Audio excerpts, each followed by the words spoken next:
All right. Hey, we are live this morning. Good morning to everyone out there in KFL land, going also for the Motor City Ambassadors as the Warhawks take them on in their home territory at Lake St. Clair. Good morning, David. Good morning, Will.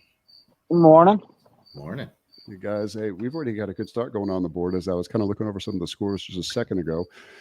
David, I got to say, man, some of these different games that they have going on already have some pretty high scoring numbers.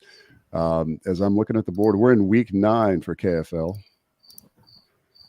And right now, as I'm looking at this, David, do you know how to pull everything up? I'm sure you do, brother. Let's go ahead and let's share the screen. I'll do it. I got Go you. for it. I got you, buddy. I got you, brother. So it's going to be a Microsoft Edge tab. I should have had that ready to go. If I was on point, I would have done so. And then we go back over. Oh, are we up? Okay, good. Mm-hmm. And then we go back over. All right, yeah. So we got Granite State Sticks over the Maniacs right now with 16.5 already on the board. Massachusetts Maulers over the Bronzebacks, 32.5 over. That's a close game. Actually, they moved up since just literally 2 minutes ago. 31 3/4. Bay State Attack over Rhode Island Rebels. Bay State's leading to 31.5 to their 15.25. New York Empire, they're up 47.5 over 34.5. Tar Heel Lunkers over the Virginia Reapers. Oop, I went too fast here. They're on the board right now alone, sitting alone and not side by side like we saw before. 35.25. So continuing on, as you know, we got our game, and then the Hogs against the Knights, Outlaws against the Shiners, Delaware Dooms taking on the Norfolk Privateers, the Copperheads from Florida taking on the Deep South Kraken. Later on, Swamp Donkeys, Carolina Casters, Coosa Kingfishers against the Palmetto Punishers. Natural State Eagles doing pretty well this year, taking on Alabama Hammers, Southern Slayers, and up against the Hurricanes. So total leaderboard right now, Kyle Franklin sitting 35.25. That's pretty good. 35.25, and it's only been 32 minutes into it for their games. Any predictions? For You can't say something about our game. I know our predictions. Hey, good morning, Victor. Good morning. I predict it's going to be a slugfest for our game. I do too. I really do. I do too. How's the? It looks like it's nice out there. Yeah, not too choppy, nice and calm. For now. Better knock on wood. Don't be bringing no weather drama up in your house over there. Come on now. I think the weather will be fine. I think around 10:30, 11 o'clock, there's going to be a lot of boaters. Yeah. That's because nobody wants to get up their butts up that early anymore, except us. Huh? I mean, I saw a couple of boaters. I see one guy sitting over there. Is he a little John boat or a bigger boat or what? Bass boat? Big bass boat. Yeah. So as we start to roll into the month of September, this is what, the 3rd today? What's my little clock say? Yeah. Today's September 3rd. I got one big question for you, David. Where the hell did August go? I was like, it's my wife loves fall, as I'm sure every other wife out there does, but she was like, oh my God, thank God it's fall. I can't wait for the cooler air, cooler temperatures. And then I was like, no, I still want summer. I get it, fall. I love the fall transition because it is one of my favorite times of the year to fish, but I love the nice weather. That's just me. I like being warm. It did fly by fast. I don't even remember August. Yeah, right. I'm sure a lot of us were on the road fishing and stuff like that. August was busy. It was very busy. A lot of games going on. I know we went down a couple times down for away games to include like Norfolk and stuff. But just as a whole, I remember thinking to myself, okay, so we're in the first week of August and now we're first week of September. Like, okay, this sucks. Everything's flying by. So else we got I'm trying to find something here for some of our call-outs, honorable mentions. Hey, did you have any sponsorships that you want to go ahead and give a shout out to, David, for on behalf of the ambassadors? Yeah, shout out to Mainstream Tackle. Great sponsor, great store. If you're ever in the area, check that out. and Line Fabrics.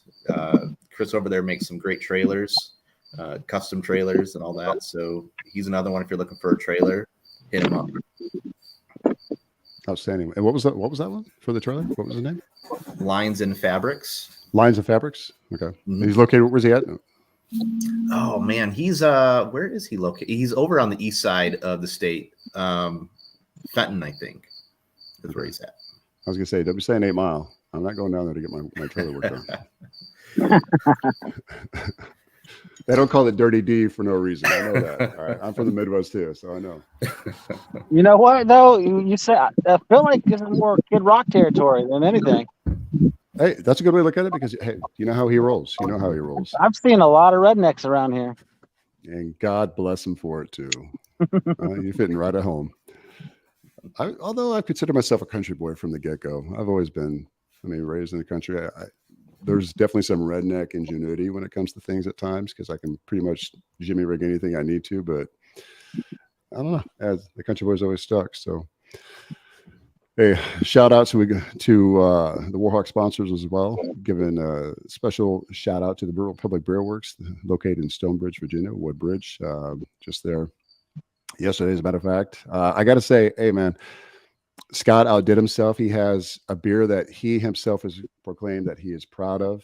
I can't tell you the name of the growler. I got a little bit of it in my fridge. He was able to hook me up with a half growler. It is it's probably in my top 3 beers of all time. And we happened to go to last night. We went out with some friends and we went to a brewery that's local to Stafford, which shall remain nameless, obviously. No conflicts of interest here when it comes to brewery. But anyway, it didn't compare. It didn't add up. I got to say, I'm definitely a diehard Brew Republic fan.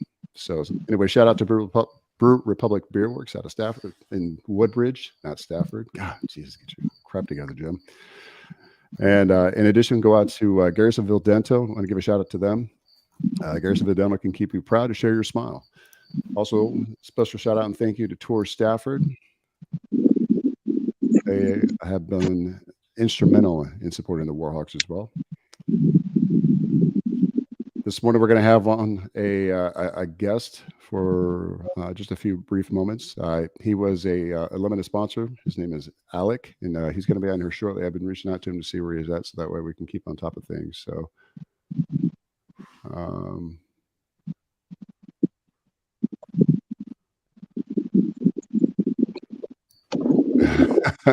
yeah, I just reached out to him, so he's hitting me back in a second. Will, am I forgetting anybody? Oh, speak of the devil, and he showed up here. Hang on, let's see if he's got video. Look at that view right there. I have to show that. That's a view. That's a view, man. I don't care where you are. That's a view. That is a very beautiful view. You gotta love this kind of stuff. All right. So Alec, if you can, Alec, I'm sure you can hear us. We can't hear you because you are muted, brother. I'm here. Ah, great. Fantastic. Hey, good morning, Alec. Welcome to the show. So I'm just getting myself situated. Hey, by all means, not a problem, brother. Not a problem at all. We're glad to have you and welcome you on. There he is. Hey. I thought all chefs are supposed to get up early and start cooking and prepping everything. Depends where you work. Yeah, as opposed to Lorton. I got out of that kind of stuff about 8 years ago. I get up at 5 on Tuesdays, so I get it. Hey, you got to do what you got to do. So, hey, welcome to the show, everyone. This is Alec. Alec is a very close friend of mine. I've known him for many years. Him and his family both. This is a little bit of a different change-up that we have for our typical shows. So, kind of going around the room. David representing Motor City Ambassadors, the team that we're taking on. Of course, the Beast, Will Brewer. You know Will. You've met Will. Will, you remember Alec, and of course Victor. Giving a special shout out. Victor's got he's got the concentration going on. You can see right there. Good morning, Zach Solier, coming from Motor City Ambassadors. Zach, it's great to see you, brother. Thank you for hosting us over there. How you doing, Bubba? So, hey, we brought Alec on because Alec was a limited sponsor for us. We had him. It was I think it was 3 weeks ago when you sponsored us for one of our tournaments that we went down to. I think we went down to Norfolk, if I'm not mistaken. Yep, Yes, North sir. Landing. It was North Landing, and we didn't get a chance to be able to bring you on, and that's why we pick us up to you. So, Alec, hey, give us a background. So, ask Alec meal prep. Right now, let me just say this: I have the. Let me share a different screen here. I have your website pulled up here, brother. Okay. I just got to switch over to it real quick.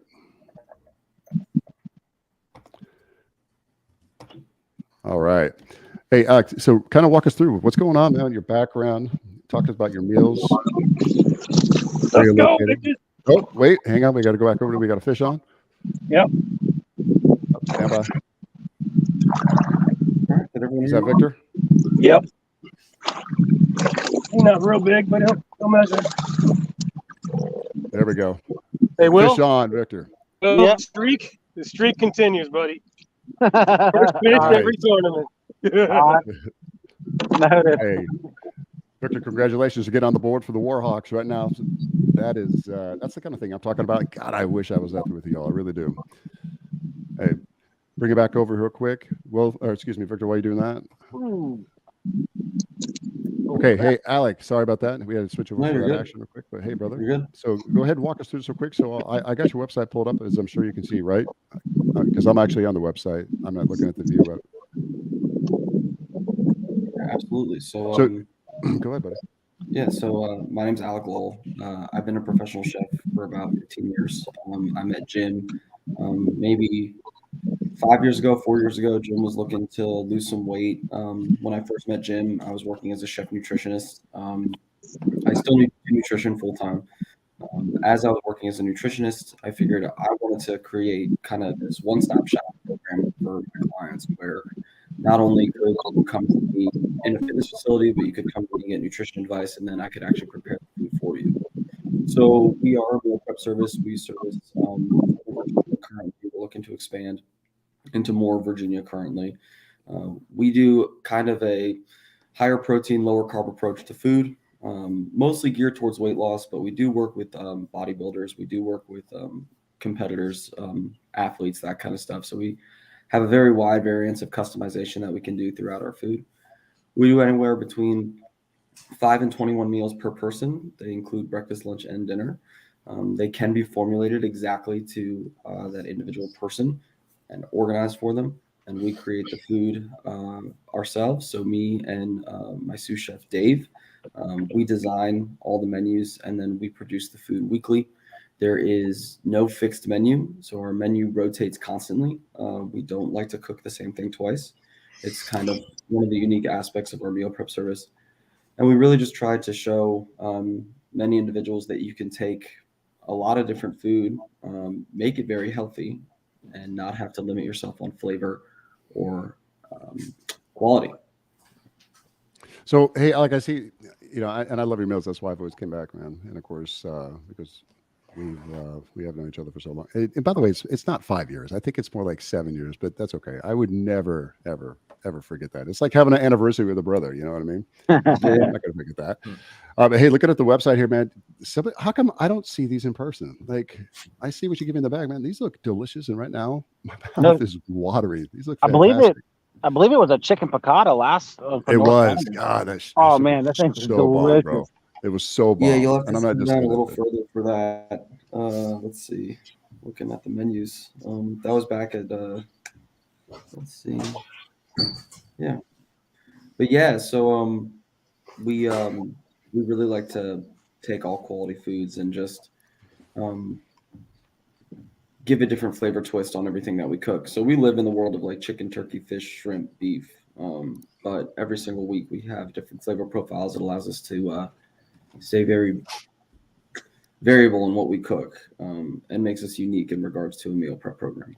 So if I'm not a bass guy as far as eating bass, I don't think I would ever eat a largemouth bass. I don't know anyone except, actually, that's not true. And he's a Marine too. Oh my God, he's a Marine. Of course he is. Yeah, of course he is. He'll eat largemouth bass. He will literally go out, catch a largemouth bass, and throw it in the pan. Sorry.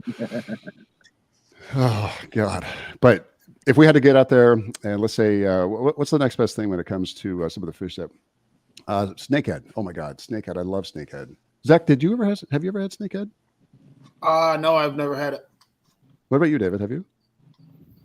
No, I was hoping to have some when we were down there earlier this Yeah, year. you make me feel bad, man. I tell you what, when you guys return, I promise you we will have snakehead on hand. We'll make you some snakehead, and guess who's going to cook it?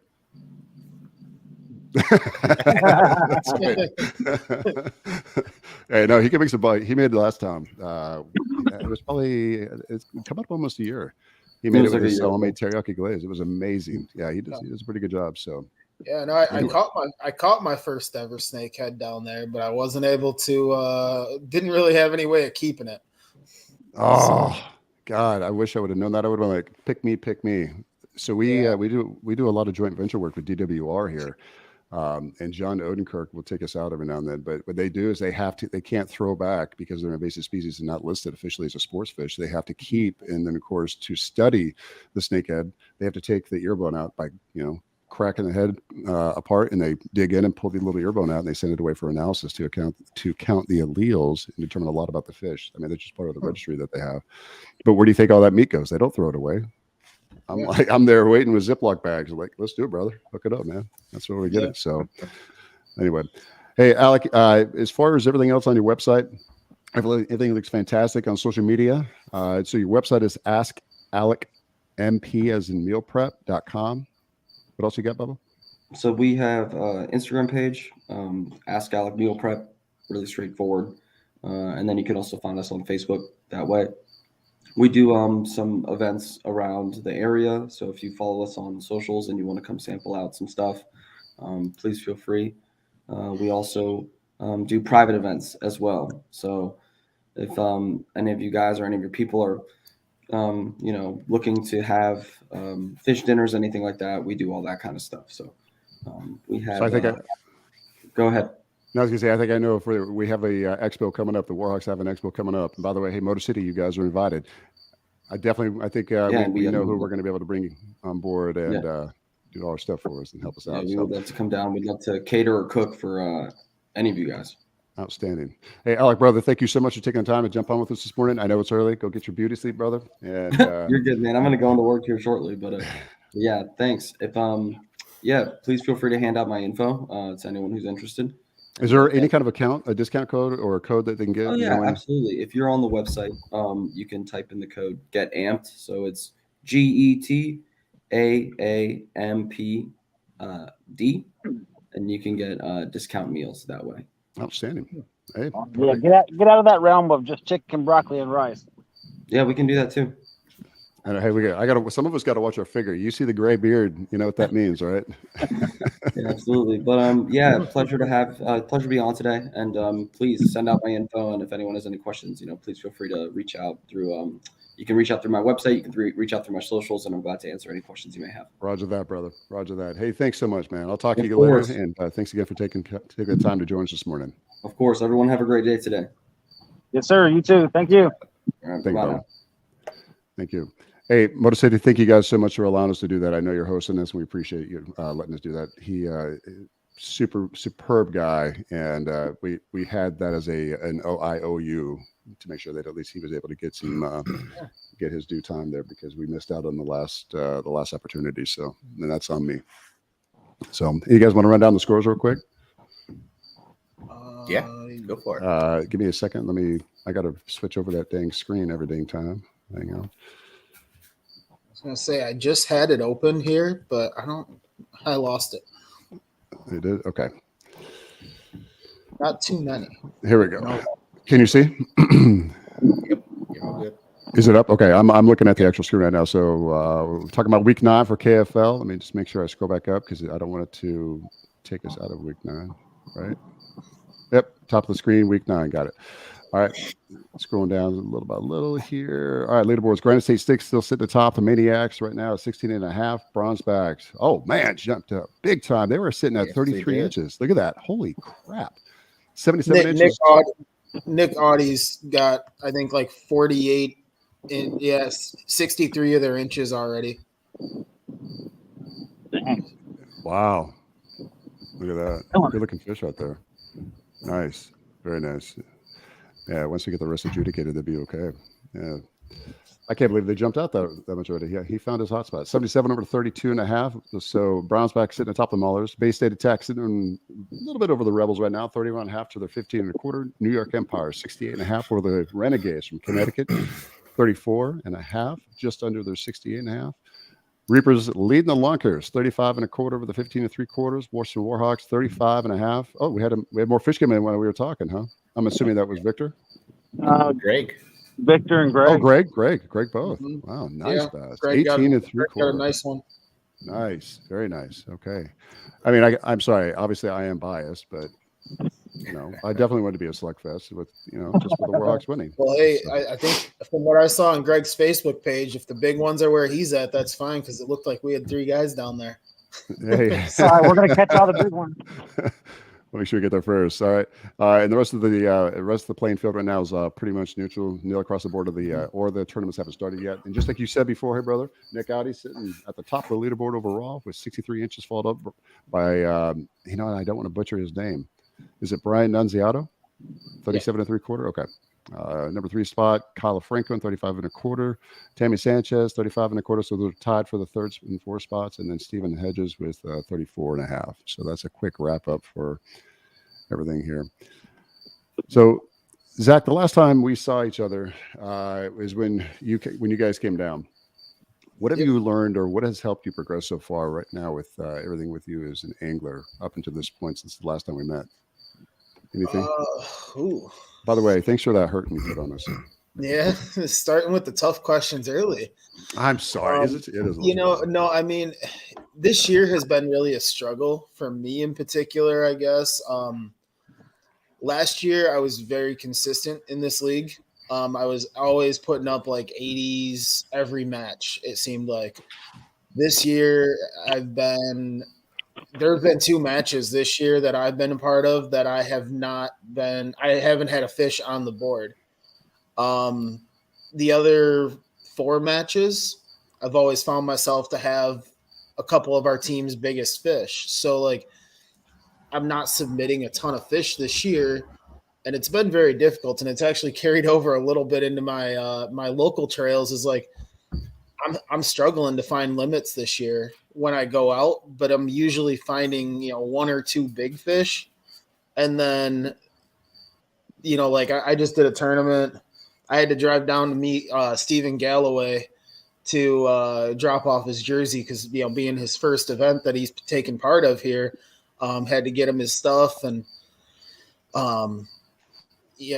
I struggle. I think the event ended at 8:30 at night, and I caught my limit fish, which was my 5th bite of the night, at 8:21, and it was a 12-inch fish. So Wow. like it was a struggle all day, and like luckily like I was still able to come away with 3rd in an event that I expected more people to just come out and just whack fish, and I mean I guess it turned out to be a hard bite for everybody. But for me, I know this year it's just been kind of a struggle, but knowing that you have those teammates there, and like I was talking to Galloway, being that it is his first event, and he's like, I'm not finding too many good ones. Like I found a couple, but I'm a little worried that I haven't found a lot. Oh, hang on 1 second. So we got a fish on, and please hold that thought real quick. Oh, don't worry about it. It's a rock bass. Oh, yeah, there's a lot of those out there. But so just going back to that, like he said, he's like, I had 2 18 or 2 19-inch fish that I found, and I told him, I said, the whole thing we've talked about as this team is if you can put 2, if you can put 2 over 18 on the board, you did your job for the day. And that's kind of one thing that our team has really done, and it's nice to know you have those guys there to help you out when you're not finding a ton of fish. Yeah, so fishing is the great equalizer, and I 100% hear you because I've been doing the same thing. In fact, I take it very personal when I know I can't be able to contribute to the greater of the team. This year, I have been, as someone put it, on a broadcast a few weeks ago. The Jim is on the struggle bus. God dang right I am. Here's what I hate is that you go out there and pre-fish, and you can be on the fish, you can find them, but it doesn't matter because on the day of the tournament, that doesn't mean they're going to be there. And sometimes, as I don't know about you, and I know it can happen for another couple other anglers out there. I get very tunnel visioned, or I get very focused on just one thing, and I need to be able to step back and look at the big picture. And that, as an angler, I guess that kind of is part of your evolution. A lot of these guys who are out there catching them consistently, like Victor, like the Beast, and of course you definitely catch them consistently. I know if you just the point that you were making, that you have been having trouble. Maybe there are the dry spells for anglers like yourself, seasoned anglers like yourself. Victor, what would you say about that? Have you had your dry spells? Did we mute him? I see he's muted. Oh, There. sorry, Victor. One more time. You were muted, buddy. I feel like I've had dry spells this year. I mean, I'm only catching a few. KFL. Yeah, I haven't been putting them on heavy like Greg. Outside of KFL, I feel like I'm not doing so good. Not like last year. But yeah, I mean, we all have them. We get our slumps. We'll do something different probably, and we just don't realize how different it is. And right, how much you can have an impact. Or what we're used to doing just doesn't work anymore. That all it all melds into the mix. You just got to keep going at it, right? It's almost like the fishing butterfly effect. Like you said, one little thing that you may change and you didn't realize you did, it now sets up a series of chain reactions that could affect your fishing, from cast to catch. And if it does come down to that, God dang, I need to go back and make sure I at least analyze a little bit in little things. But I'm starting to fine tune some of the techniques that I have, and I've noticed that you can't do everything at once. You've got to, kind of dial in little by little. But here's the thing: what I do when I am dialed in, like when I was on the water the other day. I was having a great day, a killer day, right? And then there are just those days that I go out there and I get in my own head and I overanalyze. Is that kind of the way you are, Zach, when you're out there as well in the water? Well, so it's actually really funny you say that. So, yes, 100%. I went out yesterday actually just for a day of fun fishing. Saginaw Bay is one of my. It's always kind of held a special place for me, just because I live close to it up here. And I took the day off work yesterday because my birthday's today. So they told me Happy you could birthday. take. Oh, no thank shit. you. Happy birthday, brother. Thank you. So I took the day off and turned the phone off, went out on the water, and just had a day of just being out there. And I got out right before sunrise, and it started pretty much 3 casts in. I hooked into a nice fish, and about 10 fish in, which was about a half hour. I was like, I should keep track of how many fish I catch today, because I feel like it's going to be a good day. And as anglers, we always talk about lakes that, you can go out and catch 100 fish in a day. And there's really, after you think about it, there's not a lot of lakes that you can actually catch 100 fish. Yeah. And I started keeping track after number 10, and I left the boat ramp with 103 submittable largemouth yesterday. Oh man, you're only counting. You're only counting submittable fish then. Well, no, that was every single fish I caught. Saginaw Bay, I don't think I caught a fish under 12 inches. Damn, that's insane. So going KBF submittable. Wow. It got to a point where I ended up coming around a point, and I was throwing a chatterbait right up in some weed lines, and I would catch one fish and 4 fish would follow it out, all taking whacks at the fish as I was reeling that one in. Unfortunately, the weather was not cooperating to where I could throw like a spook or anything that had, double treble hooks to where I could maybe double hook up. Double them up, yeah. It got to a point where you could catch the one, put it back, throw right back into the same spot, and then the 3 that were following it, one of those 3 were taking the bait. So it was one of those days that, like I said, I shut my phone off pretty much for the whole day, and I was out there keeping track of. After 10, I was just like, I need to write these down. And I came away. I had tally marks just going on my hand. And I sent the group a picture the other day, and like after I did the math, I'm like, it's hard to believe because to do that, you have to catch roughly 14 fish per hour. But there were some hours that it seemed like every single cast for about 20 to 30 fish in a row, you were catching a fish, and I wasn't even taking pictures of them because there were so many. So many of them. I was just catching it, take it off, throw it back. Catch it, throw it off, take it back.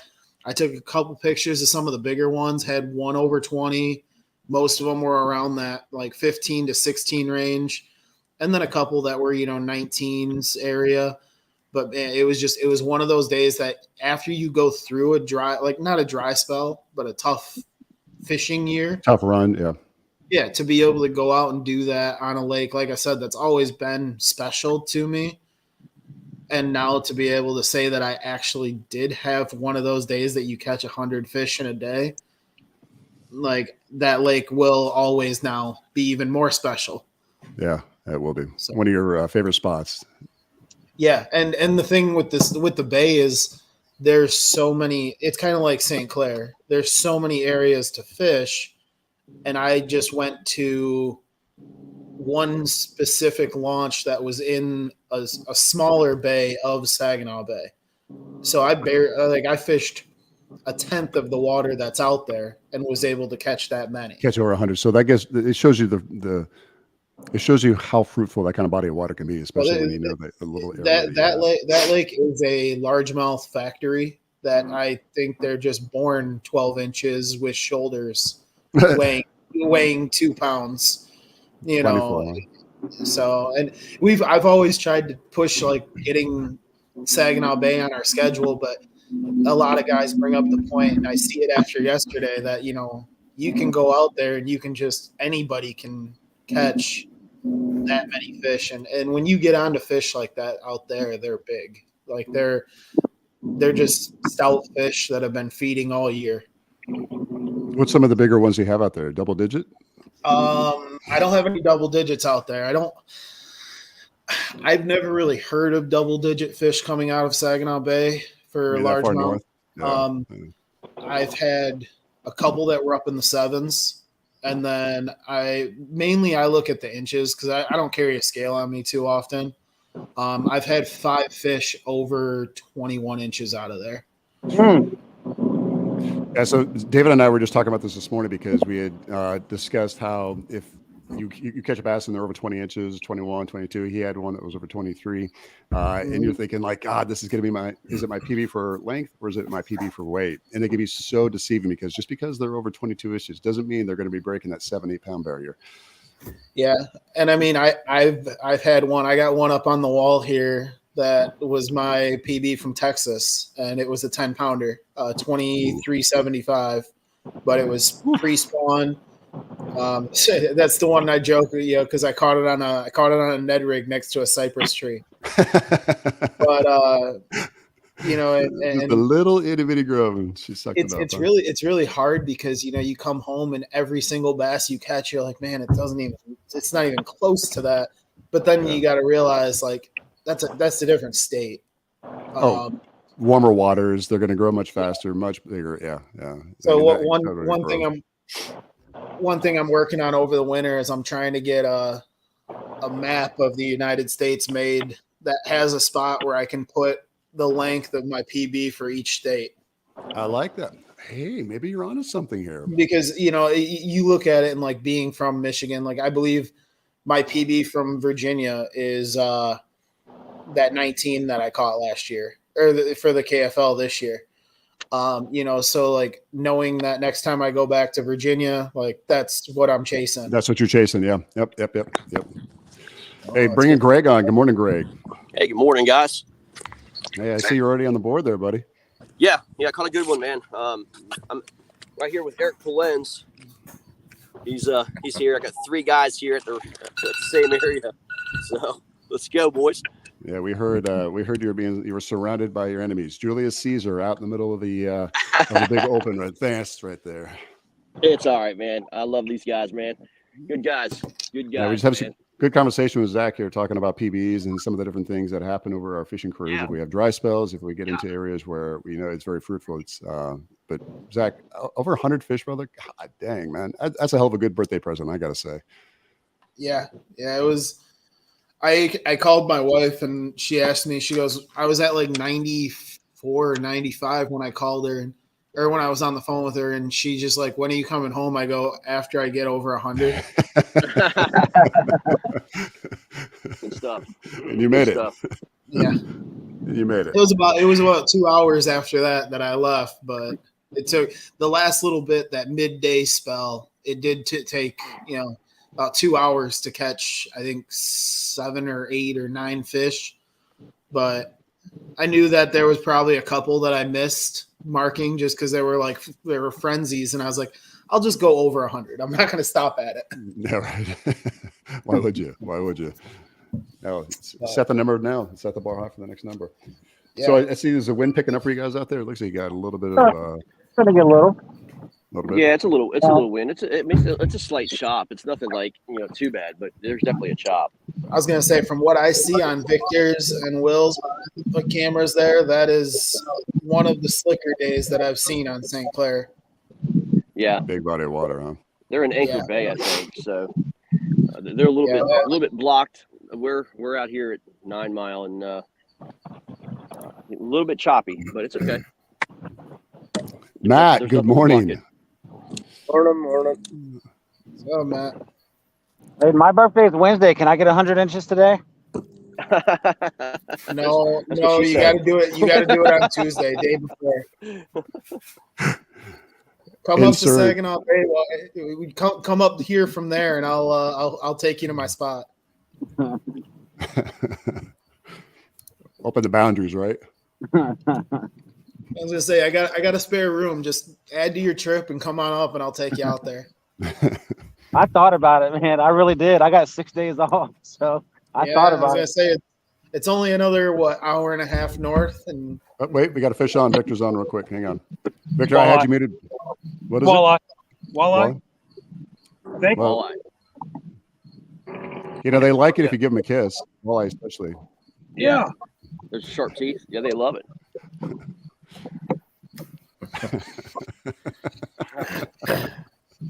I was just thinking about that stupid flounder. You mean the halibut? Halibut. The halibut. I don't know if you guys heard that. So the last time I got it on video too.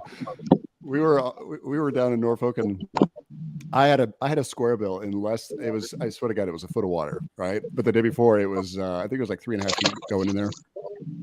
And as I'm pulling through there, we were just starting the broadcast. I had just jumped on. I was trying to kind of eke it along so I didn't get too far down with that square bill because I was trying to grab anything and got smashed. Right? I was like, "Are you kidding me? In a foot of water? Great!"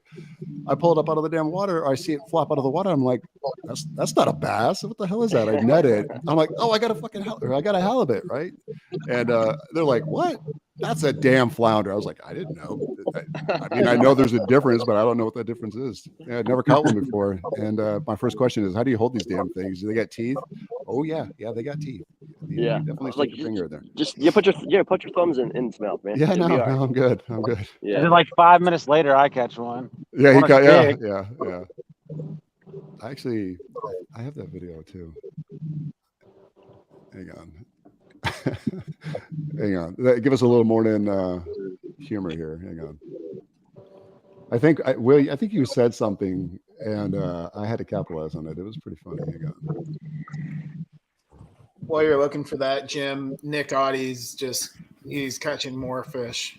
he's up to 80 inches. He's up to 80 and a half himself. Wow. Is he really? Is that Yeah. is that Dave Clair I see? Ah. Good morning, Dave. What's up, buddy? Morning. How you doing, man? Not too bad. Good deal. Good deal. So today is Zach's birthday. Well, happy birthday, brother. How old are you, anyway, Zach? I'm 31. You're what? 31. 31. Mhm. Right on, dude. Right on. Nice. And you don't look a day over 26, sir. No gray in the beard. That's good. Lens is on. Who's on? So Lens. Eric. The guy that doesn't get on camera. Yeah. He's kind of Come like on. this. Oh, yeah. Reese is on. Will's on. Let's go solo. Hey, that was me. That was a little friendly bow shot. Will on, you said? Yes, it's a good one, We got too. him on. He's on solo. Oh, my God. That's a good one. Let's go, Will the Beast. Oh, get in there. Don't break it. Don't break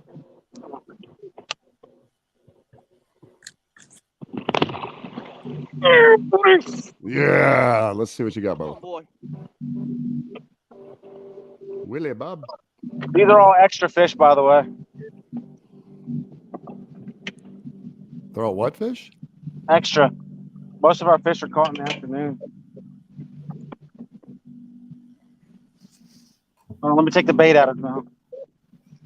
Yeah, don't be showing that juice.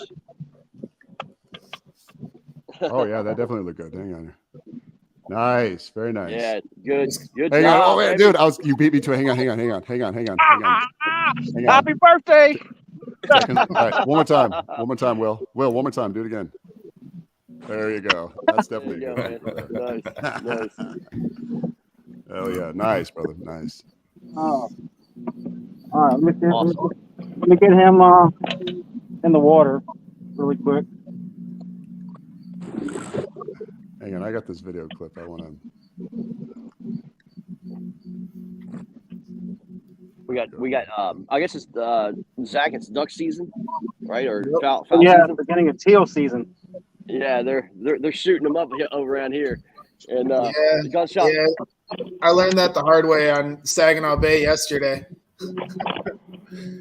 Eric caught a fish and a gunshot went off. And I was like, hey, that was me, man, right across the bow. Little warning shot. Get out of my spot. Yeah. Let's see if Yeah, I can do this for them. I learned that the hard way when I rounded a corner and there was just a guy sitting right there with a bunch of decoys out, and he just stared at me like, "What the hell are you doing?" Like, I didn't see you. All right, let's see. Somebody's trying to get in here. Man, this guy's spicy.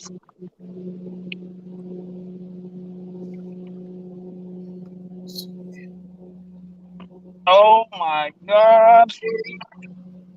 It's going to be 18 and a half. Right on, dude. Let's go. Nice.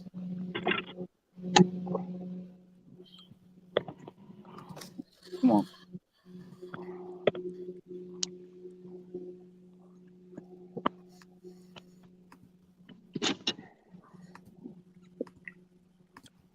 Come on. Focus. So that should put you guys up around 54, if I'm correct. And I know you said Eric was hooked up, so I'll have one. Yeah, he was hooked up.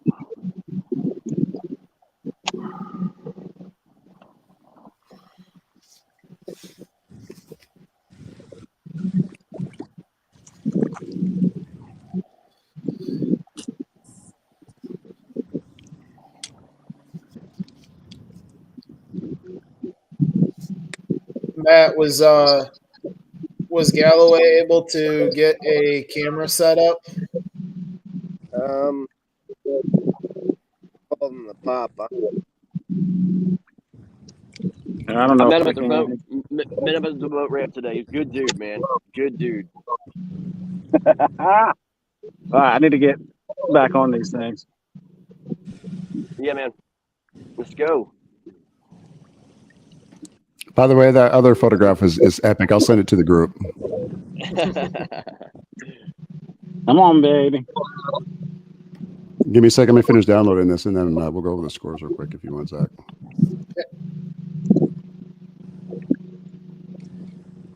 I don't know if you can see that or not. Come on. Keep going. I'm at them. There you go.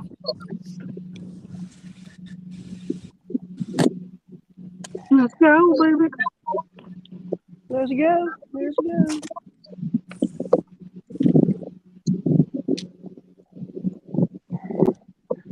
Zach, I'm surprised you guys got you had 3 guys here at the ramp, man. I was shocked when I saw all 3. I thought Baker for sure would be up north.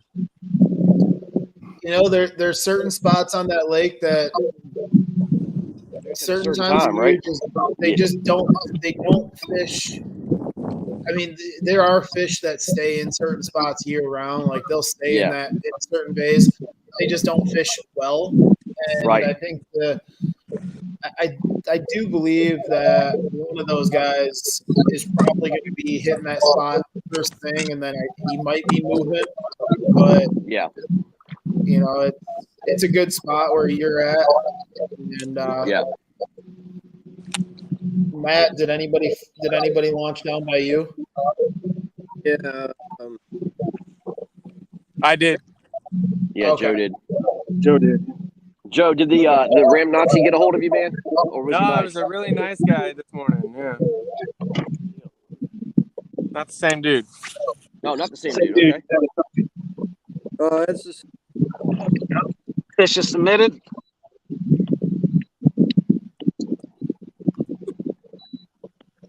Yep, you guys are showing 54.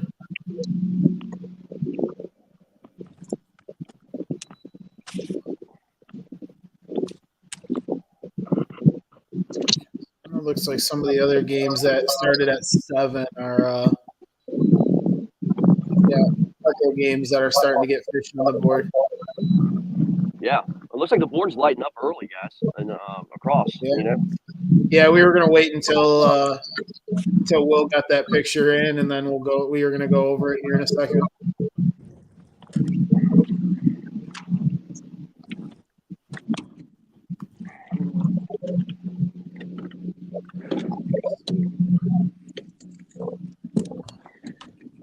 Got cabbage in the motor, man.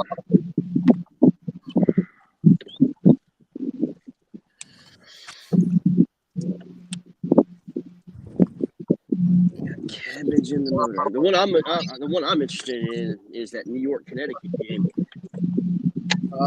Currently, Connecticut just took the lead on that not too long ago. Way.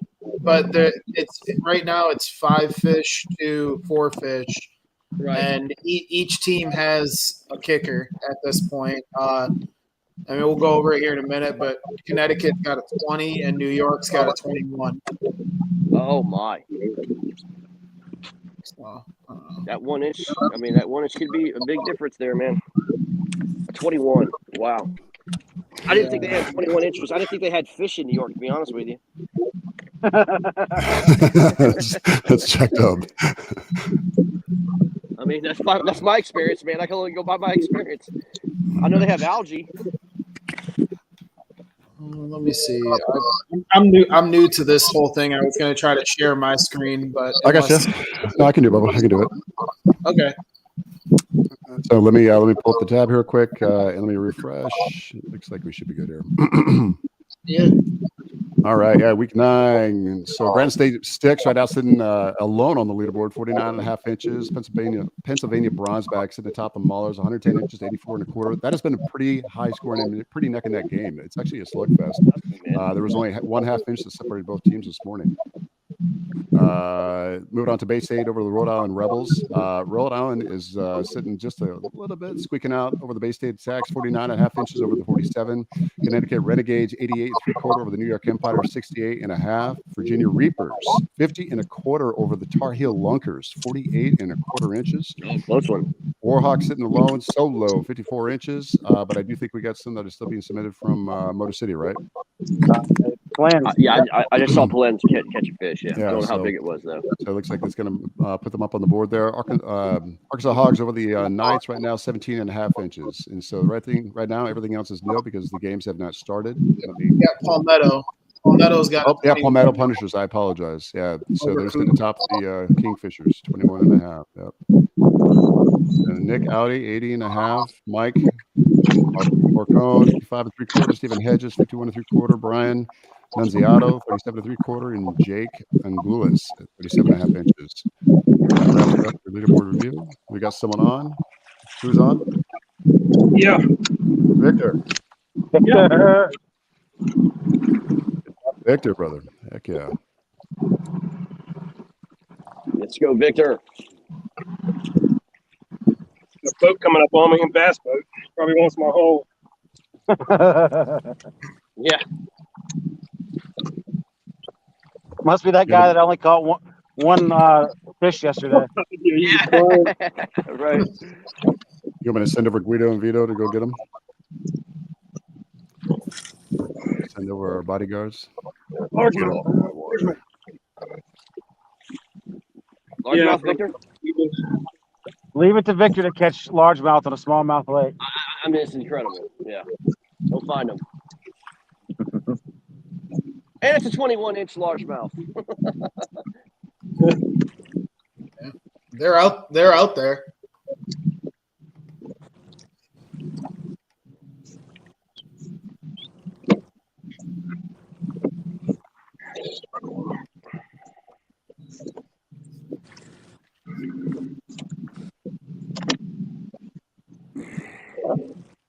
Why can I not hear that?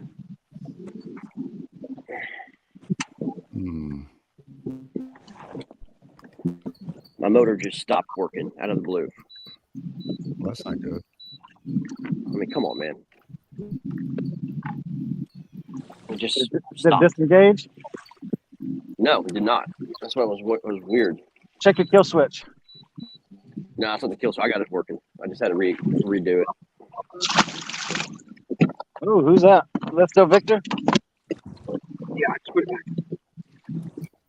How big, bub?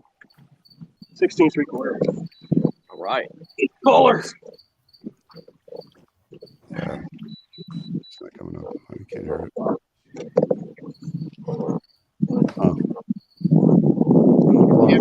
You good for a second? I gotta go let some animals out here. No, do your thing. Do your thing.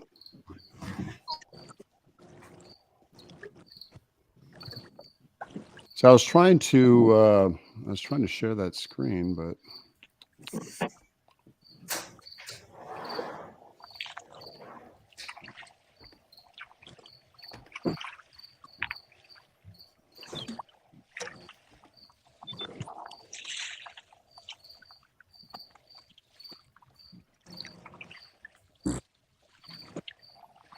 Oh man, that's fine.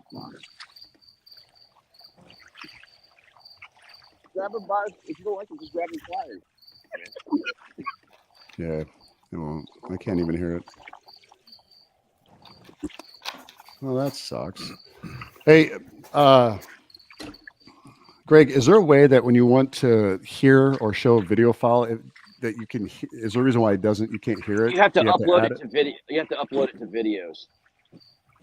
Into the actual thing here? Into the actual StreamYard, yeah. And it's got to be less than 200 megs.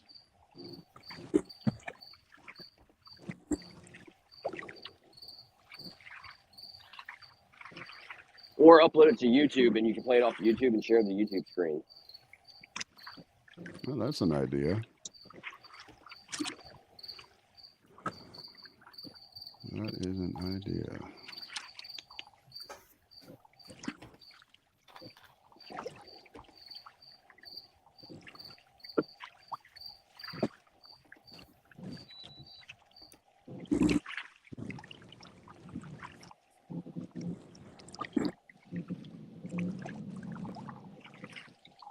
You can unshare the screen, dude.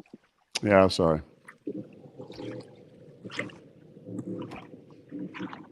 Thank you for the heads up. Let me know if, because I've got, only because of the wind. Victor, I got you muted, brother. And David muted himself, but let me know. Excuse me. Yeah, the house is waking up, so. Are they?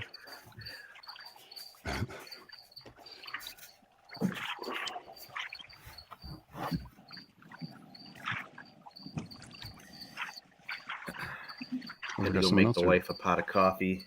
I drank a whole pot this morning. I had to get it back up.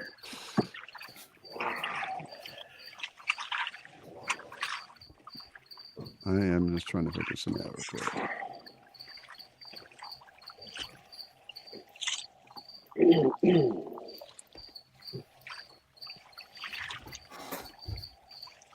Trying to get back to the spot where a little bit more productive.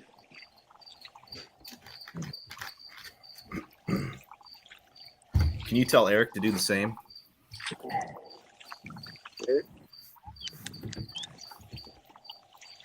He said he hadn't had a chance to practice or pre-fish, so this is his most confident spot to go. But yeah, you know how this place is, man. It can be hit or miss, man. I mean, it could be loaded, or it could just be trash. You know.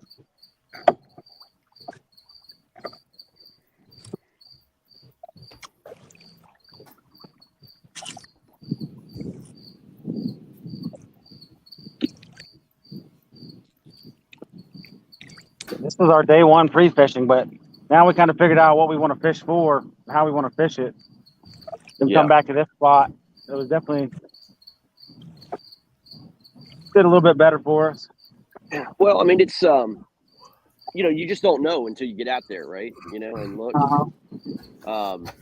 Dave, I fished Metro when I first got here. You know, fished out there, kind of in the channels and stuff, and did okay. But man, dude, it just shut down, man. There was so much boat traffic out there. I'm like, nah, it's not even worth competing. You know. Yeah. Eric has graced us with his presence. Eric Polens? No way. Eric Polens. Eric Polens?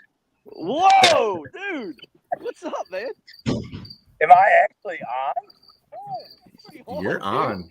The guy wins MVP and all of a sudden gets his camera working. I'll be damned. Well, I wanted him to be able to see it on camera since he won't be able to see it in person. Yeah, exactly. I mean, we need to go full screen on Eric Polens, man, and snapshot this. This is a game-breaking, I mean, like, unbelievable. KFL history is being made right now, boys. It's like seeing Bigfoot, you know. You gotta There is no doubt. Polens, I thought you caught one over back there. Did it not size out? No. Okay. I lost one that probably would have. Guys, see that? All right. It's slow grind so far. Oh, yeah. Story of our life. Oh, boy. Yeah. I mean, Grind. who's that? Who's on? Polens. See, comes on. Look at this. Let's go full screen on them, boys. Trying to find him. Here we go. So, all right, let me switch back over. Who's on? I got him. All right. There we go. There it is. That's best. Big fest.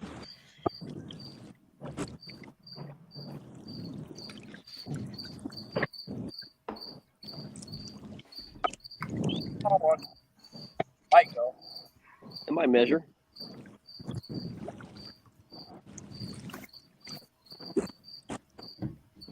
It'll measure. About 4 There you go. on the board. On the board. Way to get it. I gotta leave you guys for a minute. Matt, looks like you're out by the shipping channel there. I saw some freighters in the background. Yeah. That's me. They're bigger by the lake in about.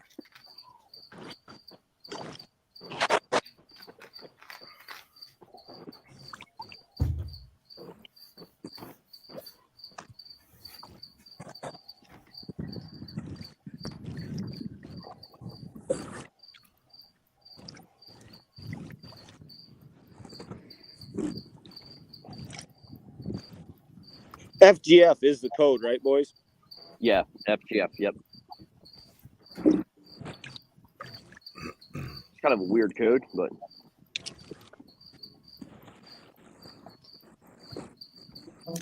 You don't never ask Eric for a code before a tournament.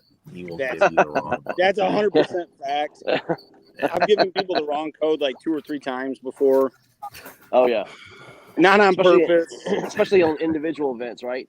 I heard that happen at Pickwick several times to several of his competitors, and he wound up winning the tournament for some reason. It was kind of shady as far as I'm concerned. I don't do it on purpose. I just have all the confidence in the world. I remember it, and then I don't. That's the key part, is being confident about it. That's the only thing that matters. I was And it was funny because there, it was a shotgun start, so we're all in the same place. And I tell the guy what it is. I'm like, "Oh yeah, it's this." And they all look at me. They're like, "No, it's not, dude. What are you doing?" Like, and it was a group of guys that I had just met. I didn't know any of them except Dave. So that makes He came up and fished our. It was right after the Burton Mullet against Tennessee. He came over and fished our league night. And he gave the guy the wrong code at the launch. I'm surprised I didn't make KBN, man. Everything else does.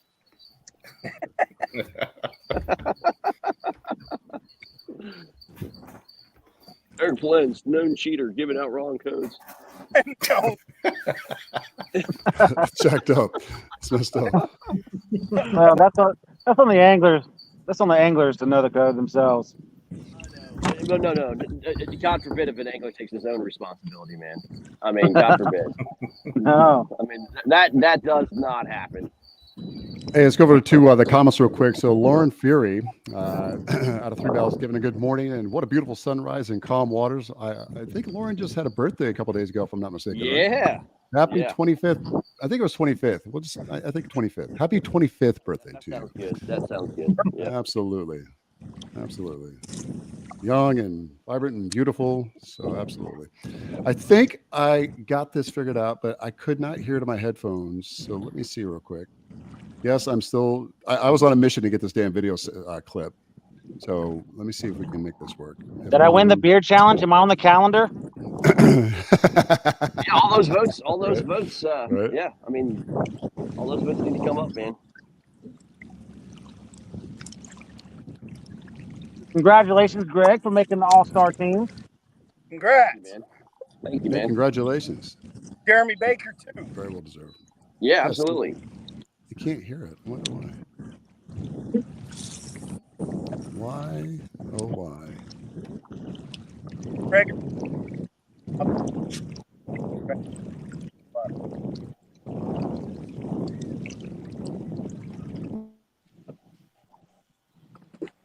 Yeah, that was Joe's mic. And of course, when I switch over, it pulls the tab from a different thing. Yeah. I don't like that. Cheap, bro. Are you kidding me? You won't stick your finger in there. I don't want to stick finger in there.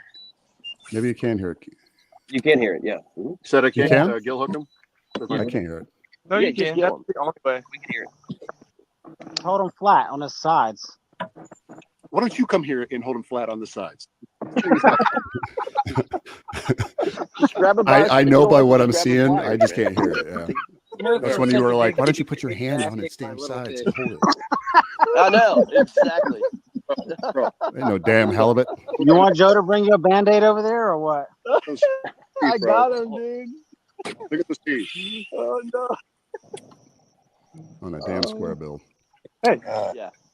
What is it? it hurt. Jim is fishing. Jim is fishing the Outer Banks. Yeah. I think he went too far.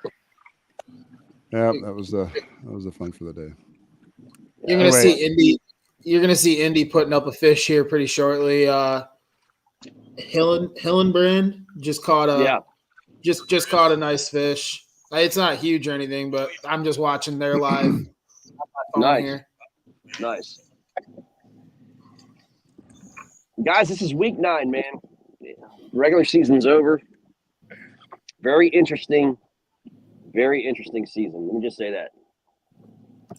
I think this year it seems like I guess last year there was a lot of changes in the last week or two as far as the playoffs go, but it seems like this year the top teams, they definitely came out and stayed on top a lot longer than they did last year. I felt like there was a lot of shifting. There was 1 or 2 teams that stayed pretty consistent last year, but there was a lot of shifting, especially towards that last 2-3 weeks of the season, where this one, I mean, you've had Coosa at the top, Granite State at the top, you guys, Indianapolis, Pennsylvania, and they've all been right there. And it's been, then there's been those 5 or 6 teams that I think Todd said the other day, there's like 2 spots for 7 or 8 teams. Yeah, exactly, man. I mean, it was, extremely competitive, a lot of parity for sure. It was, competitive wise, it was a very, very good season, man. And like, I'm surprised about the road teams winning and, all that stuff, which is good. I mean, anytime the road team has a chance, it's not like it's an automatic, I think it's just the quality of anglers that have joined these teams and are just not afraid to go on the road and compete, man. It was fun. Hey, Dave. Hey. Is Eric saying something? What's up? Dave. What's up? You're supposed to sing to me today. Eric, you didn't send me the link this morning, man. I was pretty upset. Well, but the reason why I did, I think I just showed. He did. It was the wrong link. Along with the code, right? You didn't send the link that I showed you and Matt, did you?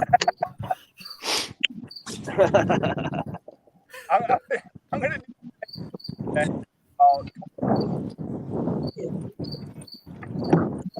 I mean, if anyone's getting sang to, it's going to be Zach, but I'm not saying a happy birthday. That's probably the most awkward thing I could ever experience in life. I hate it when people saying happy birthday. Oh my God, it's the worst. Yeah, it is the worst.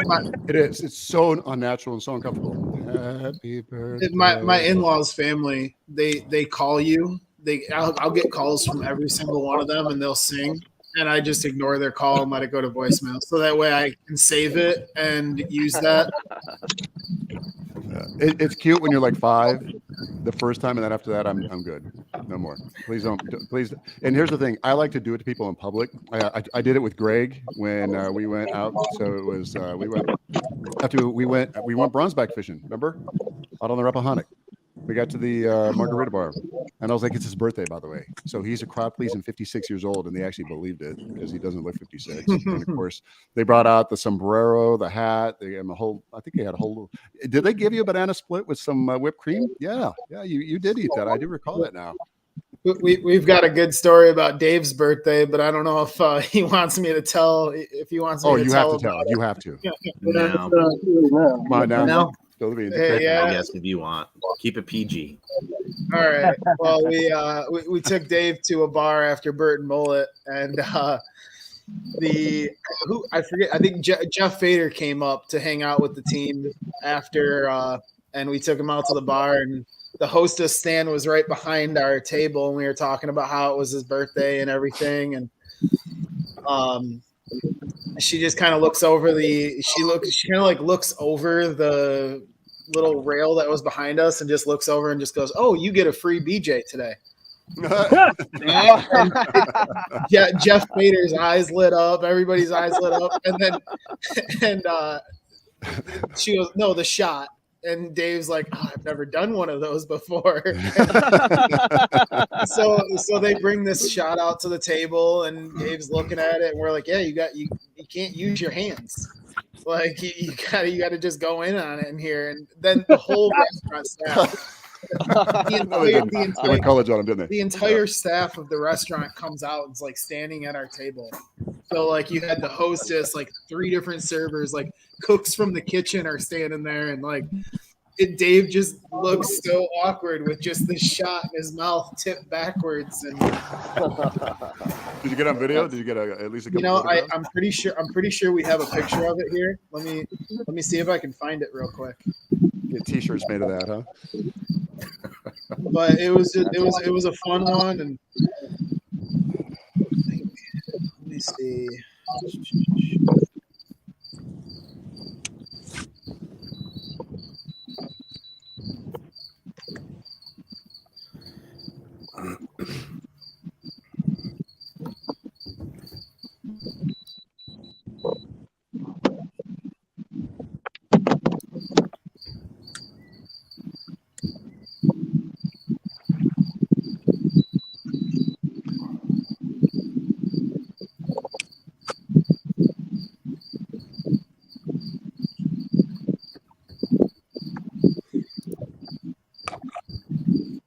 Ooh. So while you're doing that real quick, let me give a rundown of the scores because it looks like we have some pretty good scores out here. Victor, is that dude really sitting over there by you, man? He's a good 300, 400 yards away. Okay. Yeah, it looked like he was right on you. So Granite State Sticks over the Maniacs right now. Here's a rundown for the leaderboard today. Sticks sit at 101.5 inches. Maniacs on the board is 16 and a quarter. Bronzebacks is 110. Nipping at the heels of the Maulers are falling up with 99 and a half inches. That is a slugfest. Hey, good on both those teams right now. Rhode Island at 112 and a half. Bay State Attack just underneath them, 47 and a half. Renegades 104 and a half inches over the New York Empire, 68.5. So they definitely put in some breathing room in between them. That was a pretty close game, or tournament this morning in the initial hour. Virginia Reapers 64 and a half over the Tar Heel Lunkers, 48 and a quarter. Warhawks 70 and 3/4 over Motor City with 14 and a half inches. Arkansas Hogs, or if you're from the other parts of the United States, Arkansas 17 and a half inches. Palmetto Punishers 55 and 3/4. Then you got Alabama Hammers 17 inches. Southern Slayers 3/4 and a quarter. 34 and a quarter inches. Nick Audi still sitting as far as the overall angler, 80.5 inches. So I don't know how good this is. Let's see it. I was gonna say I don't know how good you're gonna be able to see it, but oh, I see it. Hey, make T-shirts out of that. Yeah. I mean, hey, he took it like a champ. Take it like But took it like a pro. Like a pro. Look at me, pro. Yeah. Do you know Van Water? Oh, hey, look that. Eric's got a fish in his hand. Eric does? Yeah. Is that the same fish from an hour ago?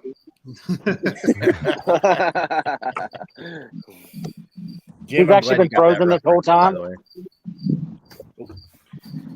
That one jumped underneath the kayak on the other side. I thought I was going to lose it. Oh man.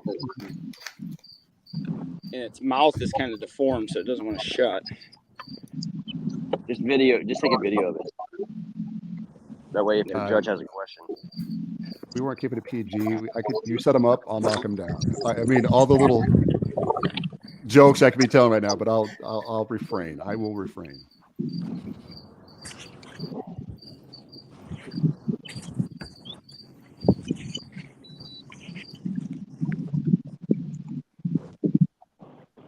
Only a 16, nothing to worry about.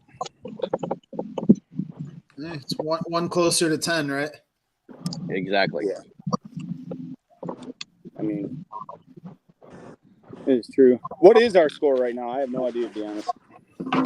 I think we only have 2 fish submitted after that. We only have one on the board, and that's your 14 and a half. So that one would be our 73. second one. Yep. So it's 73/4 to 30.5. that was like my second cast with the way that I want to fish. So they start fighting. Bunch of fish everywhere. Are you guys marking a bunch of bait? Yeah, man. Yeah, a bunch of bait.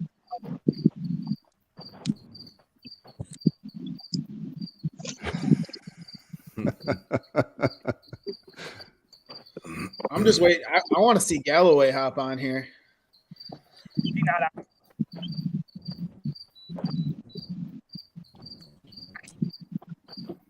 What is the temperature there? I see you guys look like you're a little bundled up. You got a hoodie on. Victor's got a hoodie on.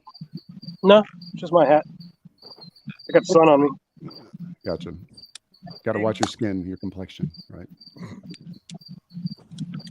Well, it's been 3 days out here, and it's been pretty sunny, the whole time. What is the temperature up there? I don't know. It's got to be 70. It's lower 70.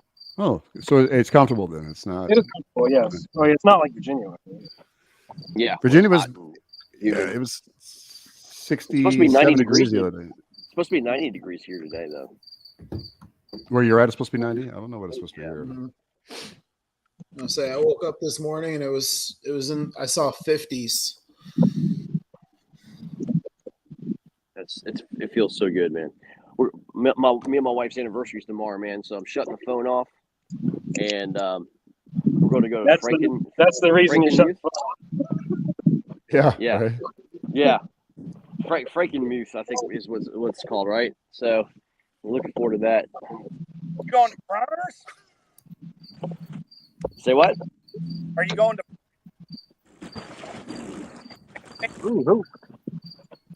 Somebody on? He's asking if you're going to the Bronner's there, the giant Christmas. Yeah, the Christmas thing. Yeah. We just found out about it yesterday. Matt told us about it. Frank,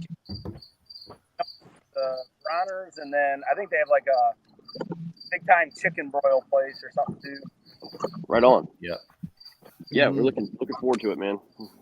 I don't know if it's a chicken broil anniversary date, but I was gonna say if you're looking better food in that area, if you're the Frankenmuth Brewery has some really good food. Sits right on the river there. It's one of the kids I used to play hockey with for college. His family owns it, and they're nice.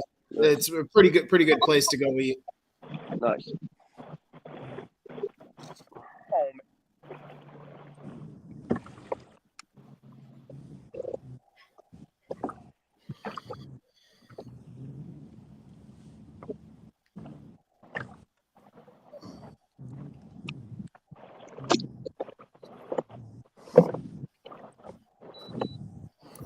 Jack, did you know? What's that, Eric? You cut out. Or it already? Oh my gosh! It just literally almost jumped in my kayak. So Eric, whatever you're asking me, every time you say what you're asking, it cuts out. But if you're asking about our score, it was 30.5. What's their? Greg's on. Theirs is 70.75, but Greg is hooked up right now. It literally almost jumped in my kayak.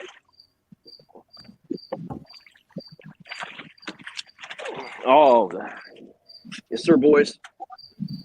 Yes, sir, boys. Yes, sir, boys. I was waiting for yes, sir, boys.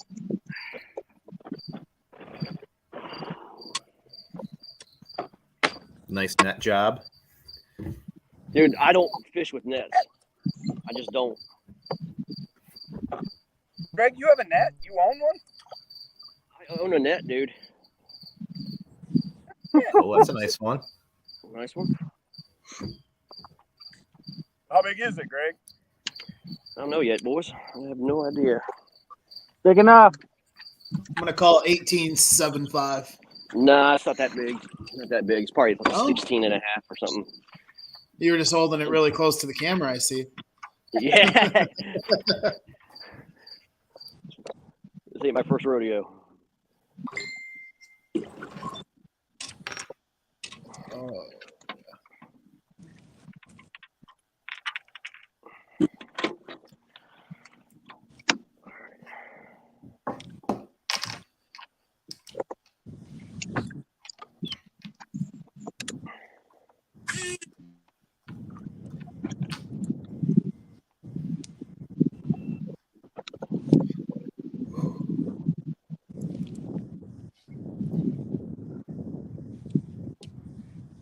Take it easy.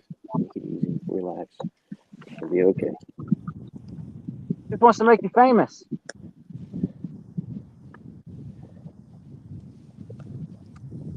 Home fit.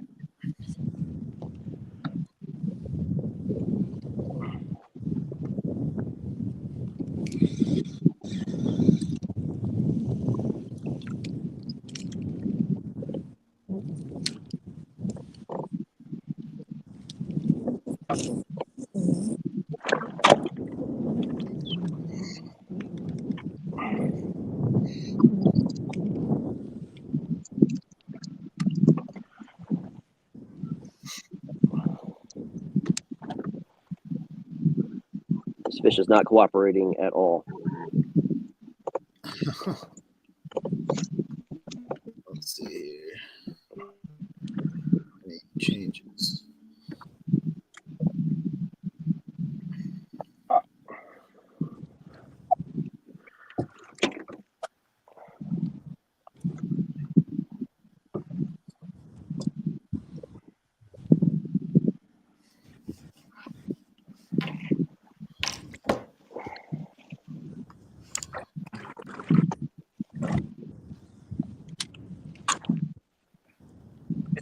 wedding was cool in Virginia.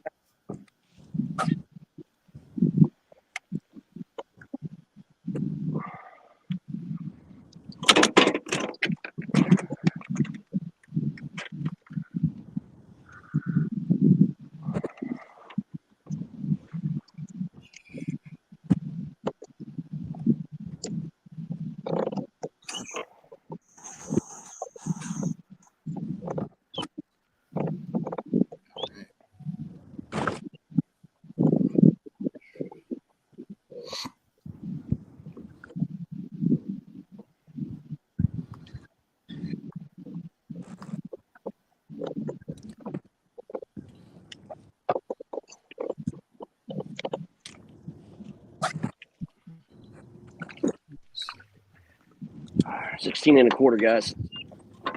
Take it. Okay. Nice fish. I Right? tried to get 16. I tried to get 16.5, but it just wouldn't. It just wouldn't go. Did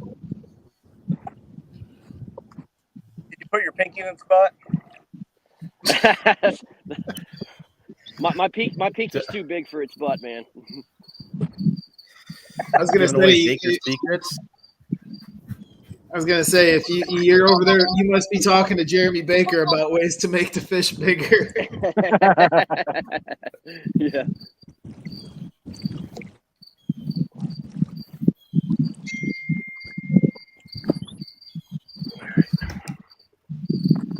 Oh man, that was a view. I'm skipping back and forth between you guys, and I've got the Indianapolis game on just like mute on the other channel, and I cut over, and just Mike Elsie's face is just turned right into the camera. Oh, he does have that camera right blown up on the face. big screen, just Elsie's face.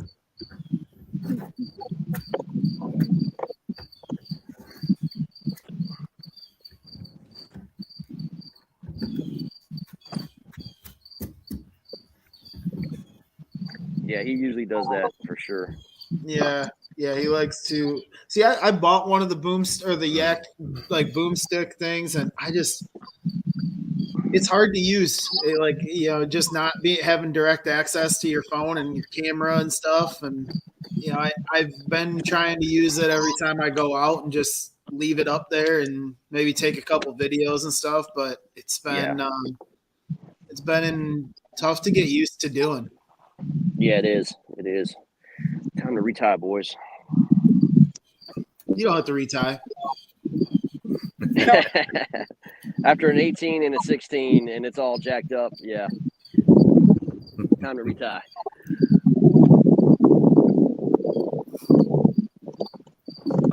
Need that 30 seconds.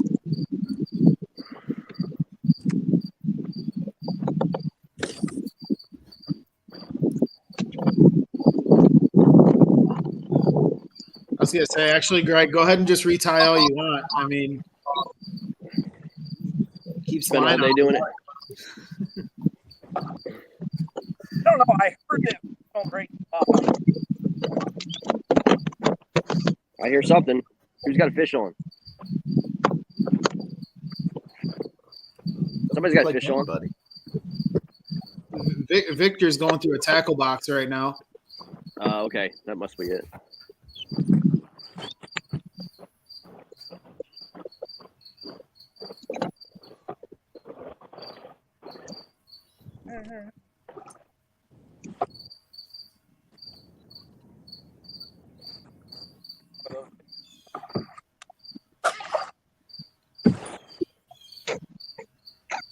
Greg, tell us how you're catching all the fish. Who's that? I said, tell us how you're catching all the fish. Well, once upon a time, there's a guy by the name of Eric Polens that took me out here about 2-3 years ago. He taught me this trick.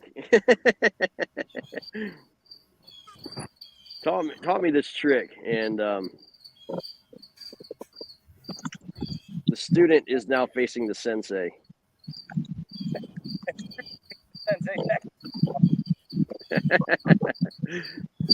gotta watch language, don't I? CDC's gonna get me. I'll tone her down. Eric, it's a Beehite Delight chatterbait, man. That's what I'm doing.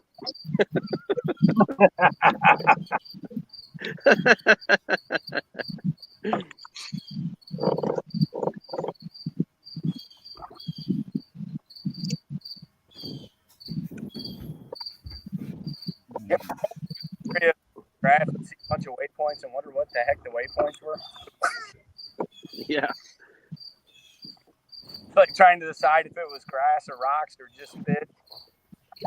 Maybe musky, maybe bass. I wouldn't mind hooking into a muskie. Oh. I don't know if the line would take it, but it'd be fun to try. You know, I've caught. I have musky stuff, and I'll go musky fish.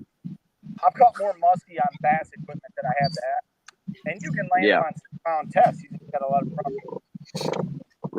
Right. They're more likely to come off than bite you off, in my experience, just because it's so long next to the boat in order to even have an attempt in the they just, pop off. That's I brought my Bondi baits, 7 hours. Dig out here for a while.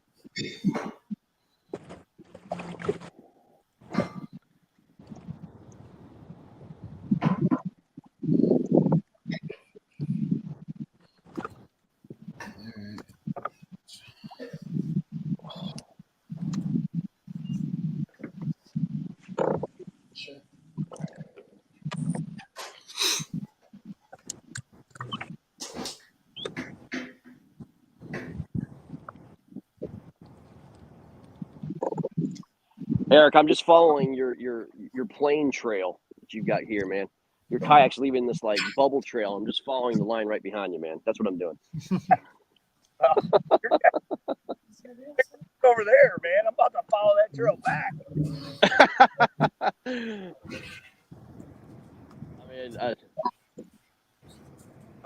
I mean, they're so scattered, guys. I mean, it's not like you're really schooled up at all. They're scattered.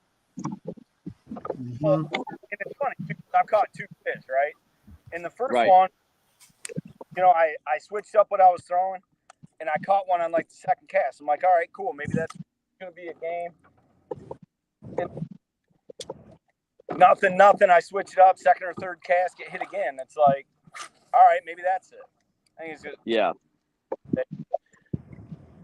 What do we got? We got 5 on the board, right?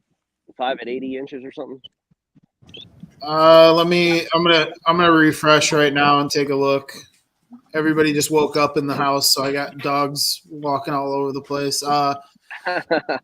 Let's see. So for years, and then I'll do like a rundown here too.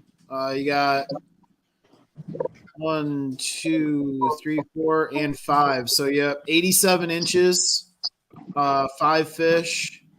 And then we have the 2 for 30.5 inches. Okay. Let me see. Trying to figure out how to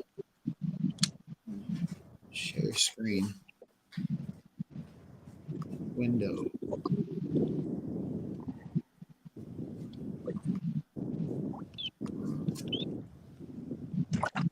Chrome tab. Oh my gosh. Don't say it. Should I wait to share this, Greg? Are you on? No, I lost him. I mean, he just tipped it and then just swam off. Dave, can you see this on your end?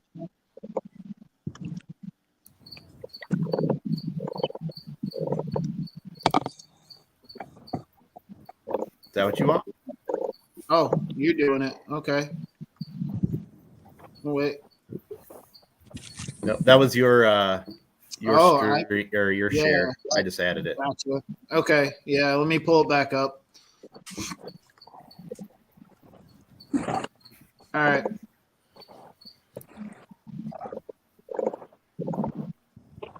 So we've got Granite State 155.5 to Maine's 16.25. Right. Pennsylvania 110 to Mahler's 99.5. Yep. Rhode Island is putting it down pretty good to Bay State. It's 127.75 to 47. Wow. Connecticut is still up 121 to New York's 68.5. That's unbelievable. Virginia is sitting at 64.5 to Tar Heels 48.25. Is that Reapers? Yep. Yeah, Virginia Reapers are up 64.5 to Tar Heels 48.25. Washington, you guys are at 87 to Motor City's 30.5.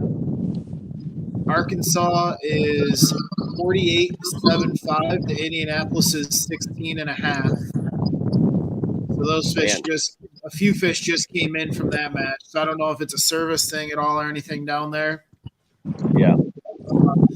Norfolk's got 33. Nothing in the Florida Deep South Kraken game. Nothing in the Swamp Donkey Carolina. And Palmetto's at 55.75 to Goose's nothing. Alabama Hammers are 45.5 to Natural State's 14. And Southern Slayers have two fish on the board, a 20 and a 14.25. And they're sitting at 34.25 over Louisiana. Man, did y'all see that? Did y'all see that go ahead. 25-incher, that freaking almost 26 that Brad caught? Yeah, I did. 3/4. That hurts. I mean, it's great to catch, but man, it hurts to put that up on the pre-fishing Wrong day. day. But one of the guys got called. It's the Scotsman Sportsman guy. He's like the DPOR manager for Louisiana. They're checking into it, but they think that is a Louisiana release record. Oh wow! That was posted. Obviously there's obviously kept fish that big, but they think that's a release record. Wow. I'll while I got this up, I'll just do a quick rundown. Top 5 anglers here. You got Nick Audie's at 80.5, Jake Angulis at 70, Stephen Hedges is 67.5, Mike Marcone is 55.75, and Greg Kraz is 51. So right on. They're fish are coming in.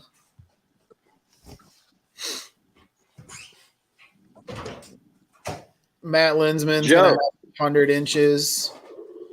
Joe, nothing yet, bro?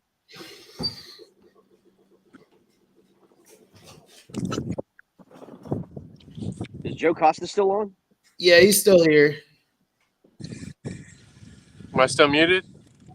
Yeah, there you go. All right, nothing yet out there, bro? No, not yet. Wow.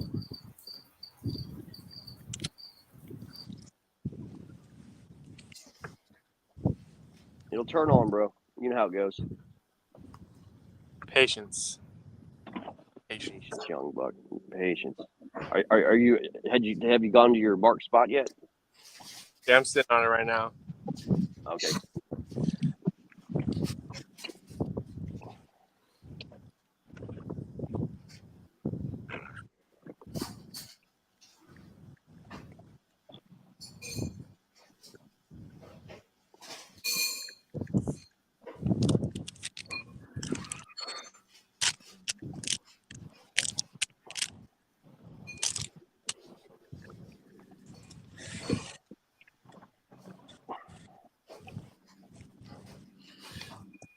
Matt, you might be able to answer me.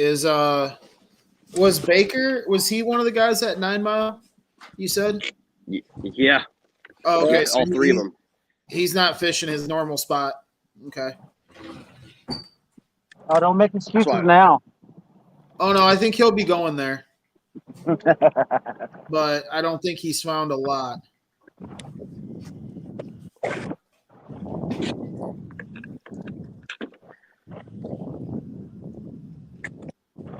Yeah, I was surprised to see Baker at the ramp this morning. I kind of figured Polens might be here, but I didn't know all three of these guys were going to be here.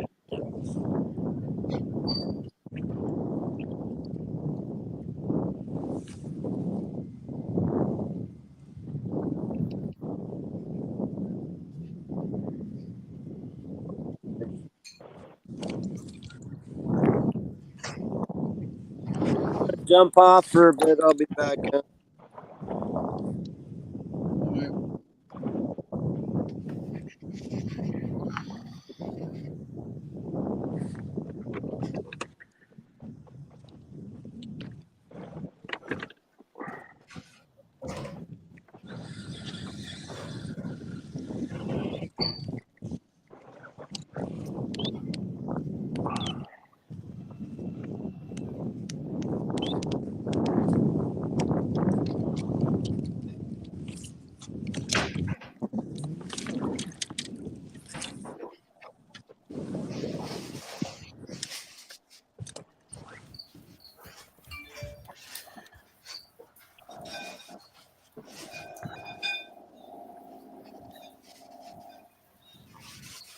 Well, the old bass brigade is all around me, boys.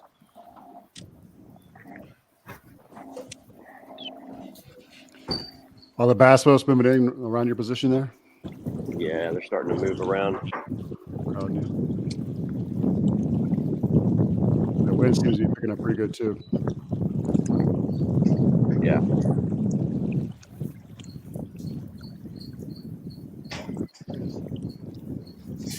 Joe, how's the boat traffic out where you're at? It's starting to get better in a bad Okay, way. good.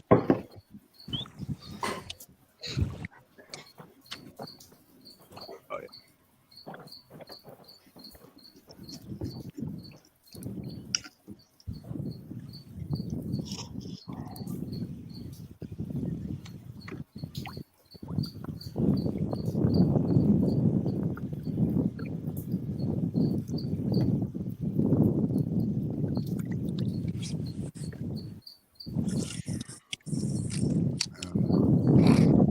Let's go over some of these scores right now. Granite State, they're way up there. They're just impressive, man. Let me tell you, you got to give it to them. That's an You impressive have to team. give it to 'em. Yep. That's an impressive team, man. Hey, Joe, I had to mute your mic because you got a lot of wind feedback. Just so you know. Yeah, Granite State's at 155.5. You know, the next closest team down is what the Brownsbacks Is Maniacs on the board? Yeah, they're on the board of 16.25. It's pretty much a blowout. No offense to the team. I mean, it's we all have those days, I guess. But yeah, the reason why I'm so shocked about it because it's in Maine. It's in Maine, right? They're actually playing on their home turf. Yeah. Well, Granite State has 9 fish of their 10, and one of them is a 21.25. Oh my! And Maine, guys. That's a Maine of all fish. places, yep. Yeah.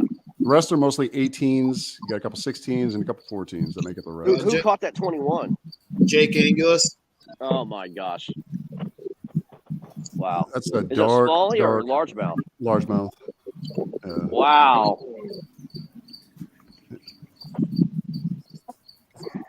Hey, David, can you bring up the? Actually, I'll do it. Here. I got you. You got it? Okay. Yeah, look at that. Can you see it, Greg? Hold on one second. I had to get out for a second. Oh my! I mean, oh, that's a tank. I mean, he could have made that. That's pretty close right there. He could have made that. Okay. That's stretched. That belly's big, man. Yeah, that's a big belly. That's a good picture. Here's the thing. Oh, it definitely is a good picture. I love the dark coloration they have on these bass like this. Yeah. Yeah, look how dark that bad boy is. That's definitely a grass bass. Yeah.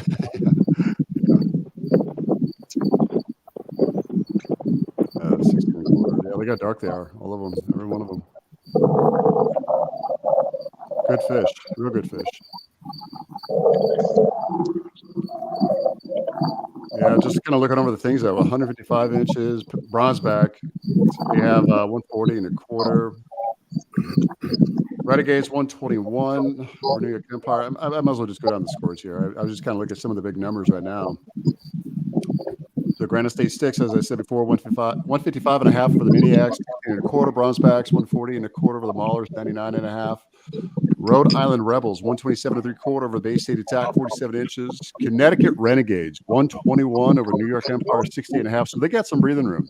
They're double up on them right now. Moving down here. Reapers over the Lunkers right now. Virginia Reapers, 96 3/4 over the Tar Heel Lunkers, 48 1/4. Warhawks, 87 inches atop the Motor City Ambassadors, 45 3/4. Hogs over the Knights, 48 3/4 over 16 1/2. So that's still anyone's tournament. I can still put more bass up if they get up on them. Privateers, 33 inches, sitting solo on the board. Palmetto Punishers, 55 3/4, sitting solo on the board. Southern Slayers over the Louisiana Hurricanes, sitting solo on the board with 34 1/4.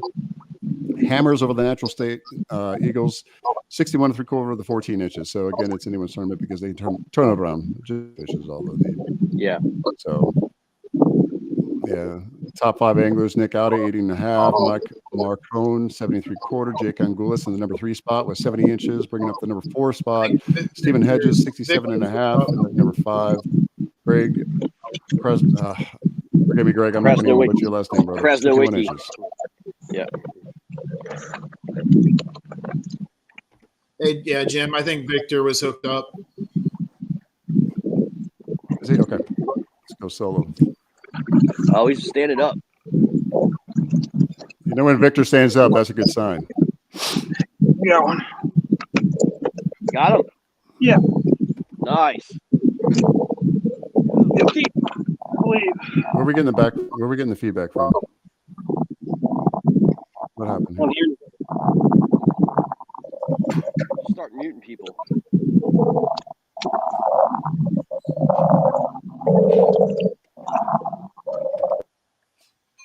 Yeah, that's Victor. It's actually part of Victor's mic. That's okay, though. I don't think he's worried about it now. Victor, I know you can hear us. Yeah. What you said, bud? Did you say it was, you're getting feedback from my mic? Yeah, but that's okay. I can mute you as needed. There's a lot of wind. I can mute you as needed, brother. Don't worry about it. You just focus on that fish.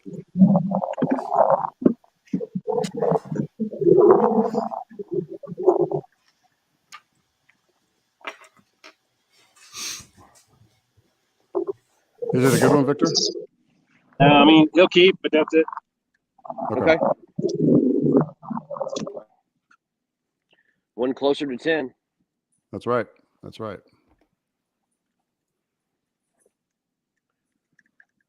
Yay, team. Let's do this, team.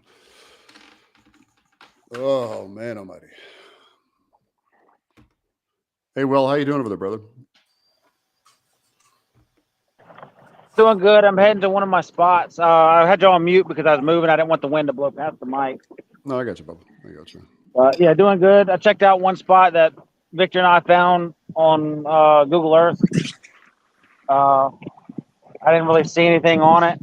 So pushing out to one of the spots I found the other day that I caught a couple of fish off of. So hopefully they reloaded up on it and we can catch a couple. Maybe some of the smaller ones moved out and bigger ones moved in. I agree 100%, right? Hey, do you want to give a special shout out to our sponsors? You want to take lead on it, or you want me to do it, brother? Oh, you go ahead, buddy. You got it. You got everything right in front of you. Special shout out to Brew Republic Beer Works in Woodbridge. They're located in the small sub-community of Stonebridge, making phenomenal beer. You have a enormous accolades going to the head brewer there. He's actually a veteran brewer, a seasoned brewer, if you will. So Scotty Kirk makes some phenomenal beer. I am not just biased because they're our sponsor, but let me tell you, not only is he good people, he's a veteran. And he makes some phenomenal beers. I call him the Sheldon Cooper of beer makers because he's very meticulous, attention to detail. He knows his craft. Pun intended. You like that? Special shout out also going out to Garrisonville Dental, where they can keep you proud to share your smile. So I got to say, I talked the missus into it. It didn't take much talking to convince him, but she's gonna start making them her primary, I think, which is good. Nice. Yeah. Hey, don't forget, Garrisonville Dental also has a giveaway going on. They do have a giveaway. It's a solo stove, right? That is right. Yeah.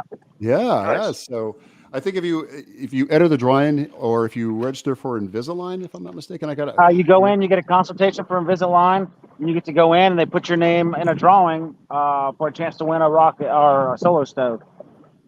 Let me see here. You know what? I bet we could actually kind of, change up the pace a little bit. I bet we can get Nicole on here. The general manager. She got Nicole was promoted, but it's Labor Day weekend. I doubt it, dude. Yeah. So also, last but not least, let's not forget Tour Stafford. I'd like to give them a special thank you of appreciation. Token of appreciation will happen when we have our expo coming up for the Washington Warhawks. More information for that to follow. And also want to, cool.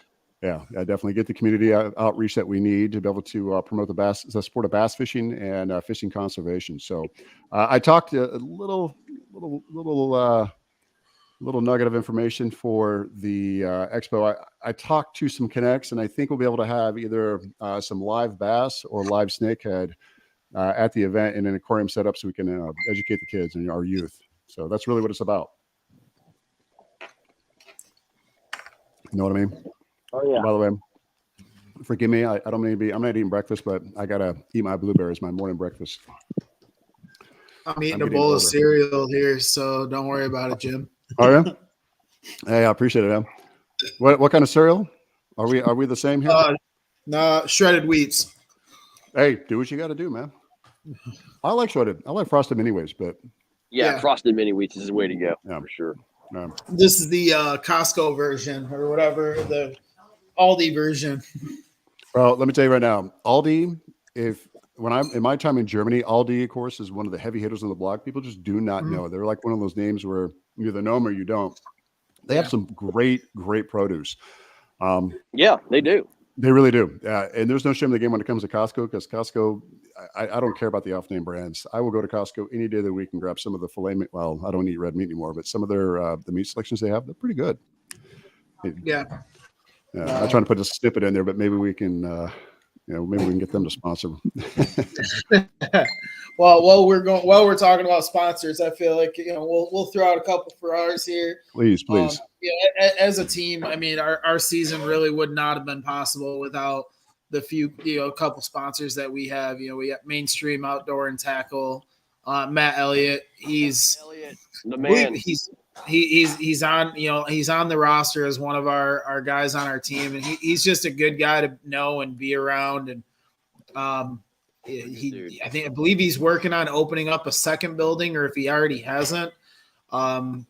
So that's going to be, it'll be nice to see him get to kind of broaden his stock that he's got there.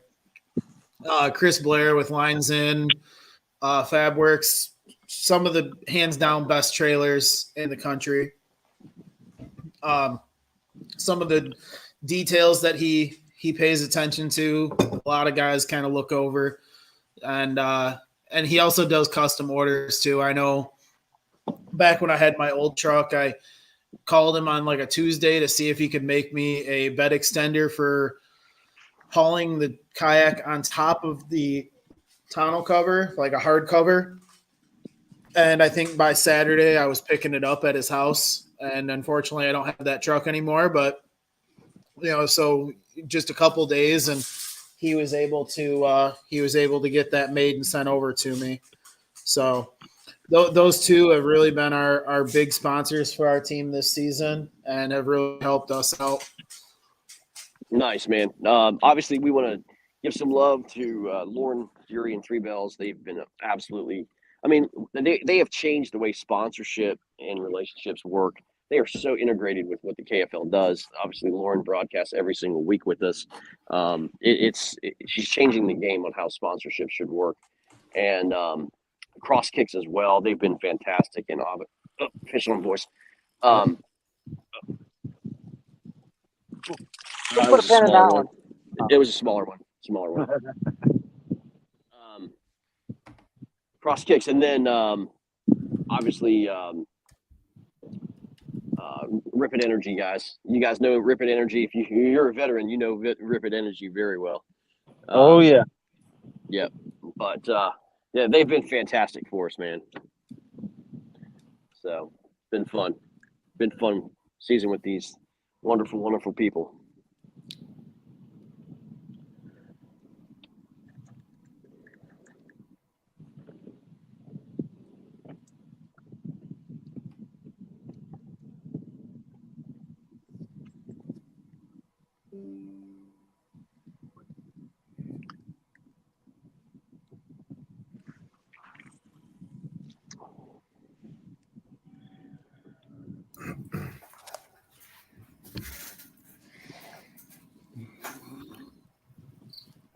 Zach, you're muted if you're. Well, I was just doing a quick update on the match that we got going on here because Motor City definitely closed the gap. We're within striking distance, 87 inches to 82.75. Wow. There you go. Galloway posted a 19 and a half, and I believe Eric posted a 17.5. There you go. Do you see how fat that one is that Galloway caught? That 19. Chunk. That thing is a stout fish. That's big. Hey, I'm just going to say, I'm going to change hats here. Can we just preface, because Galloway is not the cleanest of kayaks, so if we put his logo, if we put his picture up here, don't judge his kayak. No, not at all. I feel like when you look at Galloway's kayak, you just see what has gone on in his brain. Let me see if I'll share this picture. I saw his kayak at the ramp. It's yeah. So he loves to fish the slop, and he doesn't clean it off. So this is here's the picture.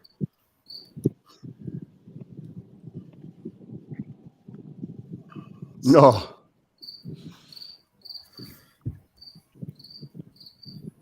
But yeah, it's kind of like a Where's Waldo kind of thing. You can just start throwing out different items and that's a nice bass though.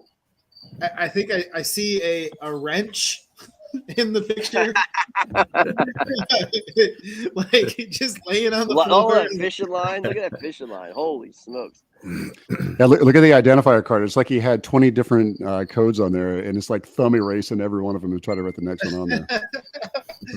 Like, let me, like my thumb and rub that shit off there. Yeah, look at it.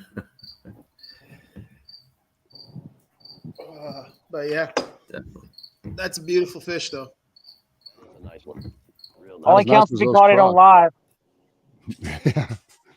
Yeah. That's why I put the no quarter hat on, guys. All right, come on now. We got to keep that gap that we had. Okay. Actually, I'll turn this. Remember, what was it? Over the top. He's like, it's like a switch.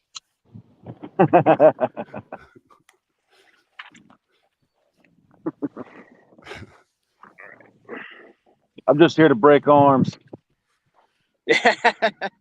I'm here to kick ass and chew bubble gum, and I am all out of bubble gum. Roddy Piper, how could you not love that man? Oh, he's the man. Yeah, you know that movie I'm talking about, right? Yeah. They died too young, man. Those wrestlers died too young. Yep.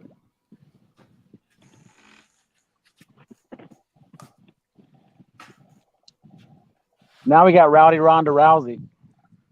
Yeah. Yeah. Thank you, politically correctness, you know.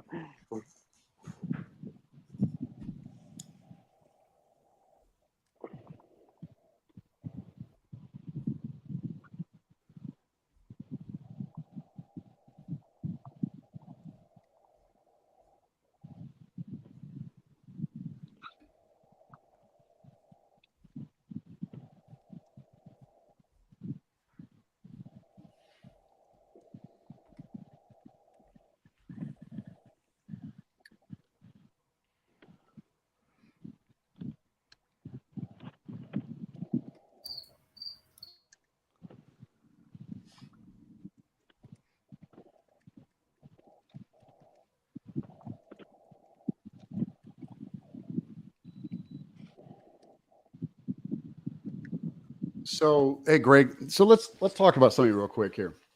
Sure. You know, I was talking to Zach earlier, and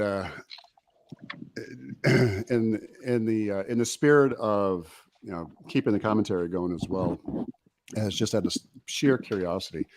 Coming into this year's fishing season, what do you feel like you brought that was different than it was last year, or what are you taking away from this year as opposed to last year that you think pertains or applies specifically to you as an angler?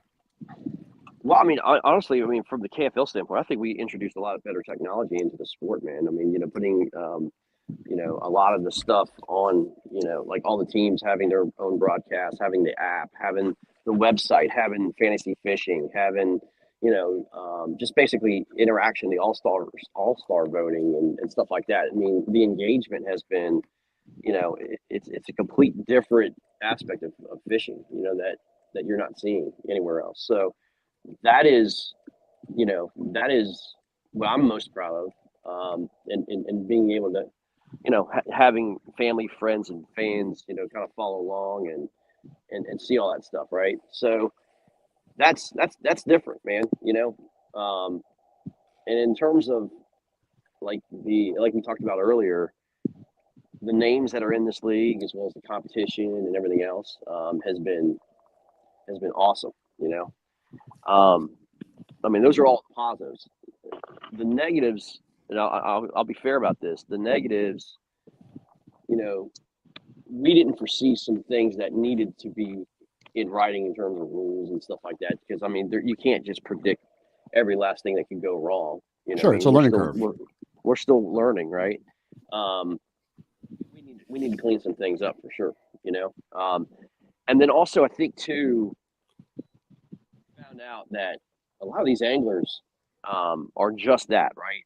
They're just anglers. They don't understand sports. A lot of them just have never played sports before. This is all new to them, and having to communicate as a team rather than have your own individual mindset.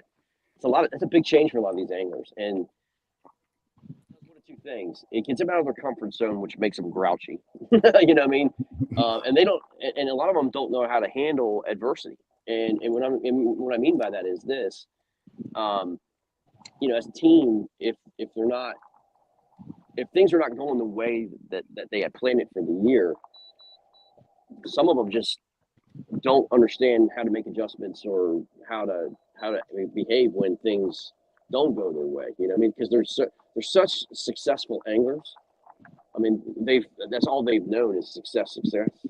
And the minute they face adversity, they don't know how to handle it. And it's interesting to see. It really is. It's a very different mindset that honestly we did not expect. So I don't know. I mean, that's kind of the growing pains themselves individually, as well as the league has growing pains. So do you think is it a culmination or culmination of adversity and being in the spotlight, but also having to check yourself? Because you get a lot of guys that when they get on there, when they do get into the spotlight, they forget that, hey, you are under a microscope, and a couple of things that are going to stand out are huge, which they may seem infinitesimal to you, but that's just part of the intricacies of when it comes to being an angler and being on a team, because it's for the greater good of the team and not individually. Well, and that's the hard part, right? I mean, that's the hard part. Again, I mean, it's especially, if the folks who've played sports in the military and who've been in the military, I think have a complete understanding on how this works, right? Esprit de corps. The ones that, and you can tell the difference. You can tell the difference. The ones that have never experienced either one of those platforms or experiences in their life, they've struggled this year, man. And I mean, in more ways than one. Their fishing, their confidence, and their attitude, man. It's very apparent. I mean, I'm sorry. Is that because, are you talking as it relates to the juxtaposition of teams or the individuals on the team? I think it's individuals on the team, and it's like one of those things, man. I mean, one bad apple could spoil the whole bunch, right? And anytime that you get that one person that acts in a way or becomes disgruntled or whatever, I mean, it affects the entire team psyche, right? Because then you have people agreeing with them or disagreeing with them, and then you got infighting, and it's kind of like your team gets split in half, man. When everybody's not rowing in the same direction, man, those are the teams that are not successful, man. I hate to say it, man. It's more than just fishing. This whole format is more than just fishing. It is. It absolutely is. But do you think that's the causality of everything? I think there's a lot of things, man. I think there's a lot of things that has causality of what's going on, man. So the cause and effect. Finally. What? I'm sorry. I didn't mean to cut you off. Who do we have someone on, or were you say something? I'm sorry. Yeah. Oh, Matt's on. Matt is. That's Matt. Gotcha. Matt's on. Yeah. Okay. Stand by, Greg. 1 second, buddy. Yeah.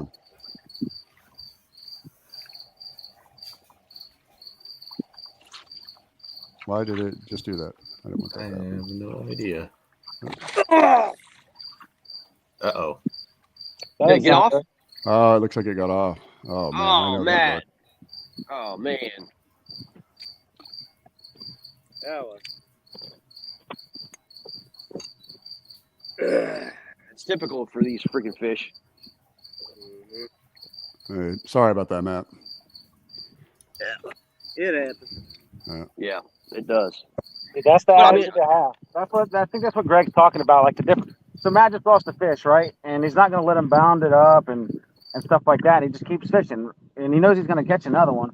But some of these anglers, if things aren't going their way, they just don't know how to bounce back from it. I think that's been a pretty good successful portion of our team, that we've taken our losses in stride. Okay, that was last week. Put it behind us, and just move on to the next week. That's all we can do.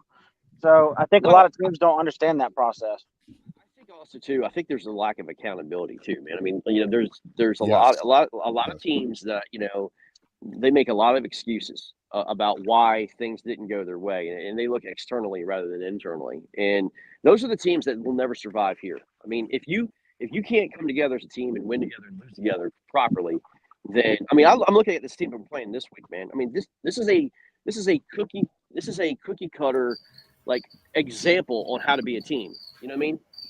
The Motor City Ambassadors are successful because they get together as a team, win, lose, or draw, man. They're all together, man. Do they all agree on everything? No, they don't. But man, they can come together, and talk it out internally and figure out the problem, and then go on to the next game, man. So communication is ideal and also key and instrumental when it comes to this. We're talking about this, the recipe for success. A wise man once said to me, when you point the finger at someone, and this goes back as it's germane to culpability and accountability. Holding Three fingers point back at you, man. That's exactly right. Exactly right. Yep. So to be able to understand that, sometimes it's a very slow learning curve from others, and if they don't ever learn it, then that's on them. There's nothing you can do about it. There's a powerful picture. This was the Olympics, about 4 or 5 years ago, where Michael Phelps is swimming, and his nemesis Ryan, I can't remember his last name. Yeah, I know what you're talking about. Is looking at Michael Phelps rather than looking at the finish line, and Phelps beating him, and it's the old It's the mentality that you're looking around your environment rather than staying focused on the goal. You know what I mean? In your own damn lane. Stay in your own lane. Stay in your own lane, man. I think that's it was most frustrating for me. It was like, already, guys, I'm gonna be honest with you. Already, I'm getting messages from some people. I thought the rule was this. I thought the rule was that. I'm like, what? I'm not. No, you're not. I'm not joking. I'm not joking. Are you talking about today? I'm talking about this morning. Yeah. I'm like, I'm just going to keep my head down and fish, man. We have a rules committee in place. If they have any questions, they can contact them. So I look at it like this, right? Tournaments are like the test. Do you ever take a test blindly? No, you study for a test. You always study for a test. You would think. Great. There may be those exceptions to the rule, where someone already knows enough, or they feel like they can just take it, or they take it as a pretest. But that's not the spirit of fishing or tournament fishing for this case. Right. How are you going to know what the hell the left and right limitations are? I love getting together with my teammates, breaking down maps, looking at different things. How are they fishing? What are they doing differently? And communicating in the chat while things are going on, man. And celebrating each other's achievements and catching fish and just all that stuff, man. I love it, man. That's awesome. I definitely agree. Or calling DWR if I talk to the SME for that area. Whatever, man. It's a cool thing, man.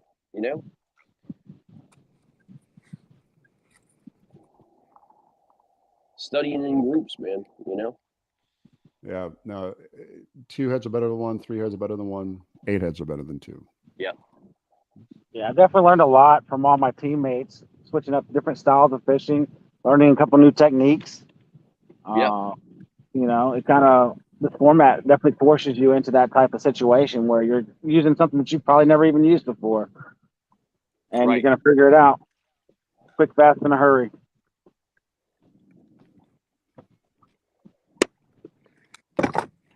And to fish all these wonderful different bodies of water that you would never get the opportunity to.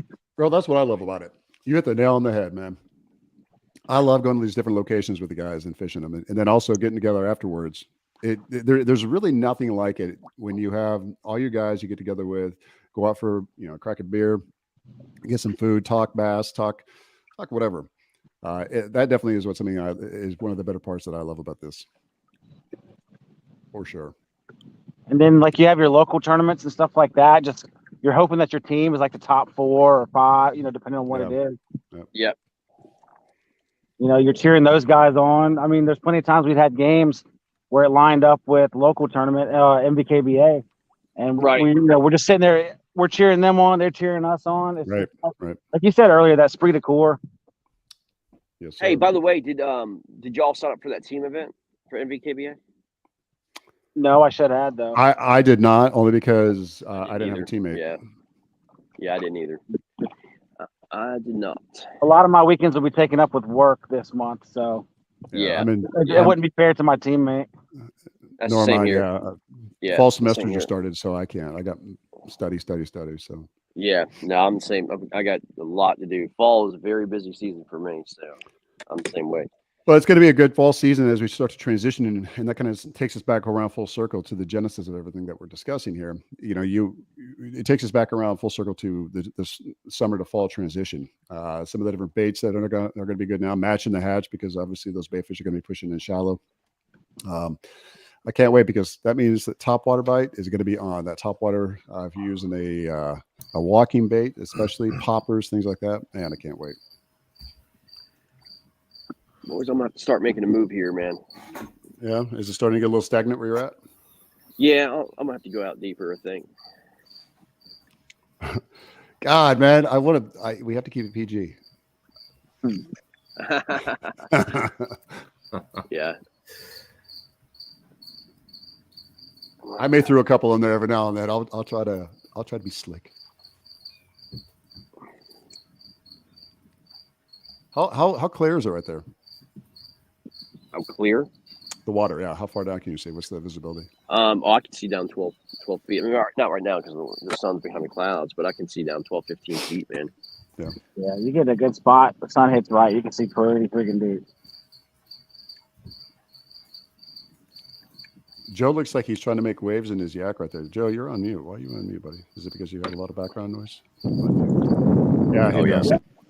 Yeah. All right, I'm muting you back, Joe, but hey, we love you, brother. It's actually freaking beautiful out here. I didn't get everything you said. I got to mute him back up.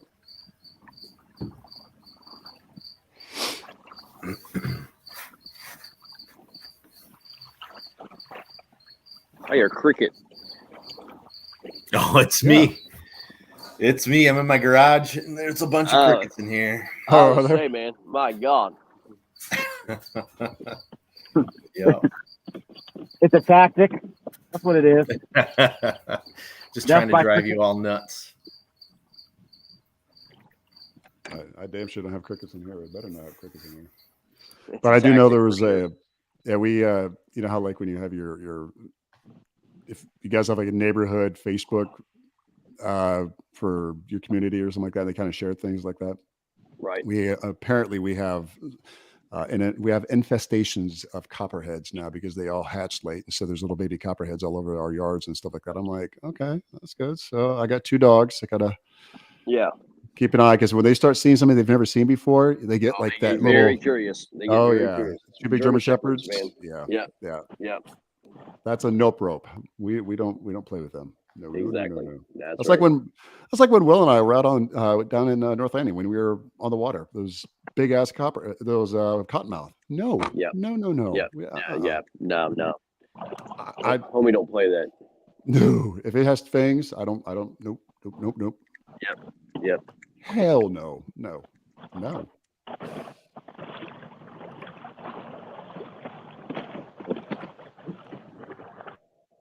I just like saying Zach's name. He's got a pretty cool. He just happened to come back.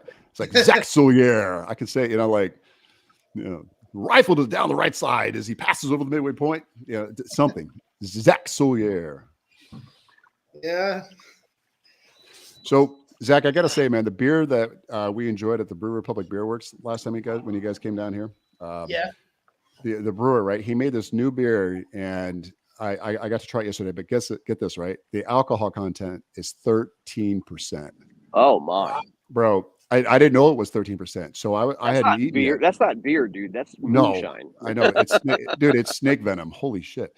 Oh my god! I had an empty stomach, and I'm sitting there and I'm drinking the beer, and literally within the first 3 minutes, I'm like, "How strong is this?" He was like 13%. I'm like, "Are you crazy?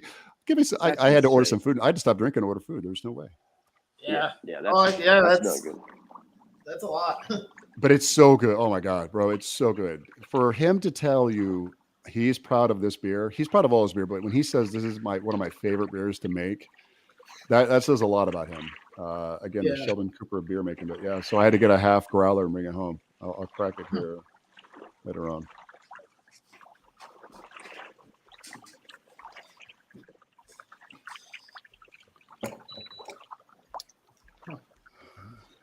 Let's take a look and see what we got for the scores here. Let's see. If you want to go ahead and switch over go solo layout on the. 1 second here. Go to the very top, work our way down. Okay, yeah. Granite State slowly eking away more and more. 175 3/4 Maniacs. They haven't added any additional fish, so they're still at 16 1/4. Bronzebacks again. Slowly creeping away. It looks like the Maulers made up a little room, though. So Bronzeback sitting at 158 3/4 over the Maulers, 114 1/2. Rhode Island Rebels, 127 3/4 over Bay State Attack, 47 inches. Renegades, 154 1/4 over the New York Empire. That is slowly making up room, 102 1/4 inches. Virginia Reapers topping out the Lunkers, 110 3/4 over their 48 1/4 inches. Close game between the Warhawks and Ambassadors, 87 inches to 82 3/4. Arkansas Hogs. Let me go back up. I scrolled too far. Arkansas Hogs, 66 1/4. Looks like the Knights now got 49 inches. So breathing room. They're adding some fish there. Tennessee Shiners, 46 inches to the Outlaws, 32 1/2. Norfolk Privateers, 33 inches to the Delaware Doom, 16 1/2. Carolina Casters sitting at 17 1/4. I'm going to say, I think I know who put that up. No, I did not. Let's go to pass. All right, go back over here real quick. Where were we? We were sitting with the Carolina Casters. Palmetto Punishers, 69 3/4, sitting solo on the board. Southern Slayer sitting solo at 48 1/4. Alabama Hammers, 114 over the Natural State Eagles, 29 3/4. So there's still some pretty good armor reach room right there. Nick Audi. Nick Audi just keeps going. He does. Look at that, 126 1/2, bro. Damn. My gosh. Yeah, I think I can call almost pretty much call the ball on that one. And then what do we have for how much time we got left? We got 4 hours and 46 minutes left. Can you see this on the board, or is it? Is Nick Audi responsible for all the team's fish? I think all but one. Let my. me see. He had 126, right? 120, something like that. So Pennsylvania has 158. So I would assume all but two. All but two, yeah. Mm-hmm. Wow.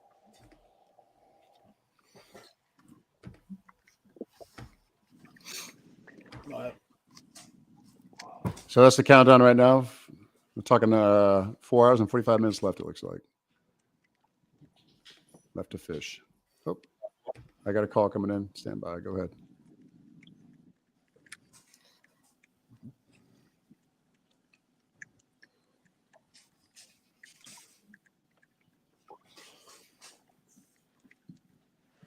Hey Dave, are you gonna be around for pretty much the whole day for this? Yeah. Okay. My brother invited me to go bring the whole armory out and go shoot guns today. So Oh, there you go. he's paying for all of it. So Right on. just hoping I don't get pulled over on the way over there with 12 guns in my truck. Got some explaining to do. I mean, at least 2 of them are on me with I have a concealed carry license, but then the other 10 are in cases in the back seat. Well, I mean, there's nothing they can do. My daughter was down in lockdown on Thursday at her high school because a freshman in her high school made a terrorist threat and said he had a gun with him, and then they locked the entire place down. They arrested him on the spot, went and searched. He had a loaded handgun in his house. Didn't bring it to school, but he said he did. And man, I'm telling you, it was like incredibly nerve-wracking. When that crap happens, man.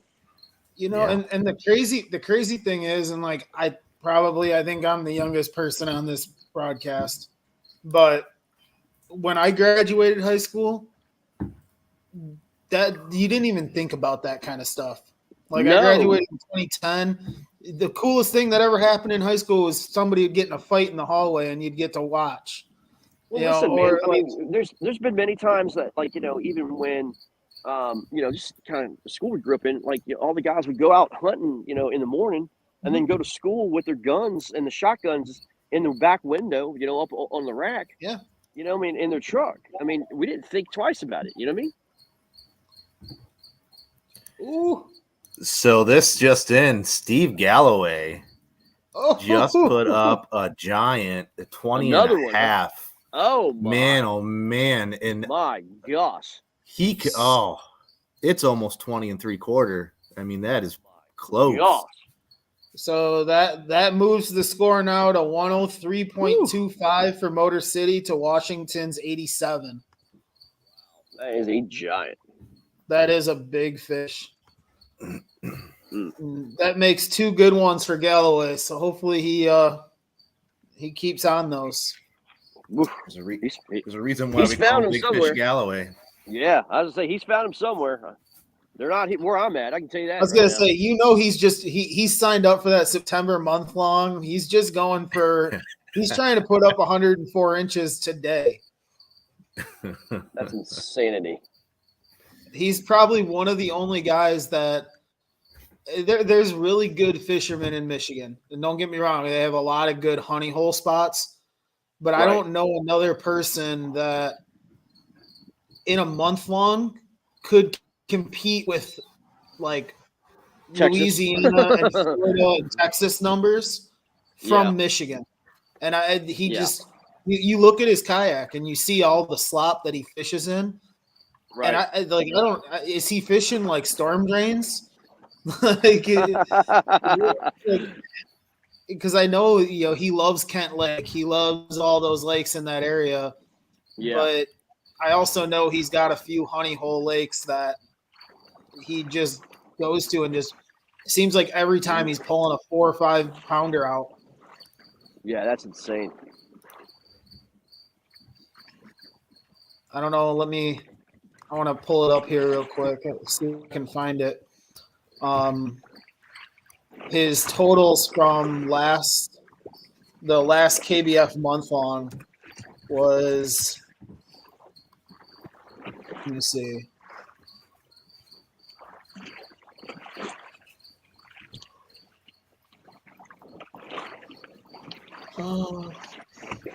You remember where he posted that, Dave? Because right here. Okay, so I'm gonna. Hopefully, he doesn't mind me showing his Facebook screen here, but this was his score for the month of August for Michigan. It was like 109, right, or 107? 100. Well, the last I saw, it was 104.25. Yeah. I remember. What's his name posted it? Matt Linsman posted that. Yep, and I want to say that one looks like it might have been a 21 or a 22 and a quarter or 22 and a half, maybe. Good Lord. Was his biggest largemouth. That's huge. But yeah, it's just some of the fish that he posts up. It's ridiculous. Yeah, that's ridiculous. But,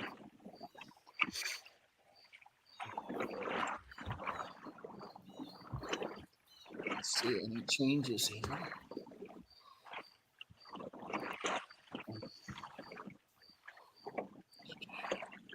Looks like Connecticut has now reached a limit. 1, 2, 3, 4, 6, 7, 8, 9. They're at 10 fish with 172 to New York's 6 fish at 102.25. 17-inch average is good to average, boys. Well, and right now they're both very similar. I mean, they always talk about like who's on better averages. Yeah. Connecticut's got a 20-inch fish and then an 18.25, and then they've got a couple 17.75, 17.25s that are making the difference. New York has 121, an 18.25, and then a 16.75, and then everything under that sub 16.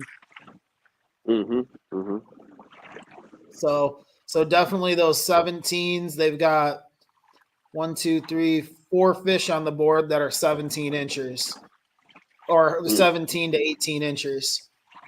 But I'm really surprised at Maine. I mean, I'm not gonna lie. That's the one that I keep refreshing to see if maybe it's a service thing or what I don't they're think it's doing. a service thing, man. I mean, I don't know. I mean, if Granite State has service like that, maybe I hope. Yeah. I mean, maybe, I don't know. Maybe they have fish What on the lake? board. They're just not posting yet. What lake were they on? Bro, I don't recall. Okay, yeah, no worries. You're fishing. Yeah. You worry about that. I think it's But I think it starts with a T. I can't remember what it's called, but anyway. We've now hit the match mark of 119 anglers, and 119 fish have been submitted so far. Well, there you go. So Alabama just posted another fish. They're at 129.25 to Natural State's 29.75. Audie just put up another one.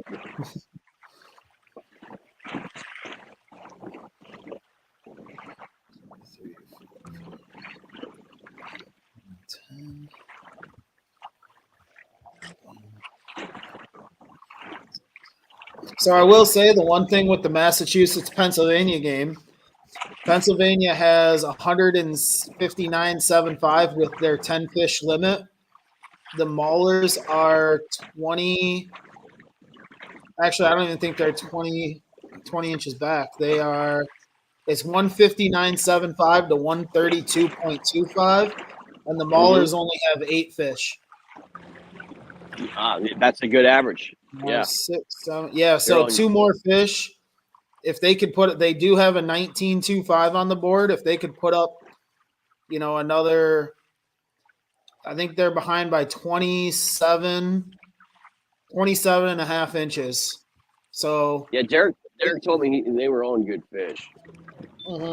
So I mean, two more 14s, and they're right back in it. Yeah. So that's the hardest part about all this is, you see these games that that there's going to be 2 limits put up. And I mean, when you're looking at scores early on, like, even Rhode Island and Bay State, like if there's limits to be had there, I mean, Bay State only has 4 submitted fish so far to Rhode Island's looks like 9. So there's going to be some changes if teams get on some fish. Right.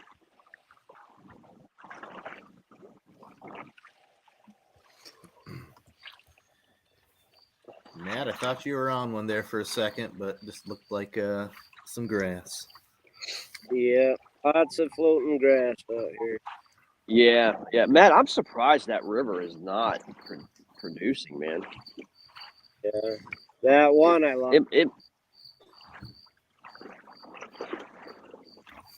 What was that, Matt?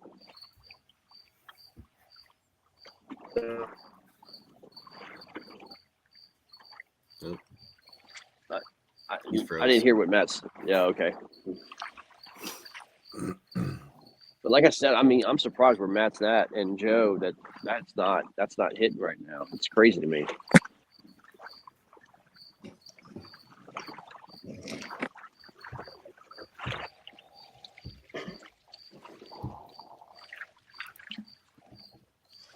I'm just waiting for Baker to throw his first fish of the day up. But that probably won't come until what? You guys are 6:30 to 1:30. That'll come at 1:28. It'll be a 21 and a half. Be like a 24. Yeah. Well, Eric just put up another one. It's like 15 and a 1-8. quarter. Yep. One. Oh, I guess yours is more refreshed than mine is. 118. Yeah. Motor City, 87 for Washington.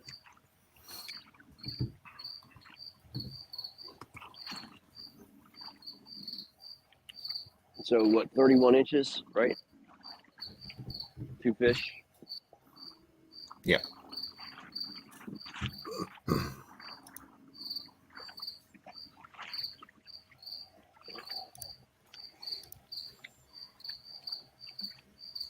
I'm absolutely going to get just annihilated by waves here in a minute.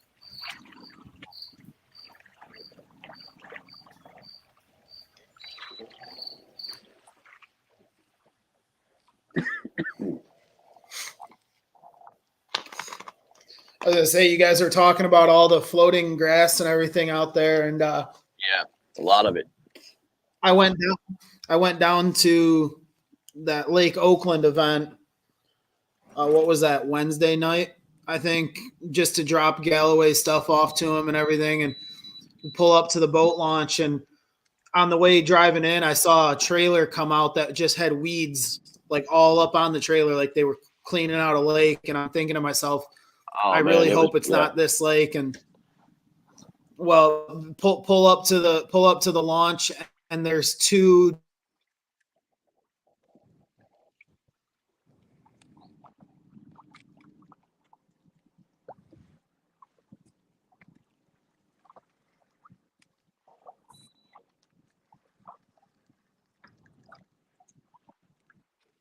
Did we lose Zach?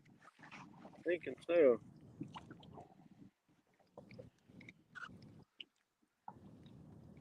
I think some weeds got into his computer.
Lost all of them.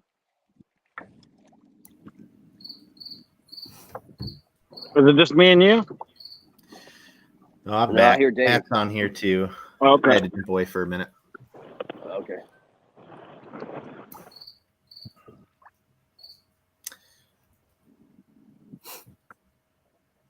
We got a brisket going, so we got some tending to do. There you go. That's important.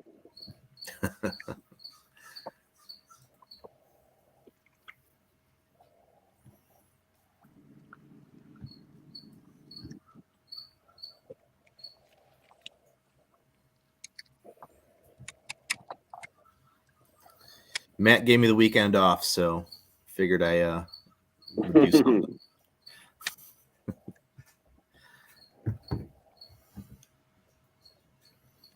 It's always a good thing, man. So, we need a break, man. You know. Yeah. I mean, people just don't realize how much stuff goes into all this.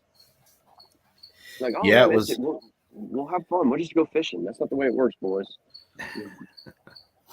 No, it was three weekends straight of traveling and fishing. So yeah, I'm happy to be home.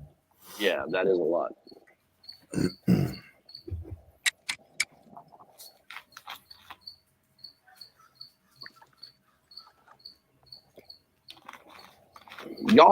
I guess y'all's basically your key win, I think, for y'all this year was when y'all beat Tennessee at Nickajack, man. That was a big win for y'all.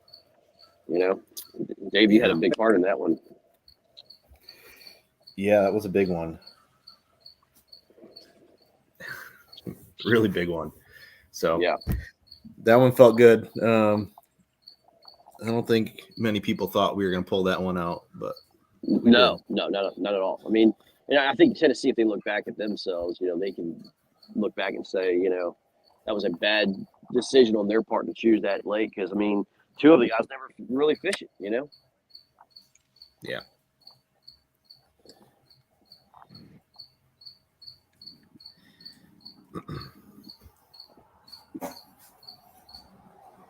No, every match is a learning experience for individuals and for the teams as a whole, just to kind of start thinking about and planning out the following year. So for sure.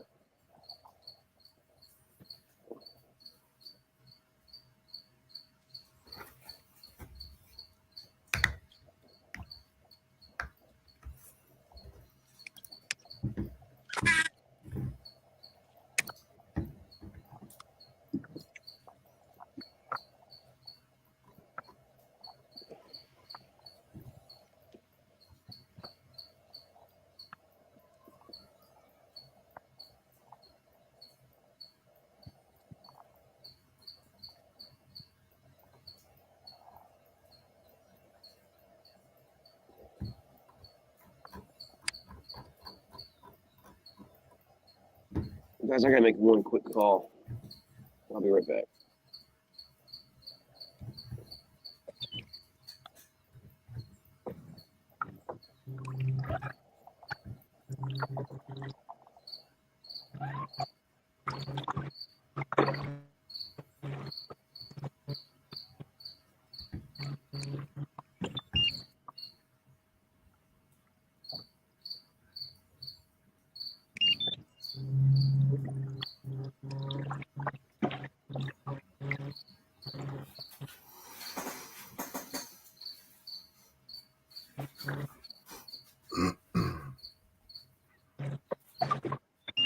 Matt, you launched over there with Greg and Galloway and a few other people? No, I'm down at in the river. Okay.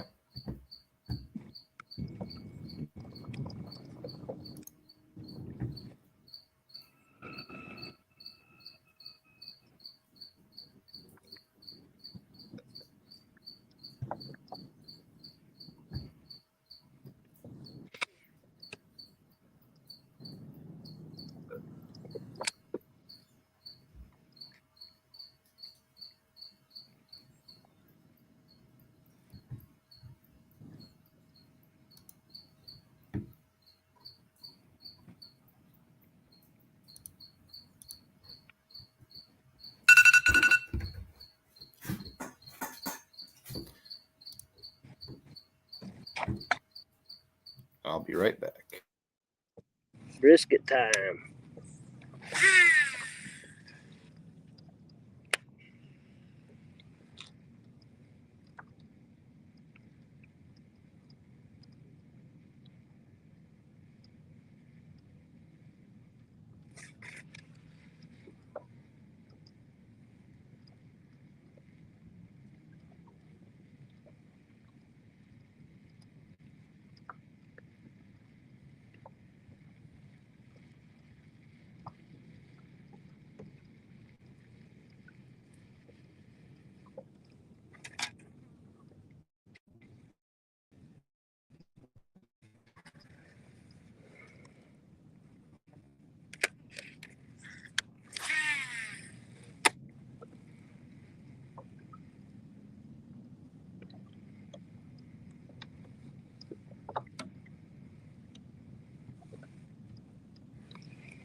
Okay, this is getting a little crazy here.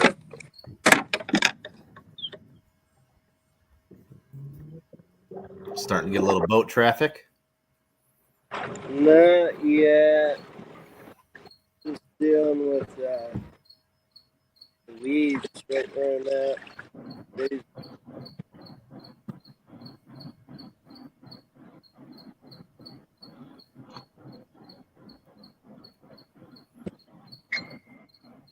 Rambo's back in the truck.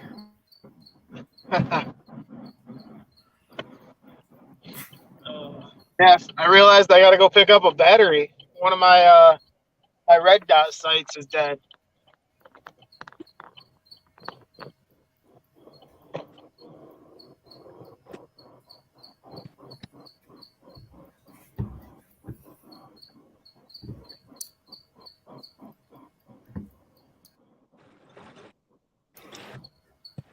Well, let's see if we can pull up some scores here. See what's going on.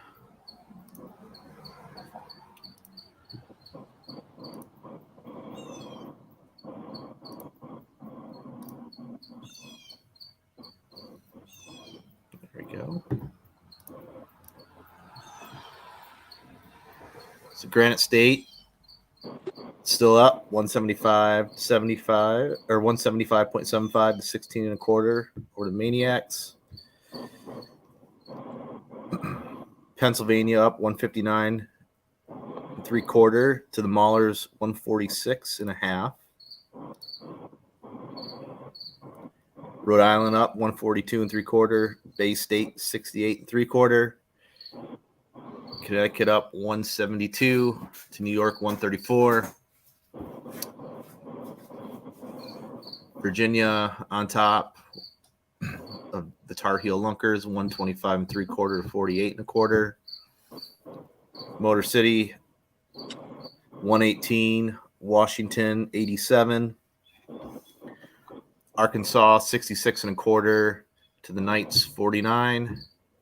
Tennessee up 80 and a half over Oklahoma, who has 32 and a half. Let's see. Privateers up on the Doom 47 to 16 and a half. And then Carolina has 47. Nothing for the Swamp Donkeys. Palmetto has 87. Nothing up for Coosa yet. Alabama Hammers 143 and 3/4. Natural State 29 and 3/4. And the Southern Slayers have 48 and a quarter.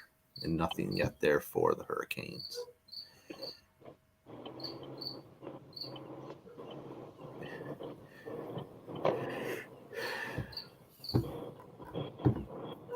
I'm honestly surprised a little bit too at that Indiana game. They talked that lake up like it was such a bass factory, and that there was going to be loads of fish that come out of that lake. And I mean, as it sits right now, there's 5 total fish submitted. 7. 7. And Yeah. I mean, just watching their live, the lake looks absolutely beautiful. It looks like there would be a bass on every single spot that you casted. But and hopefully, both teams can put up good numbers, and just hopefully Indiana puts up a little bit less than Arkansas. But it definitely looks like a very beautiful lake to be at, and hopefully that changes for them and they can start putting up some fish. Yeah, I mean, it looks like they're catching decent fish. Yeah, it looks like when 15. Yeah, when they're catching them, they're catching halfway decent ones. But it's just I sat there for a little while and just watched, and it was just a lot of casting.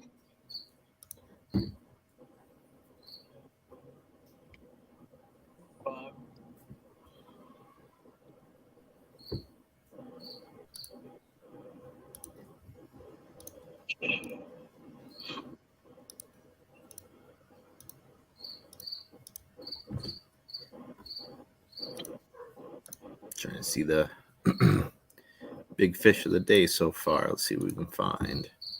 Yeah, say I know I saw a 21 and a quarter earlier. I don't remember what Galloway's went in at, but I did see a 21 and a quarter. I think it was put up by Palmetto. It's one thing I wish this had is something to find big bass a little easier. Yeah. Yeah, Palmetto has a 21 and a half. And You got a cricket in your garage, Dave? I do. I have multiple. I've been hearing that sound all morning, and I was like, man, maybe, somebody just got a cricket on their kayak, and now it's just me, you, and Greg's playing screen. So, See, Bay State has a 21 and 3/4. That's a big bass today so far. And I'm thinking of Maine. Sorry. I was going to say that's the one thing I'm just that Maine Granite State game. I have a hard time believing that Maine is not catching fish. If you're on your home lake, the opposing team already has a limit, and you've got one fish up. It just doesn't seem like that's going to be the outcome. Yeah. Rich Biggie has the big fish of the day so far.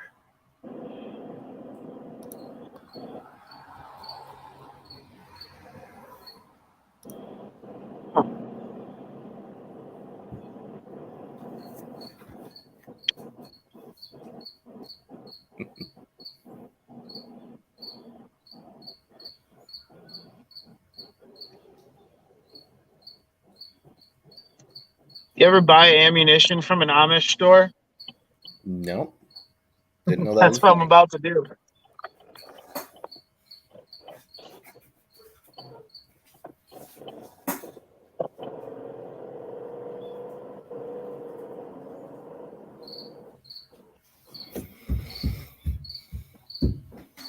Oh.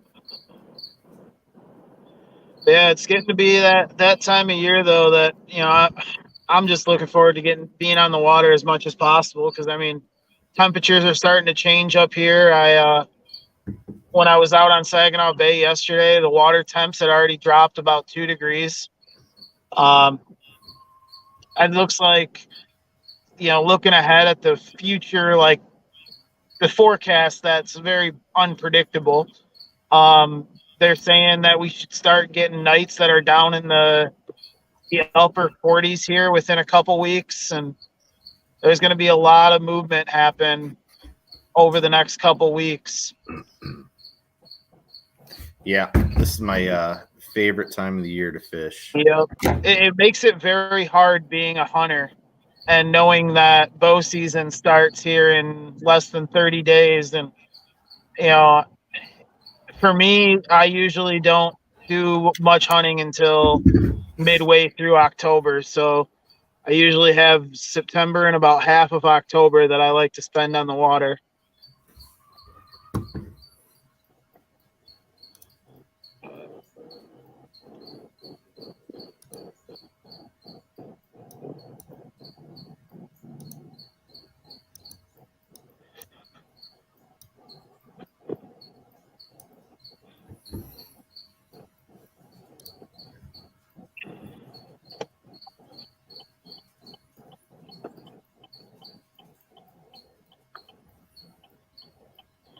I'll probably be hopping off here in a minute, and then I don't know if I'll be back on like towards the end of the day for them, but I really don't want to walk into a store to buy buy ammo doing a live feed.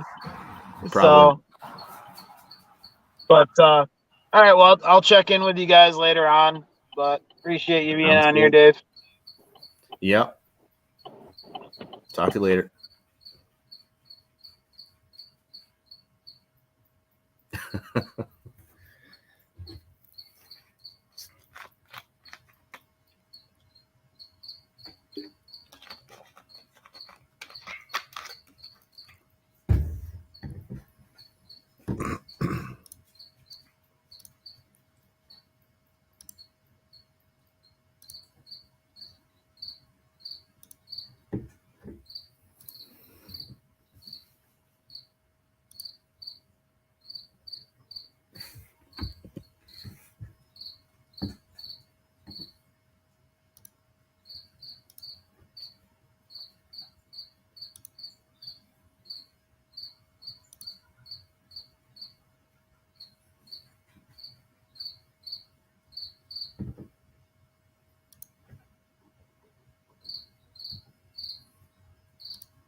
Greg, you back fishing?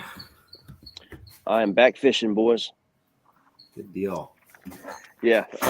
Sorry, guys. I had to deal with a phone call there, man. Oh, no problem.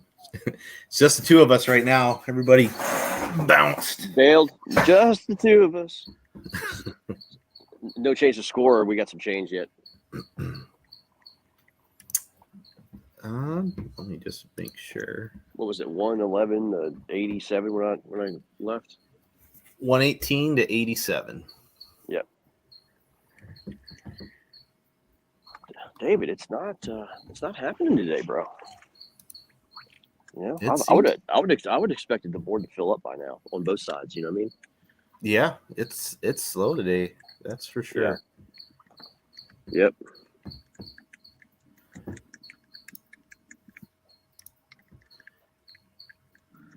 I'm contemplating making a big run, man, out to deep water, man. But man, I don't know. I sure caught a bunch of them here where I'm at the other day, you know? Yep. I don't want to go be chasing ghosts, you know, and I can't be fishing other people's fish either, you know what I mean? Mm-hmm.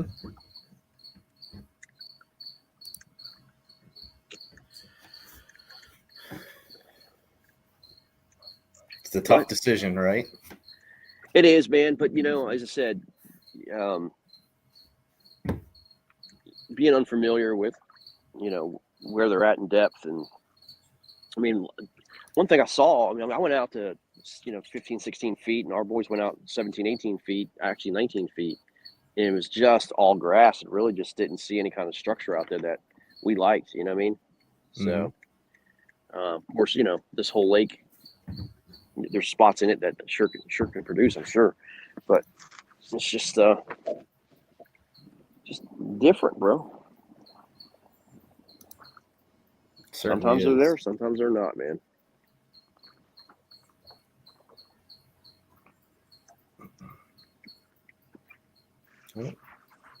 No, is Grand Traverse is your lake, right? You're close to that. Yeah. Yeah, gotcha. Yep. Not too far. Y'all had some rough conditions against Pennsylvania, didn't you? Yeah, that was brutal. That was brutal. Yeah, they were smart and made their way out to the island first thing in the morning, and Zach and I were going to work shallow and move out to the island and later on, but it got so rough. Right. I mean, you couldn't get out there. Across there. I mean, 'cause it's like 2 miles to get out to it's over 2 miles to get out to the island. So, right. But this is how it works. It was definitely didn't feel safe out there, and guys were pumping their kayaks out. They were taking on so much water. Wow. Nah, man, you gotta do this safety thing, man. Safety first, man, for sure. Yep. We do have an update on our game. Both teams putting a fish up. So Motor City is 134 and a quarter. Warhawks 101 and a half. Right on.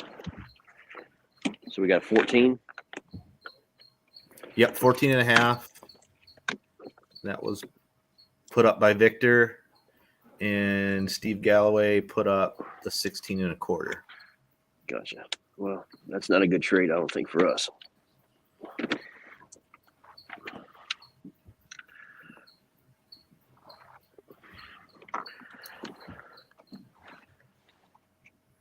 Matt's hopped back on. Yeah, broadcast route. Or at least on mine. Matt still skunked out there, man? Yeah. Same thing with Joe, dude. Joe's the same way. Had the one on. I saw a couple other. The chick bait. Yeah. Threw a slow sinking small jerk bait right on top of them. And yeah. They smacked. They were swirling around it, but right. I mean, I got bait all around me, man. Especially early in the morning. But man, it's been tough. Yeah, it just really warm.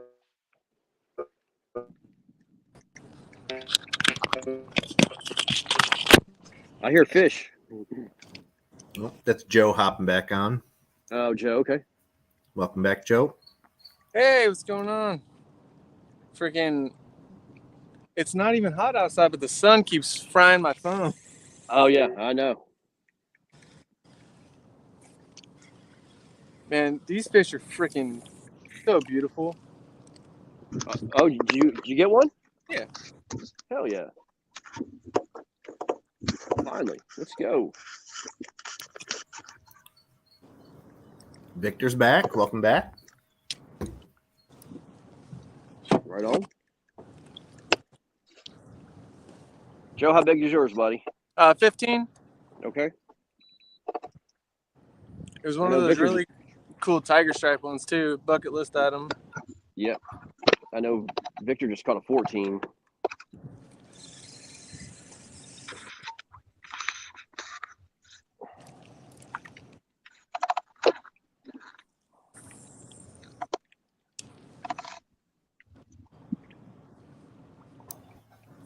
Boy, we're trading punches now. You put one up, we put one up. So now it's 153 3/4 to 116 1/2.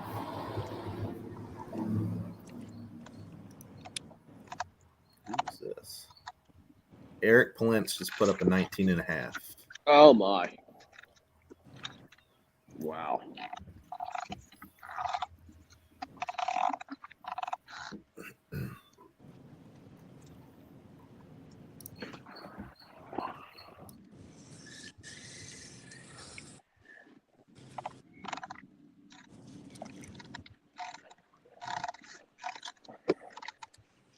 That's a big one. That is definitely a nice fish. Yeah.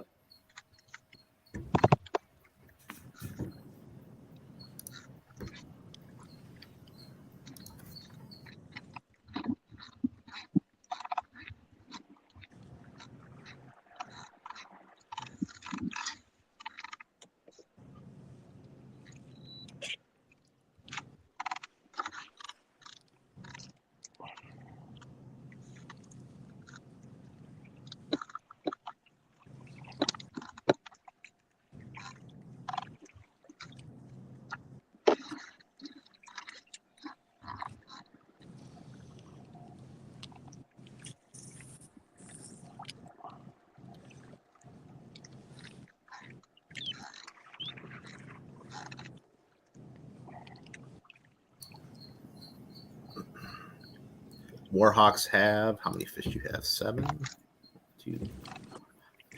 fish. Motor City has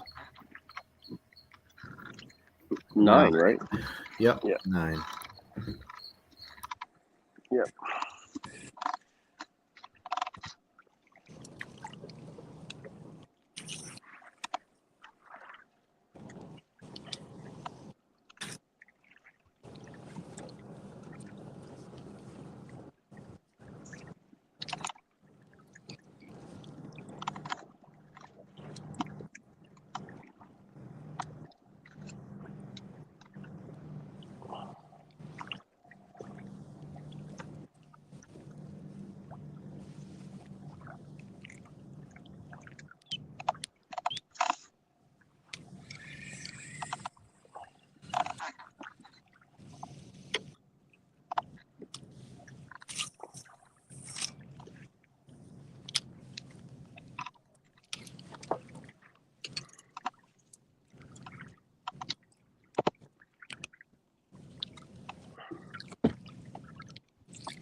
Use that wind back a little.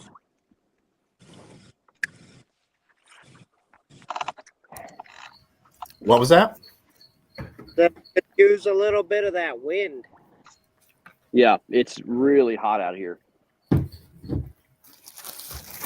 Like that sun is just beating down on you.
Man, these pleasure boats get real close. Oh yeah. Here.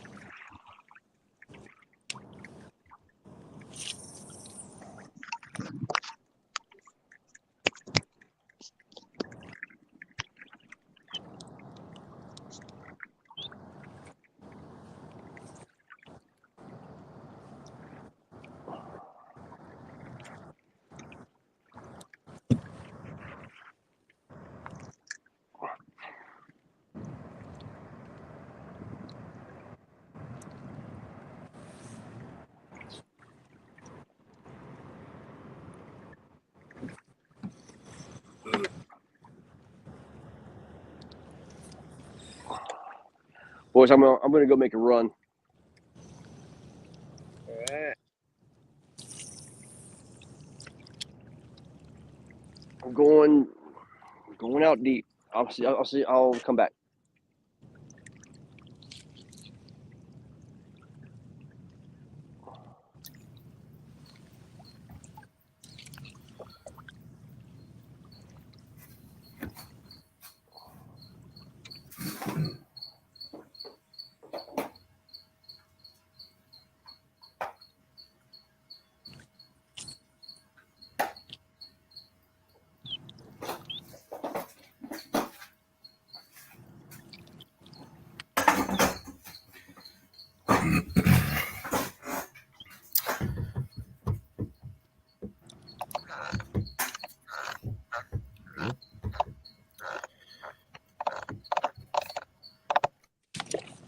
When do you guys start seeing snow out here? It varies. Matt, when do you start seeing snow up there in the UP? Oh, we can see it as Oh, he broke up. I think they start seeing it around September this month. Oh, Where I'm at, we'll start to get some in October. how long before the lake freezes?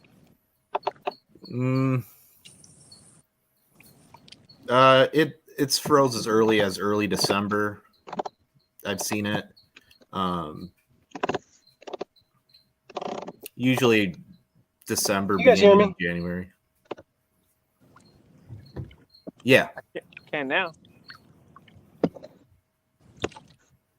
Yeah, I made the comment like, it's freaking beautiful here. And a local was like, yeah, for the 2 months. And then after that, it's right back to it. I was like, oh no. Yeah. It varies pretty significantly from what part of the state you're in. Down where you're at, it's going to be a little bit later. But Matt's probably getting his snowblower ready to go this month. Jeez. I'm like a little prissy dog when they walk in water and they don't want to. That's what I'm like in the snow.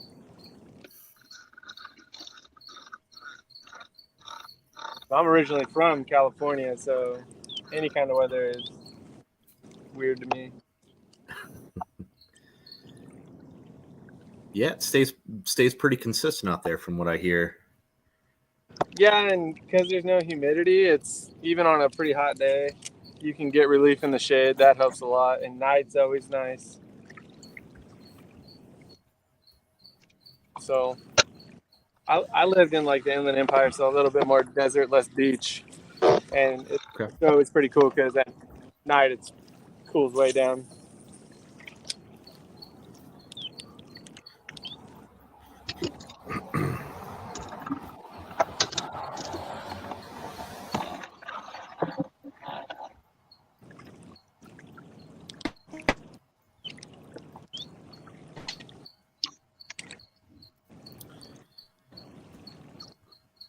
Joe, is this your first time on St. Clair?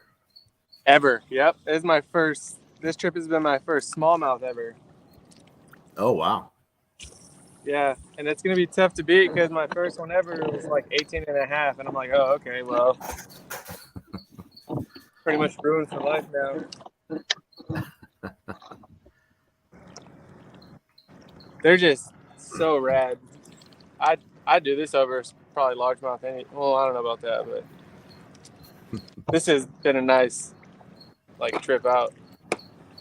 Good. It's a little bit change of pace on fishing technique. Yeah, I'm definitely like I fish in the marsh and river a lot, so current is comfortable, but sitting here finesse fishing is killing me slowly from the inside. Yeah, for sure. Yeah, but it's fun to learn something new and add another tool in the toolbox, I guess. Caught my first tube fish. That was cool. Nice. Wish I was working today.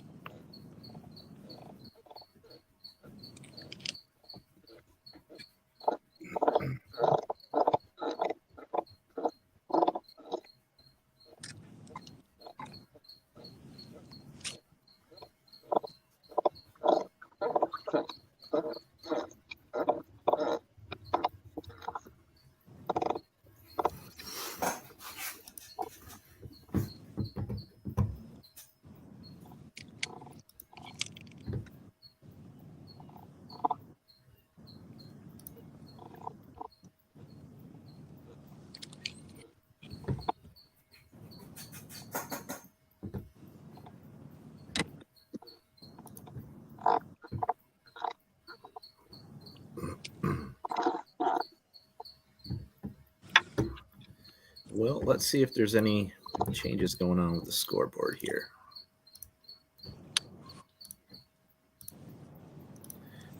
Yep. Oh, that's a big fish. Oh, but you're not on video. Oh, shit. Well, don't worry. Now, get the fish.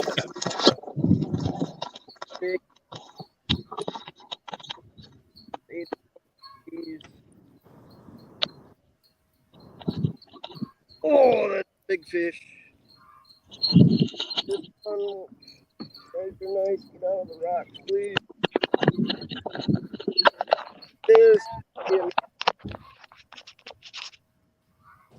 Come here, big guy. Please be nice.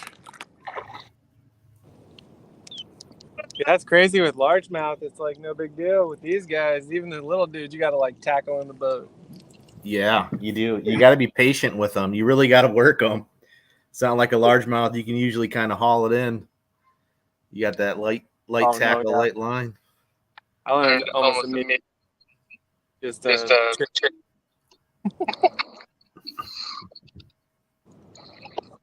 Matt, you get it in? Yeah. Woo. Bit right as I pulled them in. Thank God. Well, let's get that camera and let's see it. All right, hang on. I don't want this.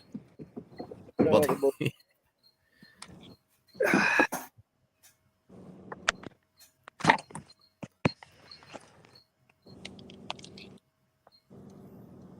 Got me?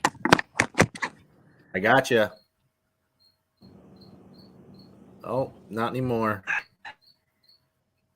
Why don't you get that measured and then come back and show us? And now? Oh, we lost your video, Matt. There we go. Oh, wow. Nice dark one.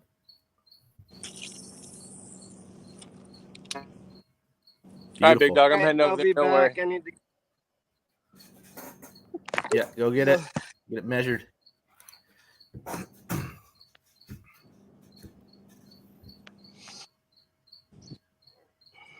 Yeah, I think fighting the smallmouth, man, they just never want to give up. Just seems like forever until they you can finally get them in. Because they'll just keep digging on you.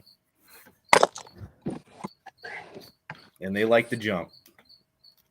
Yeah, this one went airborne a couple times. You scaring me.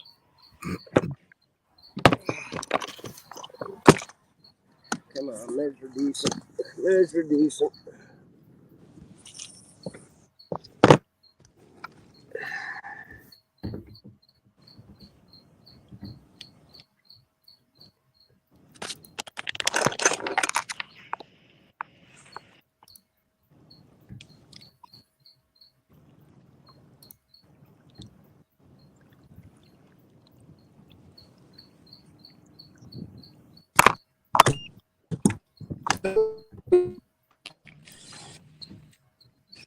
Baker, you're here. I just Yeah, what's going on? I've been struggling. It wouldn't let me on. I don't think I got a very good signal, but I just moved, so I might be good. Nice. Took me about a half hour to download that last fish. I see that, an 18 3/4. Matt's measuring one right now. Yeah, that's Waiting to see what that is.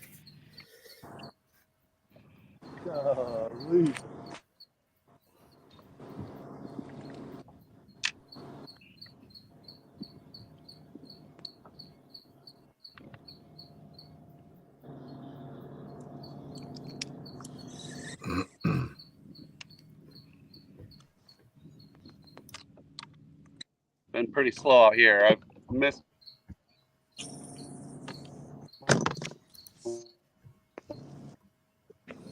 Hey, one look at good that one picture, Dave. fishing I'll be doing.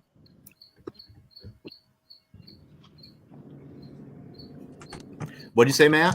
Whoa, whoa. Doesn't want his picture taken? Put it yet.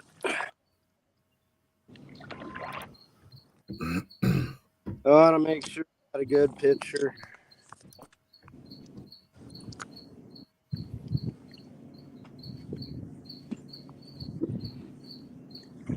%. What was the length on it? It should be 20 even. Nice. I would just want to double check my other pictures before I release this guy.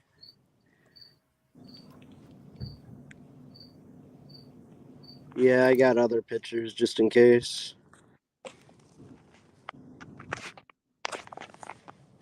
You got me there?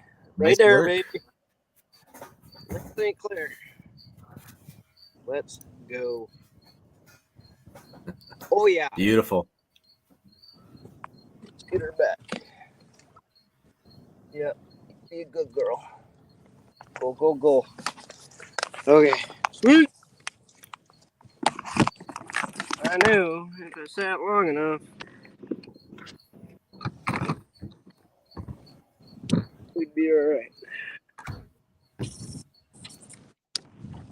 good, good. Now where'd my rod go? With the board?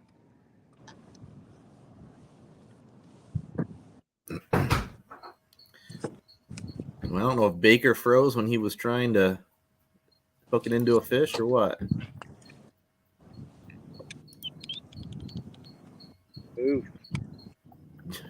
Jeremy, the way you froze, it looked like you had a fish on us. Very, No, I wish. very interested.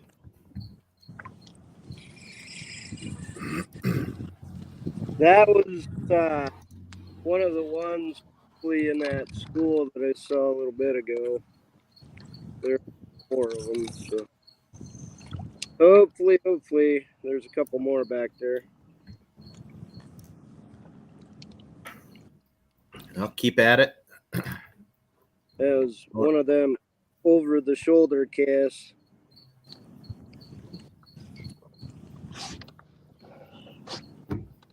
Glad he didn't get tangled up in my rudder.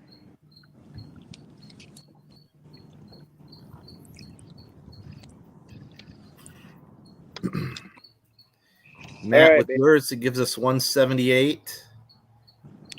And Washington's at 116.5.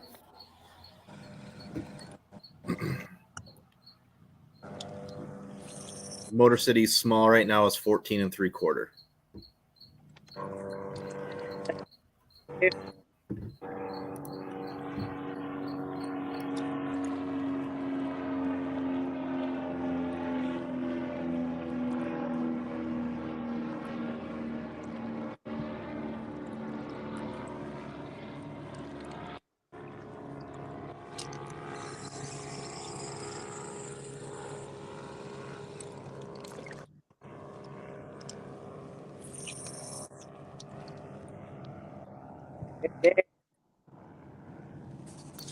What's up? Is that 10? That's 10. Yep. If you're on chat, can you let us know? Say it again. If you're on Facebook with the guys, can you let them know? Yep. Thank you.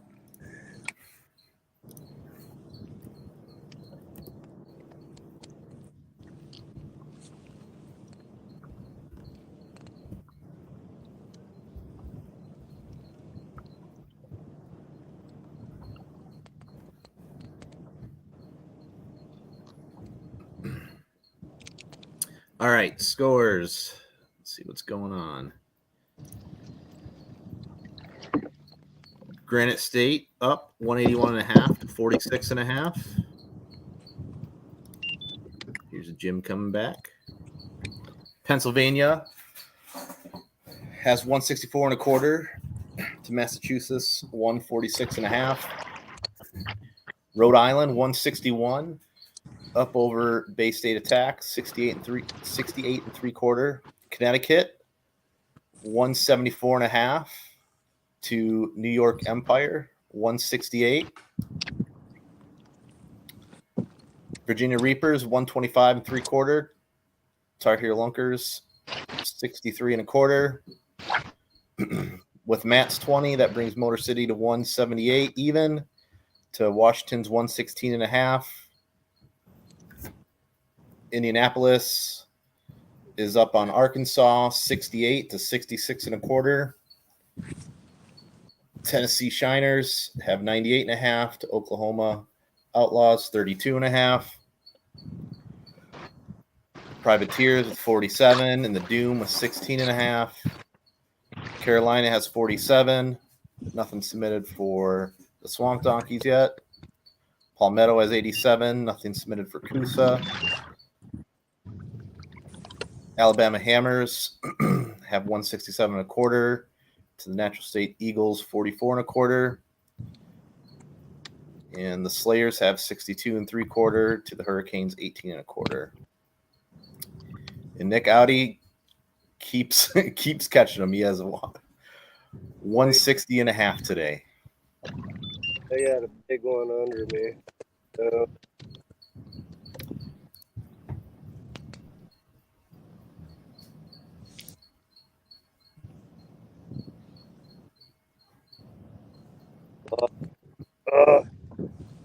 For you.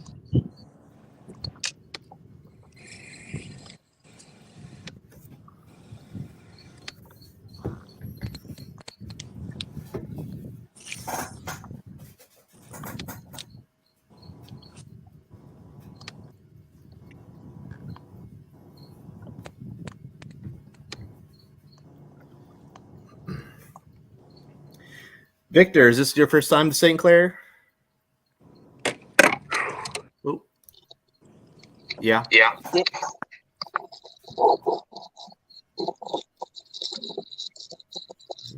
I could spend a week here. Yes. I'm getting feedback from you, Victor. I'm sorry. I'm gonna mute you. I'm getting feedback from you.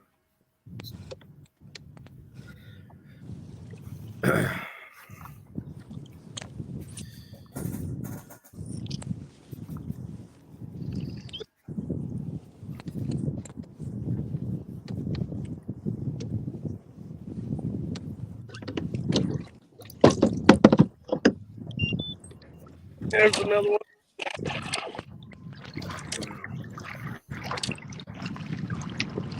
Bring Matt up.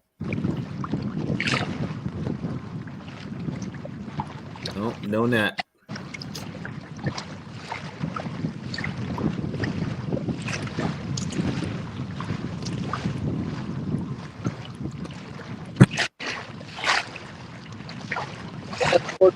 Something. Was there all day? 14 and 3/4 is the small right now.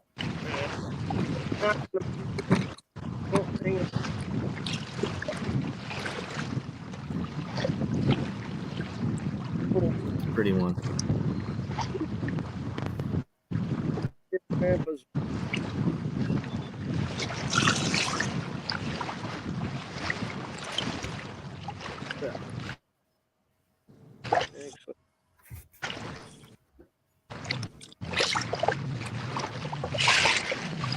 Yes, I did.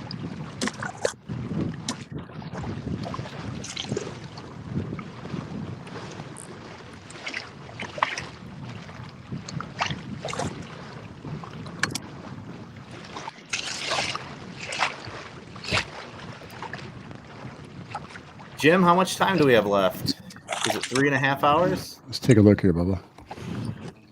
3 hours and 35 minutes. Wait, yeah, that's right. Because we started at 6:30, right?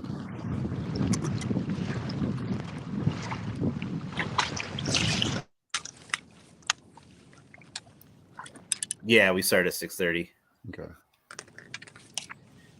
Jeremy, I had to mute you. You're being a little too loud. I was being loud? No, Jeremy was. Oh. I was trying to figure out who was. Quiet. You're fine.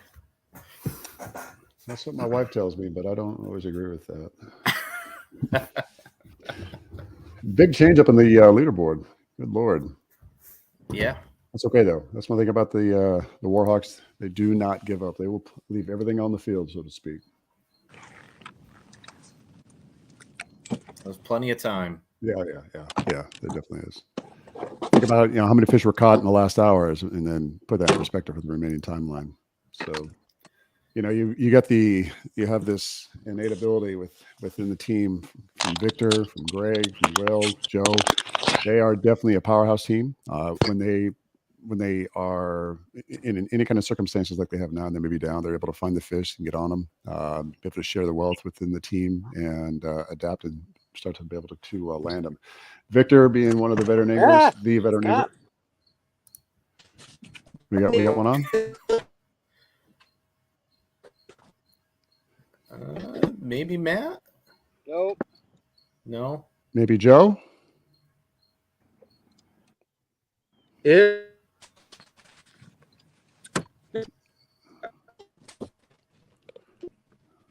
Yeah, whoever it is, Sure. I can't tell.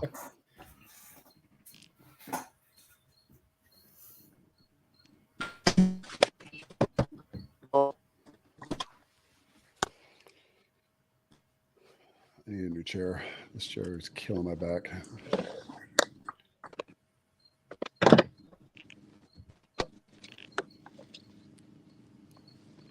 Anyway, to see who it is. I know, right? Like small pause with the cause, right? God. Yeah, as I was going over some of the scores here, and then I got down to the leader, the individual leader, Nick Audi. Good Lord, that man is a fish catching machine today. He is putting on a show, that's for sure. Yeah, he definitely is.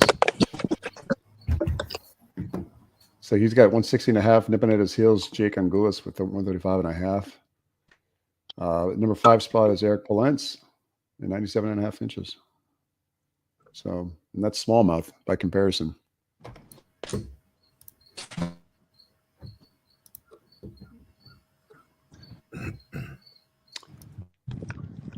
So, Victor, I got to say, that's a pretty good looking jersey you got there. Especially when you got the Warhawks up at the sleeve there. So we're getting ready to order hats. And I think a hat with that jersey would just look pretty bomb. Look at that nice Warhawk riding down the side. I'm glad we picked those colors. Artillery red. Though I got to say, the Motor City Ambassadors blue fits you guys. Yeah. Wait.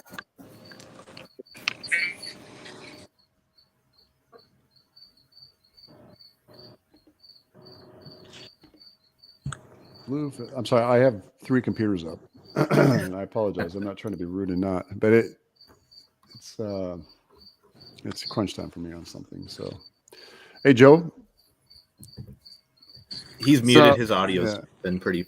Oh no, it's Hey. not Joe. It's Victor. That's audio is a little funky. Sorry. That's all right. Hey, Joe. I just want to tell you, man, I love you, buddy. Aw. Can you see my face? Is he blushing? It's weird. He's blushing. Go Navy. I'm trying to Right? upload this dumb fish. And it won't let me do it. So you did have a fish on then. Yeah. Yeah, we just couldn't see it. That's all. The smallest ones are like so frustrating. Yes, they are. Well, at least you got one on the board, buddy.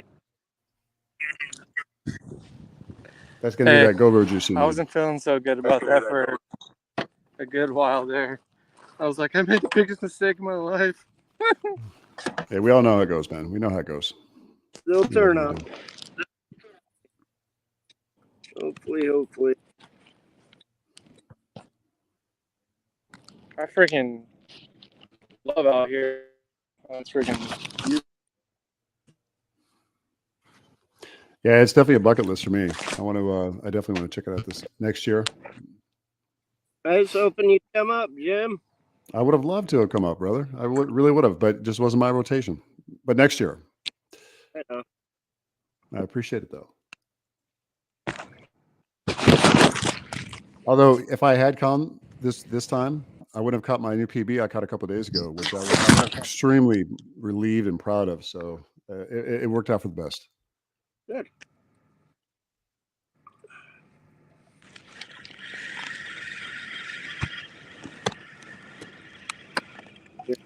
Background. Is it starting to heat up out there?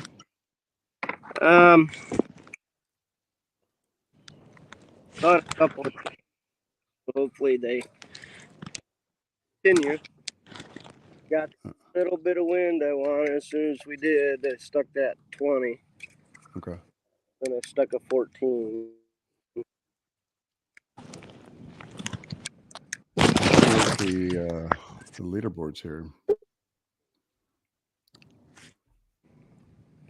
Let's see what I can pull up real quick.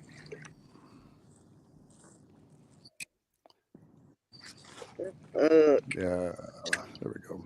Yeah, Joe, I think it uploaded. I'm pretty sure it uploaded. So, yeah, you got that 20 and a half. You got a 20, 19 and a half, 19 and a half, 18, 3/4, 17 and a half, all the way down. So, how many is that?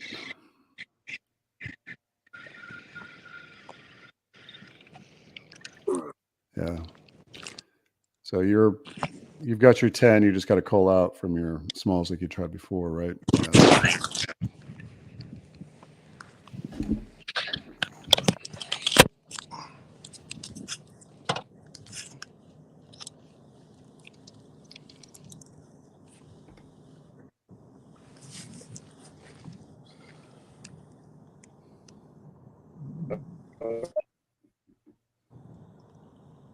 Yeah. Keeps falling up. What was that, Joe? It was mad. And I had one following me up. Oh, you did? Okay. Yeah, I couldn't hear you. I'm sorry. It was coming in a little broken. That's why I didn't know if it was you or He's Joe. just not Not cooperating.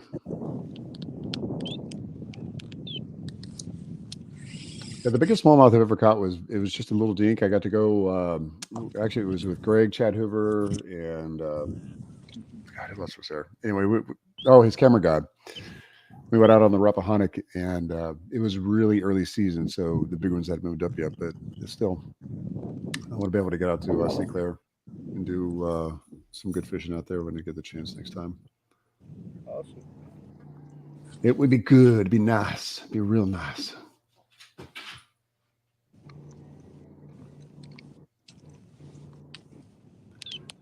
So, Victor, you can hear me. I know you can, right? I know you're muted because of the wind, but yeah, in the spirit of, may I ask you a question?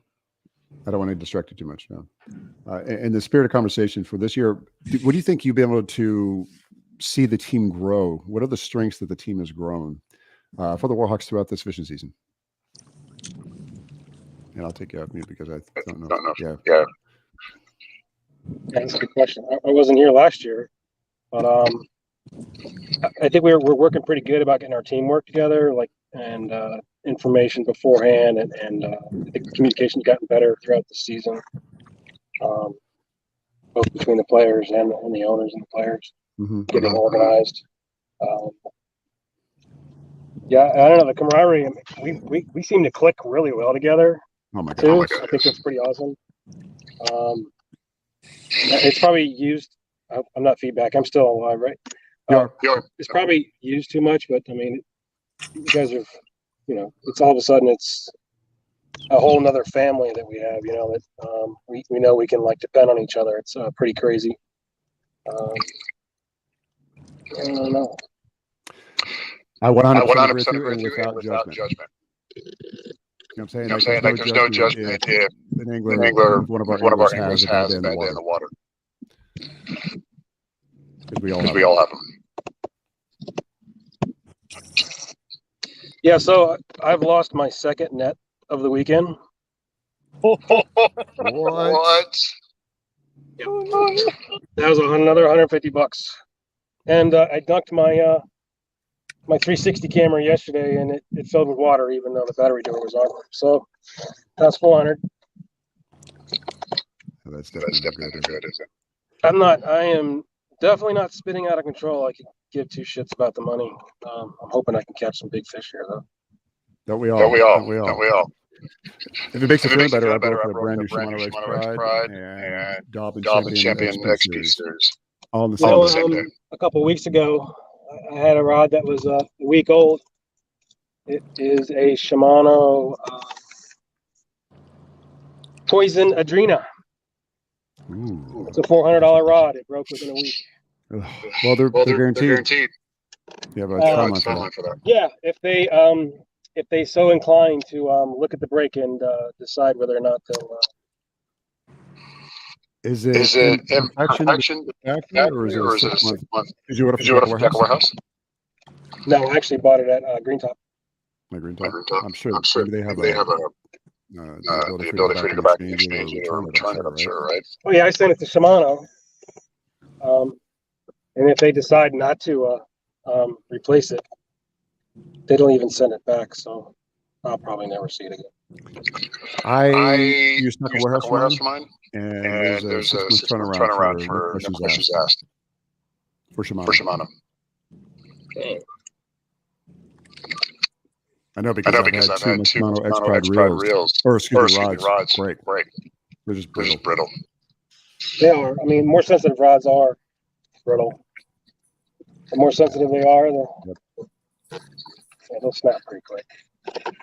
I mean, you're right. I can literally feel everything as I'm just dragging. I'm going to mute because I can hear myself. But yeah, so as I'm dragging it real super slow across the bottom, I can just feel every single little pebble, little twig, everything, right? But when I hook set, I've really developed my hook set this year to where I've got it, pretty much down pat, the reel down and jack them in the jaw. But I did that, and I did it too hard, and it just snapped the top right off. Okay. I don't know if everybody's struggling, but I'm ready for a big move. I don't know what the team's doing. What was our last put up there, Jim? Okay. Yeah, when was our last put up? When did you what? When was our team's last put up fish? So Joe put up the last one 14 and a half. Right now we've got 131. And that was at 10:01. Before that it was 9:26, then 9:24. Yeah. Does that answer your question? Yes, sir. Okay.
And by the way, Victor, if you want to talk, just wave your hand to me because I got you muted because of the feedback.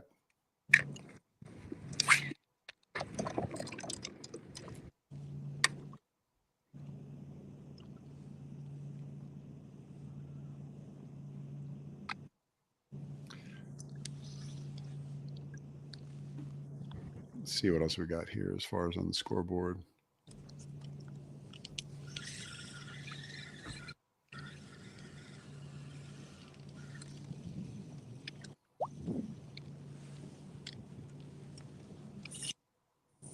Wow. All right. Yeah, it looks like Granite State, I think they pretty much got this one in the bag. 181.5 over 46.5, and that's Granite State over the Maniacs. Maulers right now, they got the Bronzebacks nipping at their heels. They're 171 over the Bronzebacks, 164. Bronzeback, I think they were leading early this morning, if I recall correctly. Pretty tight tournament right there. Pretty tight. Only 7 inches of fish that are separating the two. Rebels are leading the Bay State attack on 164.25 over their 68.75. So they're pretty much out of maybe not out of reach per se, but they definitely have a good lead on them. I think I hear someone clicking in here. Let's see. Yep, Greg's back in. So is David. Then you got the Renegades over the New York Empire, leading 174.5 by just barely, whopping 2 inches. That's all that separates these two teams right now. Renegades are leading 174.5 over New York Empire, 172.5. Reapers at 125.75. Tar Heel Lunkers 63.25. Motor City and the Warhawks 178 over 131. Indianapolis Knights over the Arkansas Hogs 82.5 against the 66.25 that the Hogs have. So pretty tight gap there. Not too much room. Tennessee Shiners 166.25 over the Oklahoma Outlaws. That's 166.25 to the 32.5. Norfolk Privateers 47 inches to the Delaware Doom 16.5 inches. Carolina Casters with 47 inches. Palmetto Punishers with 104.75 inches, and they're sitting solo over the Coosa King Fighters. I do recall a little bit of smack talking going on from the King Fighters, if I recall correctly, but I don't know. They're getting beat down today. Alabama Hammers 167.25 to the Natural State Eagles 44.25. Southern Slayers no longer solo as they are sitting with 62.75 over the Louisiana Hurricanes 18.25. Now, David, I'm going to give you one guess who's leading the overall individual angler leaderboard. I'm going to guess Nick. You know what? You're right. That was a good guess. A very good guess. That is right.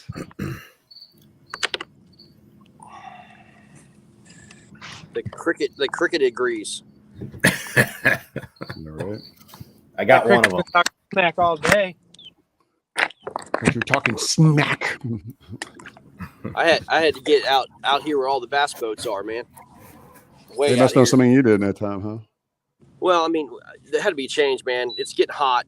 These fish have to be deeper. I don't know, man. I'm just trying to find deeper water. And so I was like, all these bass boats are out here, these pleasure boaters out here. So I'm like, okay, got to figure out something, boys. So yes, sir. Yes, sir. We have a little bit of time left right now. The clock is ticking 3 hours, 16 minutes and 53 seconds ish. I see a kayak. I don't know who that is off to my left. I have no idea. Way off to my left. Is he big and ugly with a beard and waving a Semper Fi flag? Because it might be Will. You never know. No, it's definitely a kayak with a front motor on it. So I'm not sure who that is. Hey, Matt, wave. No, it's not Matt. Probably Jeremy. Jeremy Biker. Yeah, that Jeremy runs a motor on his. Or Steven. Steven's got a motor too. Oh, I forgot. It is Labor Day weekend. God, man. Oh, yeah.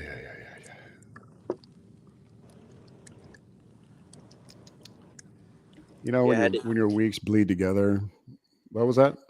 I had to get much deeper water, boys. I mean, that early morning bite, yeah, it's good. But, man, once it heats up like this, man, got to get out here. What do you think is what? If it's anything kind of like the reservoirs around here, which I've never fished St. Clair, so I have no clue whatsoever. But are there typically It's a complete shot, man. I mean, you can't.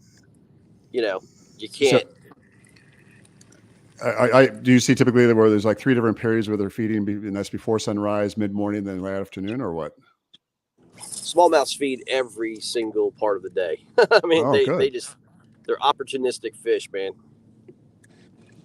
I mean, you could definitely say that about largemouth too. I agree. Yep. Is that? Oh.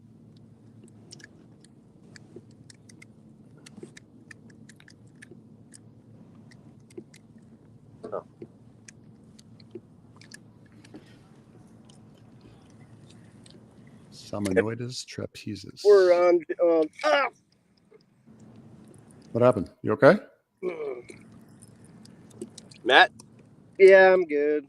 I just had one spit the hook that was at least a 5-pounder. Oh. Maybe 6. Matt, you just keep doing that, buddy. Well, if he's over there, hopefully. Like I said, I saw 3 or 4 of them swimming around together.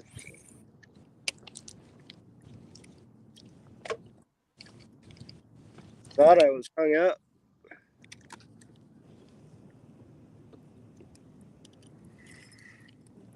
What'd I get?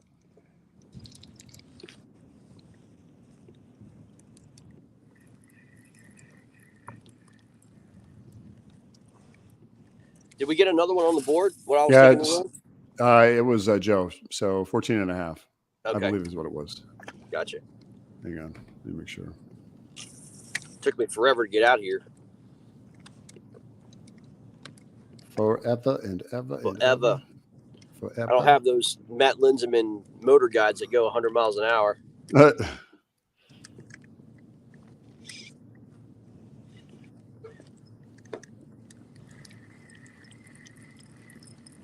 She ain't all that fast in the current. Yeah.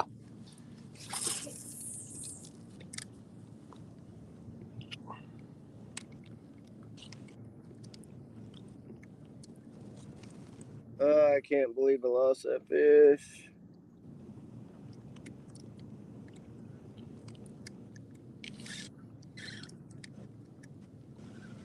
Off Ned rig.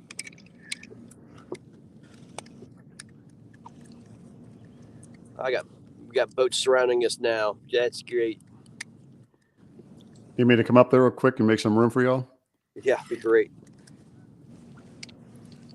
I ain't got a soul by me, which is nice. Yeah, it's pretty nice. Got some crazy jet skis though.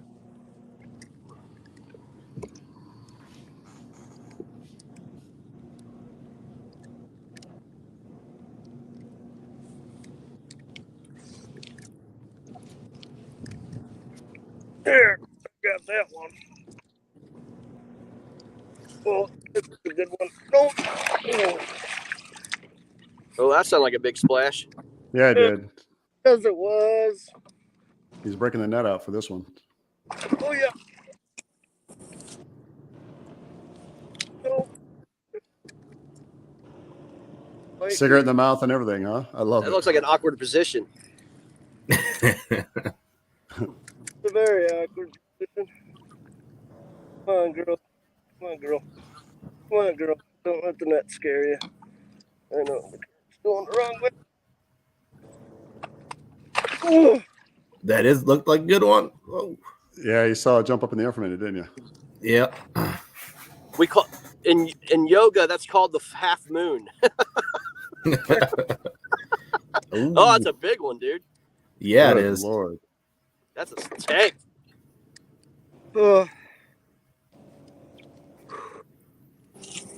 Take a puff off of there. Calm your nerves. I swear I'm going to need high blood pressure medication. Matt, you did yoga, smoke a cigarette, and catch a 6-pounder, man. That's amazing. How's Jesus. That's a freaking giant. Hang on. Hold it up. Dude, that's a giant. Nice. Hell yeah, bro. That's a good photograph, man. Nice. Oh, he was pinned too. He wasn't going nowhere. Okay. Ooh, I got a lot of line to tear off this. He done threw that line all up. Beautiful pattern on that one, too. Yeah. It's a pretty fish.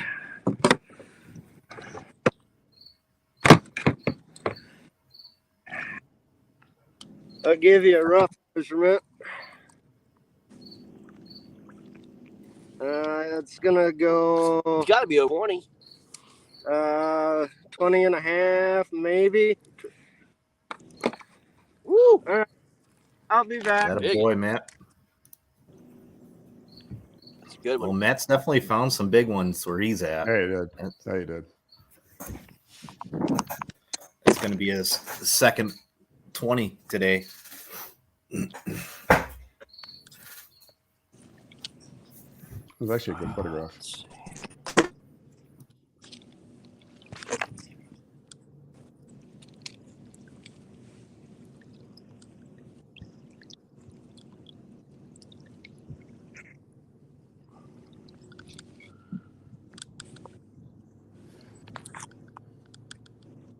Huh, interesting. Somebody needed a code, and I'm not sure who it is. Oh, Victor. Let me put Victor back in.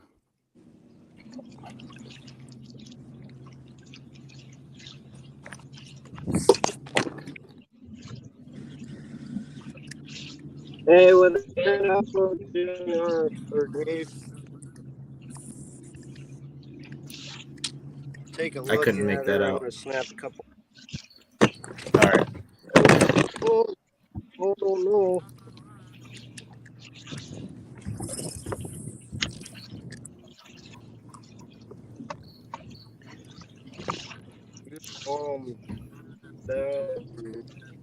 They get a little squirrely, man.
Okay, there he goes.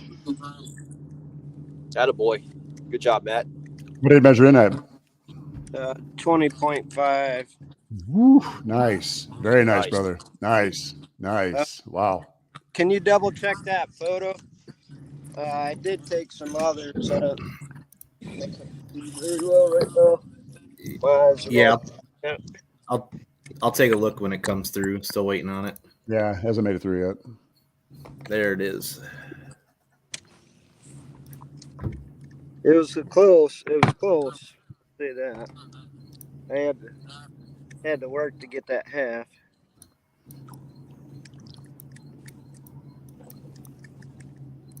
Oh, you're good. Sweet. Man, another chunky one. I had to peel off like 8 feet of line.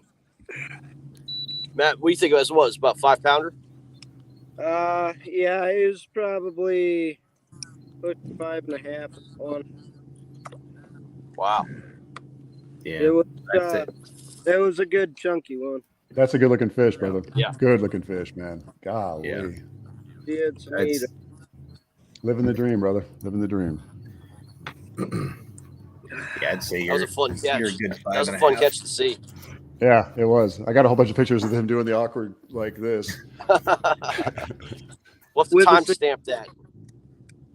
10:24, I think is what it was.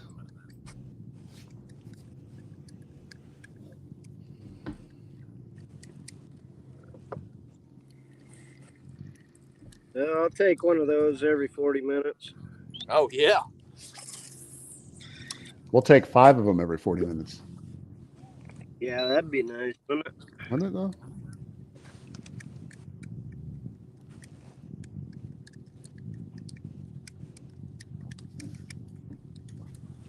Interesting fact about smallmouth. Do you know what 2/3 of their diet is comprised of? Crayfish. That's right, crayfish. What is their average lifespan? One of 15 these. years. 15 12 years. to 15 years. That is correct. 12 to 15 years. And we caught them both on crayfish.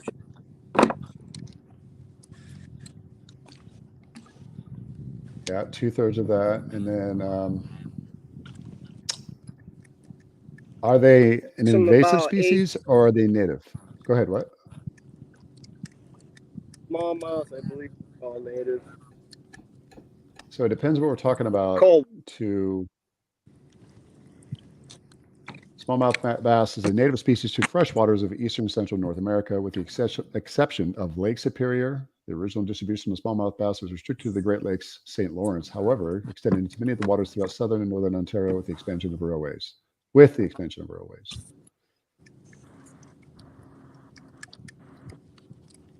You know, while we're all, very passionate about the sport of bass fishing, let's not forget about the 22 who could not be with us today. I know if we can just get that, if we had a chance to have one person join us, I know we could change their life forever, give them the therapy they need in the water. So thank you for those who could not, who paid the ultimate sacrifice as well and served our country, to include first responders. Yes, sir.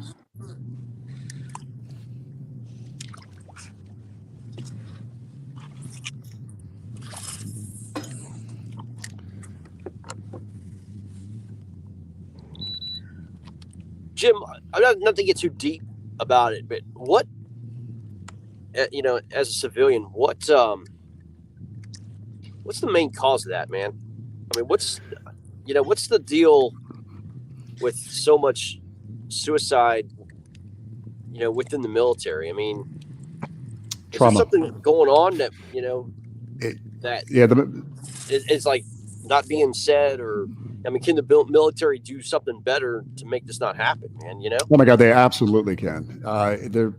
Right now, the biggest thing is that you have a disconnect from leadership down all to the lowest level, the lowest, the linemen, the lowest infantrymen, whatever the case may be, to the lower ranks, where they're not able to spot and see the warnings and indicators ahead of time. They may be aware of it, but there are so many different indicators, triggers, and what we call thresholds for these types of behaviors that do eventually come to the surface because of trauma. It's because of some type of we'll say substance abuse, whether it's alcohol or whatever the case may be, after they get out and say they're on to something else. Unfortunately, it is definitely endemic and pandemic, if you will, when it comes to veterans worldwide, wherever they may be. Let's say for right now, the average number that they count that the Veterans Affairs counts as 22 a day, but the number is actually much higher than that. I don't know. Some say up to 43. You got another one?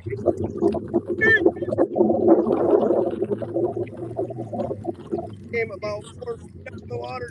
No. There you go. Looks like Matt's on him now. He's really on him.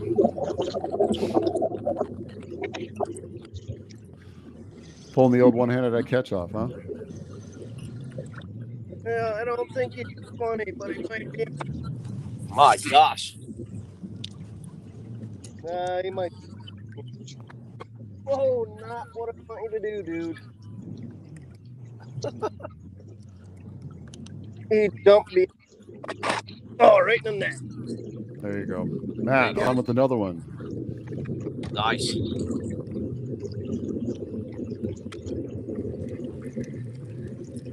Good Lord, Matt. That's a great.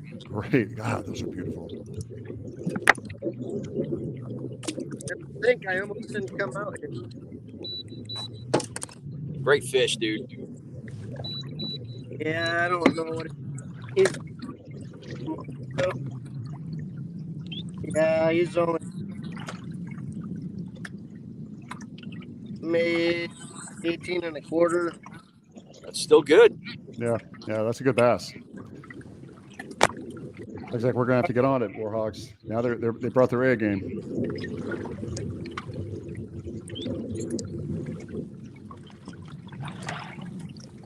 Wow. Get back over to our hairline.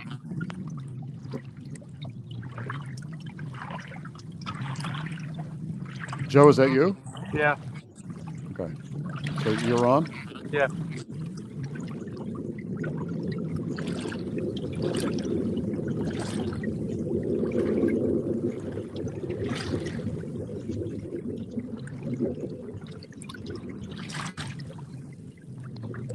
Who's that? Is that Joe? Yep, that's Joe. Good.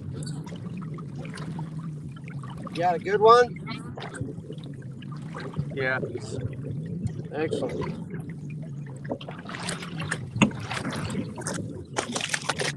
I hear flopping.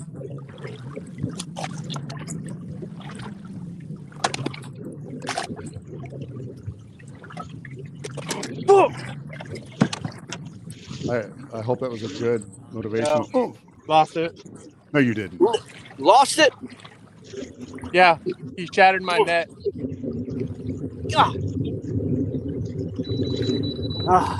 That's okay, buddy. Shake it off, man. Shake it off. Hey, man. get back in the water. Shake it off. It's all good. You found him. You had him on. You know what to do. Just keep doing They're what right you're there, doing. dude. Yep. Keep doing what you're doing. Those damn fish are so hard to catch. They are.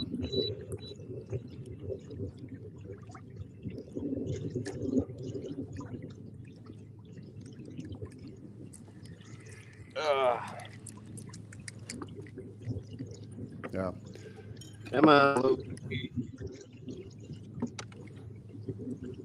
Yeah. Anyway, Greg, they were talking about this. Of the different indicators. It's just basically a big disconnect. But the problem that you do see. Let me. Joe. Who is that? Yeah. Hey, Victor, I muted you. Wave your hand, buddy, if you want to come back on. Okay. Only because there is feedback. Yeah. So the interesting number about this is if you look at the average life, the median age for veteran suicides, the last statistics I think that were put out in 2019 or 20 gave the age around 59 years old. So that actually outdates some of the different wars that our veterans have been involved in recently, talking about Afghanistan and Iraq. So you try to look what the common denominator is. And of course, it comes down to long-term substance abuse and also depression. But there's this huge disconnect with the younger populations where leaderships are not able to readily identify. And so you see trauma over time as your brain starts to rewire. Depression starts to overtake a lot of the different things that we experience in our life. And it's one of the leading causes. But they do not include the number for those that are related to substance abuse, such as alcohol or psychotropic drug addiction. And that's one of the biggest things that I think really is a big disservice to that statistic. So you figure the number is really predicated on the total sum, which is like I think it's like 8,000 veterans a year commit suicide. It's a staggering number. Yeah, it's a staggering number. Yeah, it is. It is. And a bad thing about that, Jim, I know when I was in the military, it was still a crazy stigma to go into. See someone about it, right? Yeah, you did. Oh that. yeah. Oh yeah. You were pretty much guaranteed an out or a shit job or. Oh yeah, they're going to ground you, and you're not taking a weapon. You're not going. If you are going on deployment, it's not going to be to carry a weapon. Yep, that's exactly it too. And I think agree. that contributes a ton to that. Is that there's still that stigma. I don't know if there is as much now, but I know when I was in it was you didn't go. If you went, you might as well not re-enlist. Yeah, and you also look at it from the context that when you do get deployed, you have to take it for the team just like everybody else. Everybody else is going through, quote unquote, the same shit you're going through, and so you see that as a sense of normalcy. Well, the problem is that baseline sense of normalcy, it really isn't. You have to be able to talk to someone about this, and until they take that bad stigma that comes with this, it really definitely is going to continue to plague and continue to be a pandemic. I'm trying to think, is a pandemic illogical? Yeah, so. Unfortunately, that's what it is. But like I said before, they do not take into account when they say 22 a day. That's not including the statistics that include those that died because they were, heavy alcohol. They abused alcohol heavily, or that they took psychotropic drugs, or that they were taking, any type of recreational drugs, if you will. So that's what I think is messed up, and that's a big disservice because they still play into the game. They still served our country, and they still need to know and be aware that there is help. I read a couple of articles recently where there was a veteran who committed suicide in the parking lot of a VA hospital, which has happened more times than you would think it would. It's one too many. But he went to the hospital to try to get help. They turned him away, and he committed suicide in the parking lot. Unbelievable. That's what's happening with our veterans. Yeah, it's very tragic. It's reprehensible, if you ask me. All right, see if they're still hanging out. Now that's a good looking fish, man. Photo looking all right. Man, I'm going to need you to send your coordinates. So we can go. hey, Joe. Joe, was that fish at your spot? I ain't leaving. So he broke the 8-pound test, and I had just retied. Oh my gosh! It was above the knot. Yeah. And my net, he jumped in the net, and he thrashed so hard it popped two of the little rubber D-rings on it. Right. And so, can you see out my camera? No, I see it's black, brother. Oh, well, I had to put 5 zip ties on it because that's how many loops he broke. Oh man! Wow. How big do you think it was? At least 19. At least. Yeah. Enough for me to break 5 rings on your net. Yeah, it's zip tied to all. Yeah. Yeah. Wow. What kind of time we looking at right now, Jim? Right now, 2 hours 53 minutes. 53 and a half minutes. So yeah. Ooh. It's 10:36 in the AM on the East Coast. So what is that? 9:36 in the AM on your side? No. We're east. We're Just Eastern. Okay. Yep. Oh yeah, because 6:30 would have been 6:30, 7:30 here.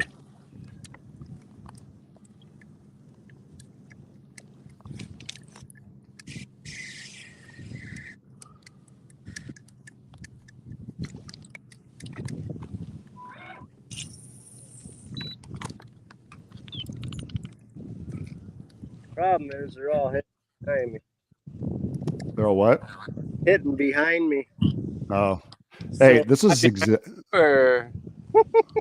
Yeah, this is exactly why I love my new rig, my big rig now, because I can swivel in my chair because I can't stand that behind the back crap. My back doesn't work like that anymore.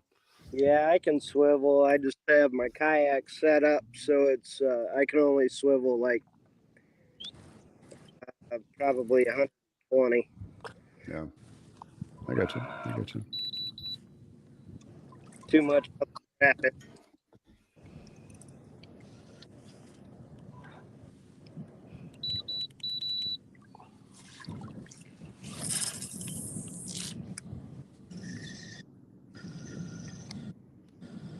Really want a 22. Let's not get greedy now, Matt. Yeah, right, Matt. Come on now. Let's not be showing off here. All right. Hey, if I can show off one day a year, I'll do it. I know, right? Hey, if anyone could do it, it's definitely you. That's for sure.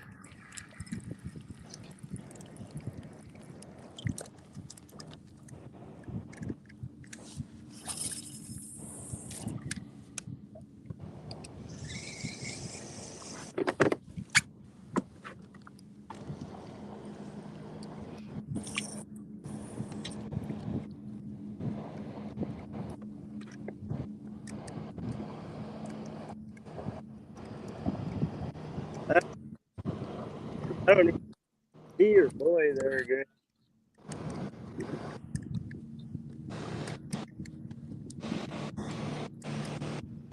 Saw him earlier fishing not too far from where I was fishing, a couple 100 yards. Yeah.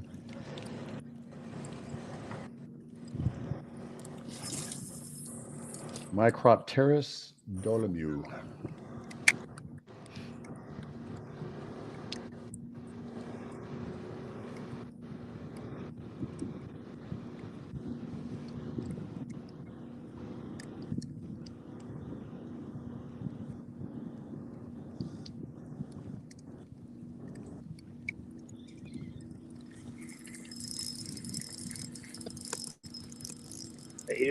That drag? That's me. Are you on, Greg? Yeah. Oh, Greg, we got to go solo on you, Greg. Got to go solo.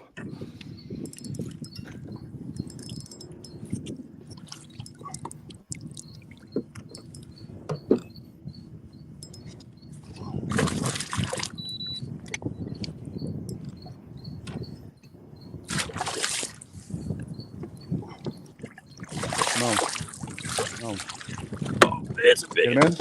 Nice. Yeah. Way to go, Greg.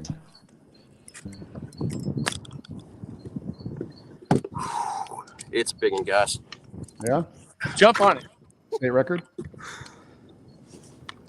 Like. Oh Woo. yeah. Oh yeah. That's high school prom big, bro.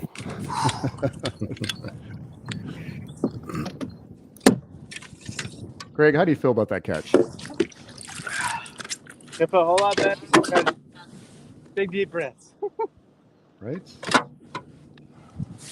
We have to get our adrenaline fixed somehow. First of all, let me mark that. Hey, don't forget to give her a big kiss before you let her go. All right, I'll be right back, boys. All right, man. All right. So, yeah, let's do a quick rundown of the scores here, David. What do you think of that, buddy? Let's do it. Yeah, yes. Let me go back over here. All right. Let me go ahead and link back in on the score. Real quick, stand by. Share my screen with my tab. Sorry, I should have had this ready to go. All right. So, update brought to you. Granite State Sticks, let's start with them like we always do. Top of the leaderboard, 187 to 46.5 over the Maniacs. The Maulers right now lead the Bronzebacks, but just barely by a couple inches. Maulers at 171 over the Bronzebacks, 169. Rhode Island Rebels. Whoa, that was way too fast here. Let me back up. Rhode Island Rebels, 168 3/4 to the Bay State Attacks, 68 3/4. Connecticut Renegades, 177 3/4 to the New York Empire, 172 3/4. You know what? I got to say, David, this has been a very, very close tournament. What do you think about these two? Who do you think is going to be the winner? Who do you think is going to pull this one out for the Dubs? I think Connecticut's gonna. I'm going to stick with Connecticut too. I am, and I don't think it's not that I don't think New York Empire can't do it, but I think that they're staying consistent here. So plus they're not all in the green yet either. So that means they've still got fish to be judged.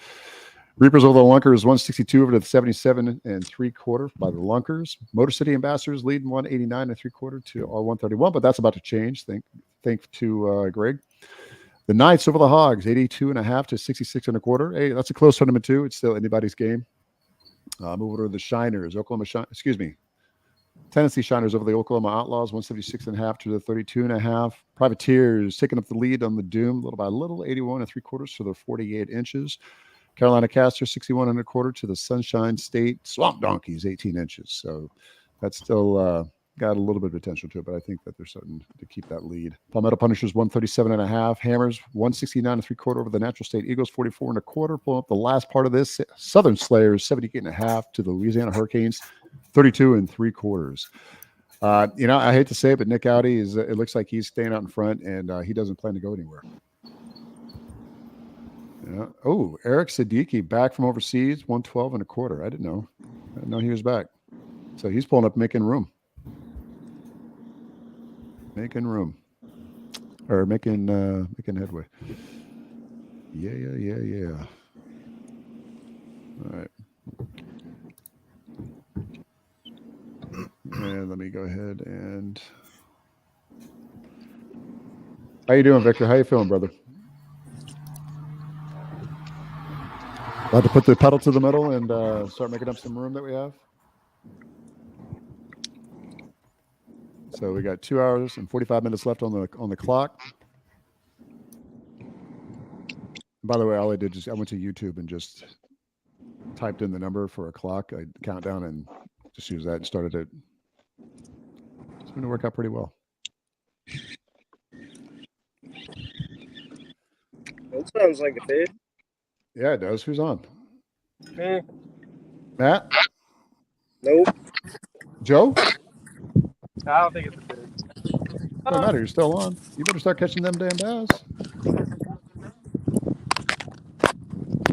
So you're in the Navy. You need to represent on the water, sir. Which you are, by the way. So, David, interesting fact about bass, right? And this is about largemouth bass. What family of fish do largemouth bass belong to?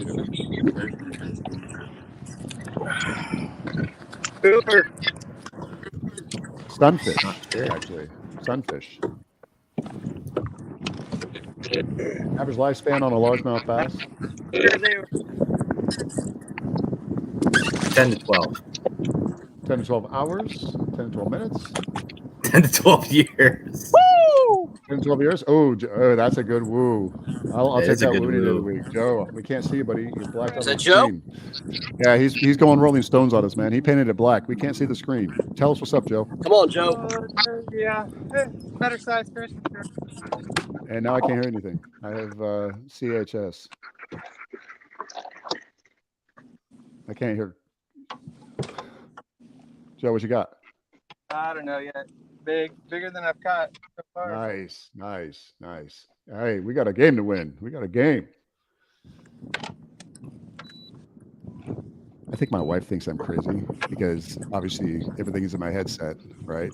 But I'm downstairs whooping and hollering and yelling and yelling out like I have Tourette's. She's like, this idiot. It's not crazy. It fought real good. Hey, Joe. Good job, buddy. What's up? Doesn't matter. You caught a fish.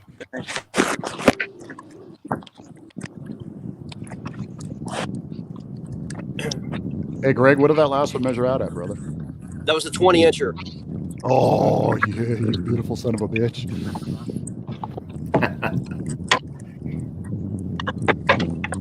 Now, listen, Greg, I'm going to need you to do that 3 or 4 more times, okay? That's the goal. There was one bigger with it. Oh, well, that's her sister. Go get her. Sisters always like to go to prom together. That's what they say. Did you give her a kiss before you let her go? No, dude. Well, that's unacceptable. I did. I'm not gonna lie, man. 2 days ago, David, I was like, I need some luck, right? This, I had to. I don't give a shit. There we go. Give it a little Frenchy. Oh yeah, I did. Is that the one of your PB? Yeah, yes, sir. She was a big one. Nice. Yeah.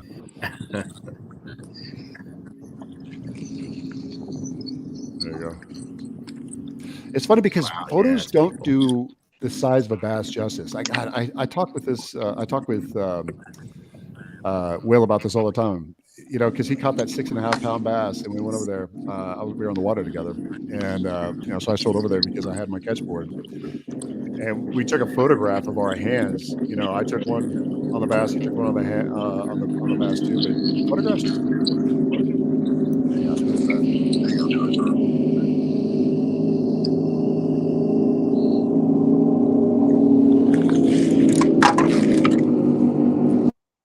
Yeah, that was Joe. Okay. Joe, we had to mute you, buddy, because there's a lot of background noise.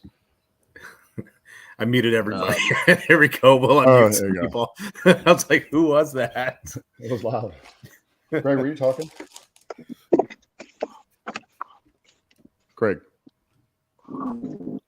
Oh, hang on. I didn't unmute him. Now he's unmuted. Greg, were you talking? Yeah, I said I had to go way out for that, man. Yeah. I didn't think those bass are going to be in more shallower area, so I'm almost in 17 feet, 16 feet. So I don't know, man. That's bass ass, but it looks like hey, It was a gamble. I mean, you know, because I haven't fished too much luck out here, but hey, you got to do what you got to do, man. You can't lose what you don't put in the middle. Well, that's it, man. Yeah, you definitely. You ever seen the movie Rounders? Yes. One of my favorite movies of all time. Yes. And I gotta say, yeah, Matt, that's one of his better performances. But if you like poker and you like all the different references, they are literally references that you can use in any aspect of life, mainly fishing too. And one of them was you can't lose what you don't put in the middle. Yeah, 100%. I got another one on, guys. Nice. Let's go solo. So Greg catching on fire now as he starts to light the afterburners in and hopefully propel us past Motor City Ambassadors. Let's see what we got here. This is not that big. Doesn't matter. That big one. We get one on the board. We get our 10. Start calling out. That's gonna measure though. Okay.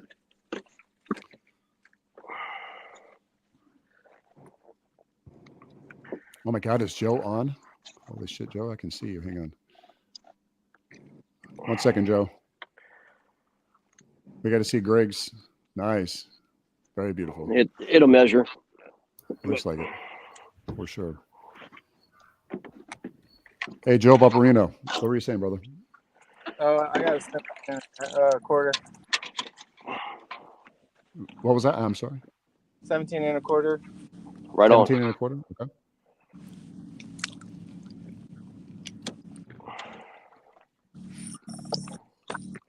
By the way, David, the answer is 15 minutes.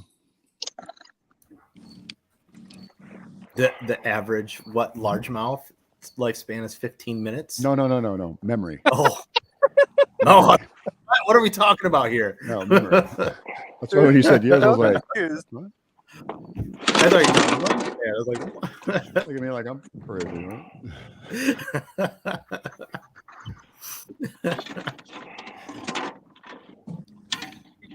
So what's the current world record smallmouth? They just caught it. I think it was like 8 pounds or 9 pounds or something like that. So this was last updated in 2021, but I'm going to go check. Let me read from this real quick. Current world record smallmouth is 11-pound, 15-ounce monster caught by David Hayes in 1955 from Dale Hollow Lake on the Tennessee-Kentucky border. What? Yep. Case had the fish weighed on 2 scales, and there's plenty of witnesses. Blah blah blah blah blah blah. Okay, now I'm curious. Now I want to know.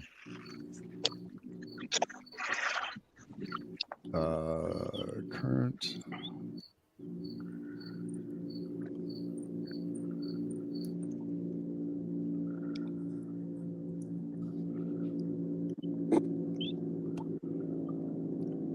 Yeah, it still holds 11.15.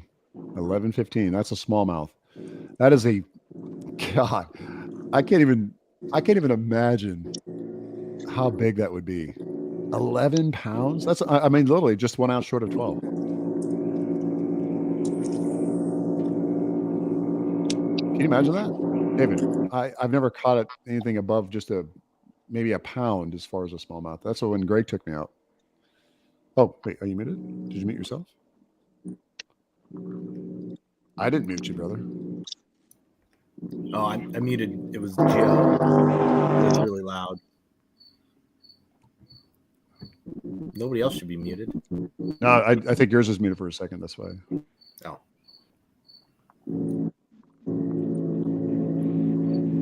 Yeah. Is that a speedboat in the background? Is that what we're hearing? Joe, I saw the thumbs up, buddy.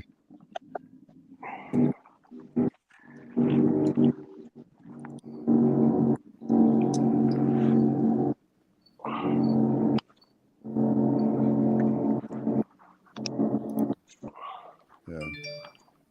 There you go. I know Matt's around the same area, so we'll mute him right now. Right? It's like Mute it's them going all. Mute them all. it's going from camera to camera to camera to camera to camera, right?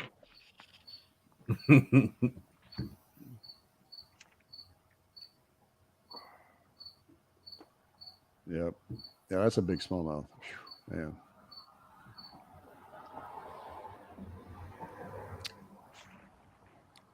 They got a picture of it? Yeah, I think so. Back in 1955. What's going on here? No, I don't want to see any ads.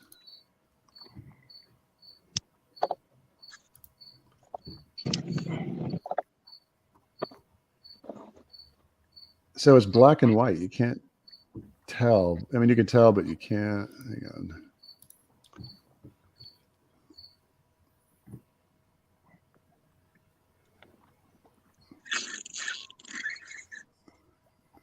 It's still, that's pretty big. You see it? Yeah. Yeah. Man, that thing's fat. It just doesn't do justice to how big they are in person. I mean, I always look back at the world record for largemouth. I'm saying, and caught down in Georgia, Perry, Georgia, 1932, 22 pounds 4 ounces, and it's enormous. The guy could fit his head inside the mouth of this damn thing. And here's the thing: he had it weighed at a post office on the way home, and by then, think about how much weight it had lost, how much water weight, if it puked up anything, if it had any kind of shatter or bluegill in the gullet, whatever the case may be. Think about that. That's blows my mind. So it means it was bigger. Bigger largemouth.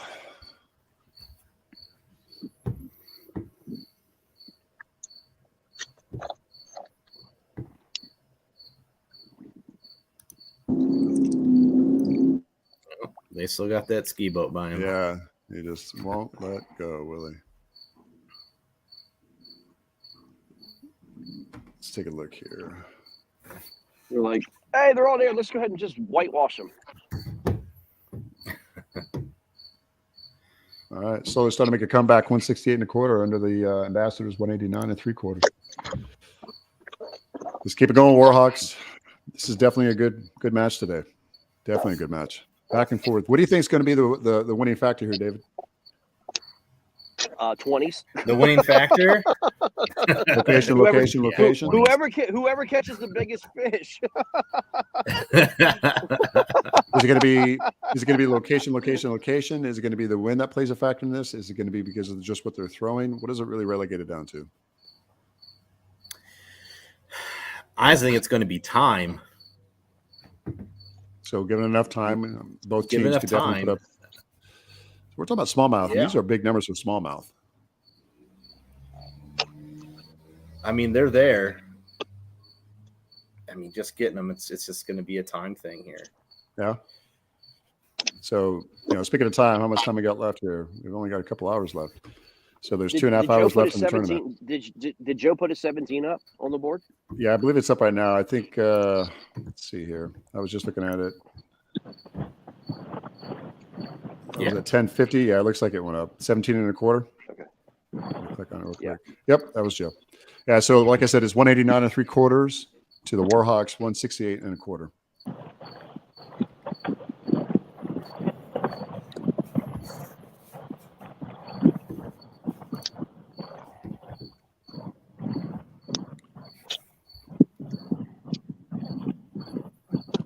So, Greg, you were talking about how, we were talking about different changes and how we've learned and developed under the KFL umbrella. I was talking to Victor about it as a team, but to come back around full circle to the KFL, as we hammered home the point that it definitely comes back down to anglers learning their way or learning their place, so to speak, under the KFL as a teammate and not an individual angler.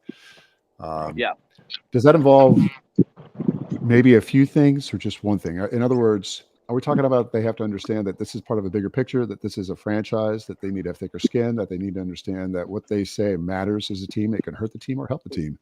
Well, I think it's bigger than that, man. It starts with the league, right? First, I mean, do you want to do things that's going to affect the league, which then is going to affect your team, and then it's going to affect you individually? So you kind of have to think of that from a top-down approach, or you can think of it from a bottom-up approach. You yourself can hurt yourself, then hurt your team, and then hurt the league. You know what I mean?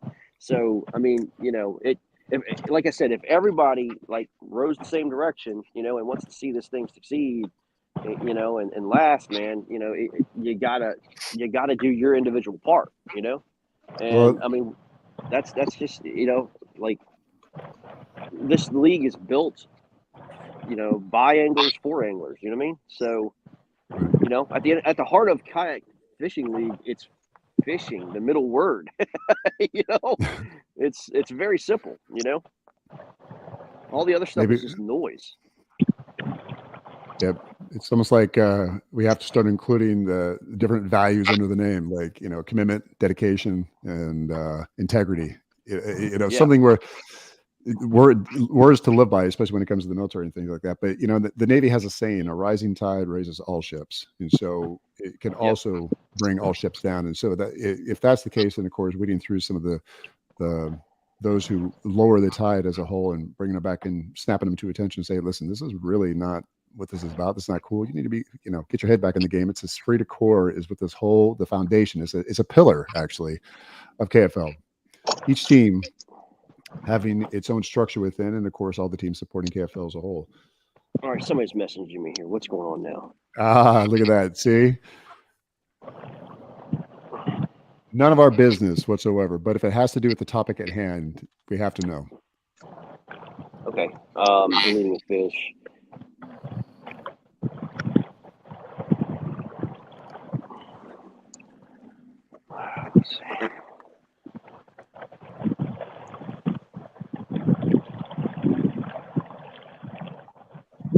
So a couple comments on the side of it here.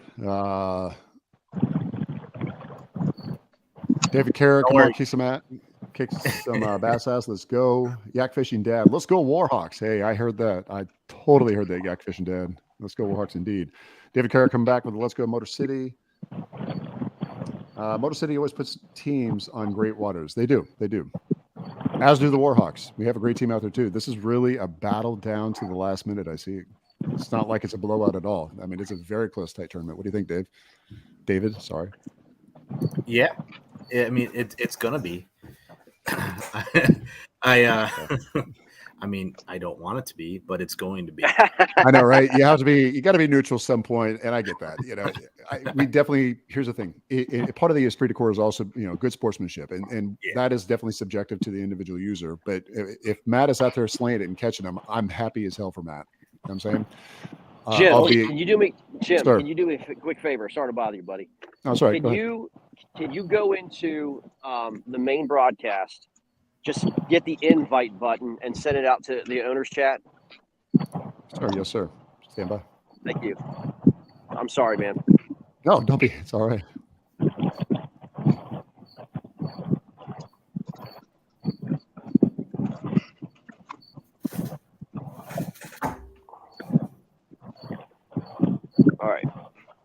I need to go to the main. I'll see you guys. All right.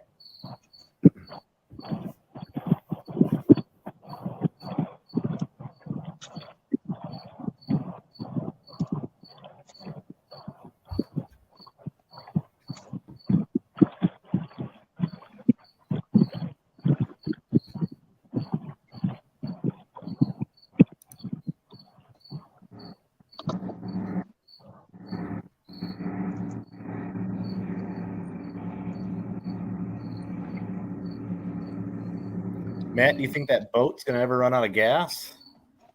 They're all the cigarette boats going out.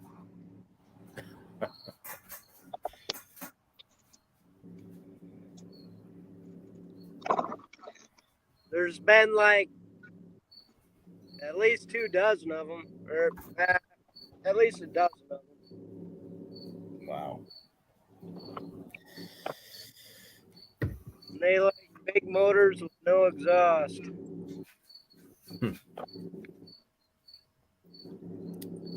Well, I think it's a good thing this got moved to the morning because the afternoon out there, that could get real dangerous. Oh yeah. Like one of my guys said, I think it was blood alcohol content goes up in the afternoon also. Very true.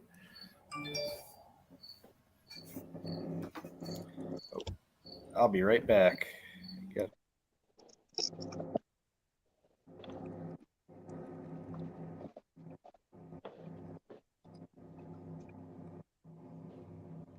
Dude, no, if I wouldn't have lost that one earlier, I'd have probably 3 that were over 20 or over. But I'm going to give this spot a couple more minutes because he's right up. Sorry, we just wanted to give you guys a fighting chance. That's all. Is that Joe? No, it's Or is that Will. Will. That was Will. Yeah. Fishing a lot better pre-fishing, that's for sure. Hey, Will. Yeah, buddy. Hey, is the owners group the one that says KFL starters? Because I can. Pretty much, yeah. All right. Yeah, that's it. Be careful. Enter with caution. And just in broadcast. That broadcast, Jim? Taking over. Are you going to be on the main broadcast? I mean, I wasn't planning on it, but I certainly could be if I need to be. Oh, I was just curious. Hey, my last fish. Wait, why did our background change? What happened here?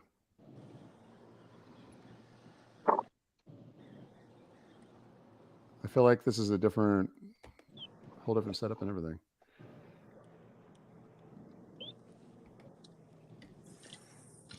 Well, stand by here. Hey, can y'all hear me? Yeah, I can hear you, brother. Hey, on my last fish, it definitely didn't hit the half mark, so it's only 18.25. I put it in 0.5, but I re-looked at it when I was out of the sun, and it's definitely only 2.5.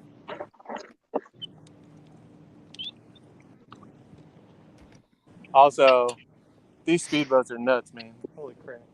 Yeah, it looks like it. Yeah, they don't care. I'm learning right now. Just watch yourself. Be careful in the wakes. Yeah, I know. I had a fish on and I had to come about. It was pretty. I just figured out I can multitask. Where are you at? Joe, you just caught an 18.5? Well, no. It's an 18.25. It definitely, the tail definitely did. I thought it did because I had glare real bad, but it is definitely only a 2.5. I need that to get adjusted. Yeah, you're barely. I mean, I think you could have. I think you could have made 18.5, but. Well, the wakes are pretty hardcore, so I'm just glad he didn't flop. No, I got you, brother. Yeah. It's a solid looking fish, bud. Are you out by the pylon? You out by the iron? I'm on that the trench that runs from buoy to buoy, like right at the mouth. All right. So you're no further than I am. I'm still just up, man. They get pretty wild.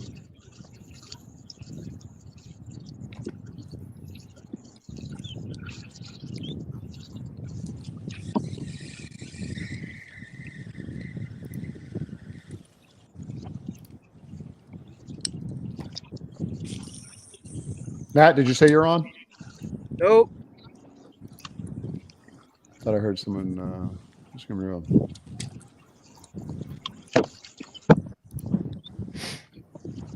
Okay. Be right back.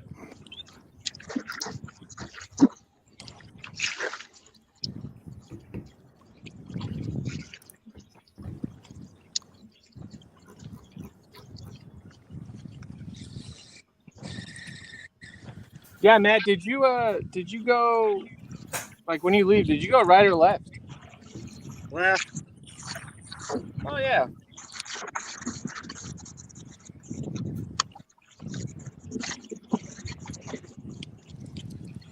Yeah.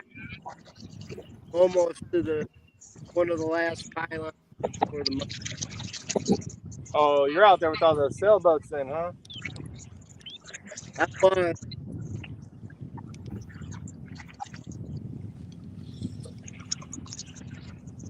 Probably have to swim that or way back. But it's a lot windy and having covered ground yet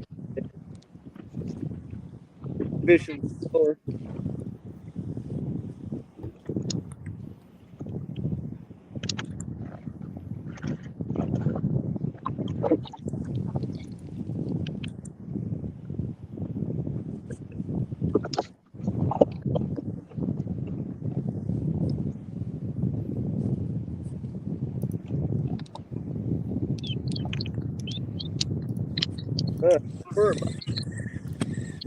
Yeah.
I just saw one rolling. Come on.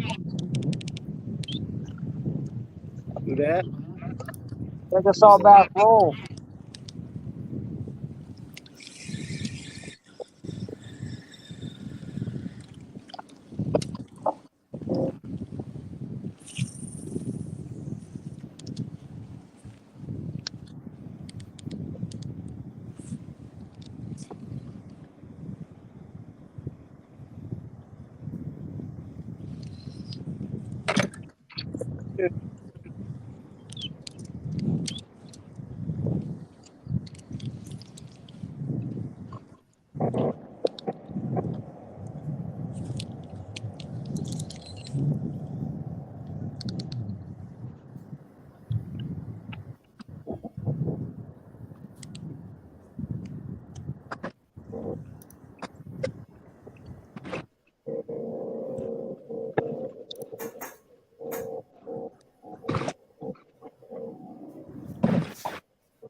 How much time we got left? We have, is it 2 hours and 15 minutes? 2 hours, 17 minutes. Right? Probably gonna.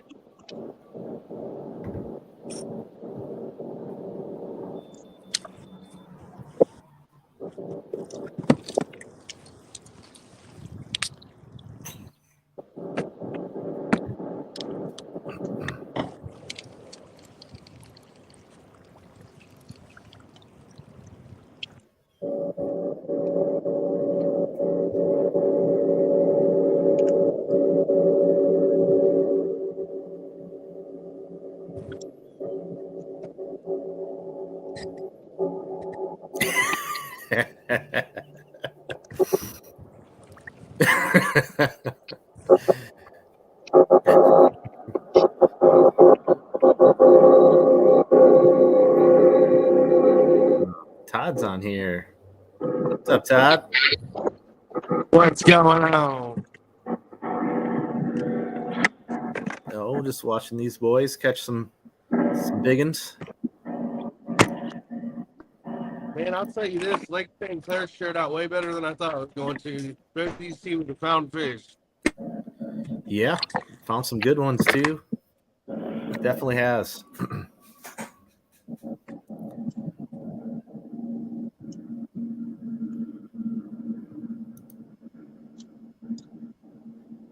think Matt might be froze. Steve Galloway's got a nice one on the board. Yeah, he does. Him and Matt Lindsman both, I think. Yep, they both have 20 and a half up there. Matt's got another 20. They're both having good days.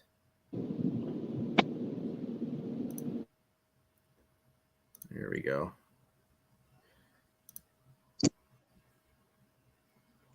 I just wanted to see if Will, I muted you. If Galloway was going to be on. I was hoping so too. You know, Eric Palentz hopped on for a minute. Jeremy did, but Steven hasn't.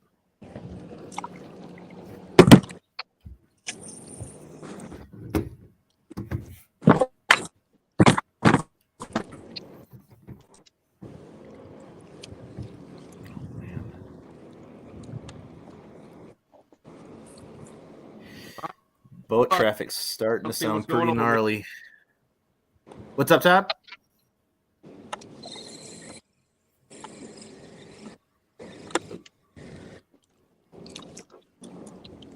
Oh, Todd jumped out.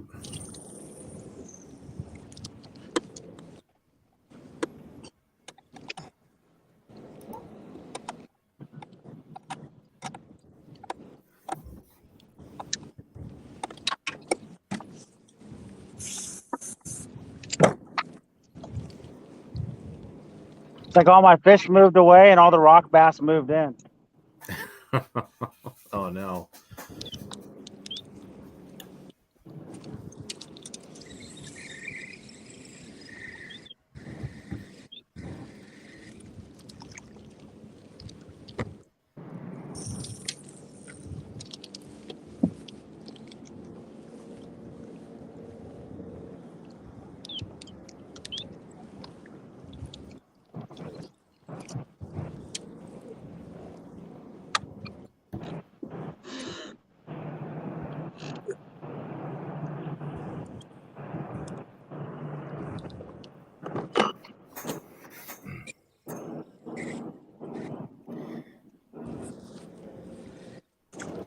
So, Will, what's your plan for the last 2 hours here? You got any big moves you're thinking about? I think I've been moving enough, to be honest. It's a lot of running to check some of the spots that I had. So I really just need to keep my line wet right now. I'm going to go back over some of the more productive spots. One that I had this morning. There's a little grass flat close by. So I'm going to look for a little bit of the sporadic stuff there. Okay. And as I'm fishing, So hopefully I can come across something. Keep at it. But most of our bites typically came a little bit later in the day, so hopefully, probably closer to the end of the game, we should have a couple more bites.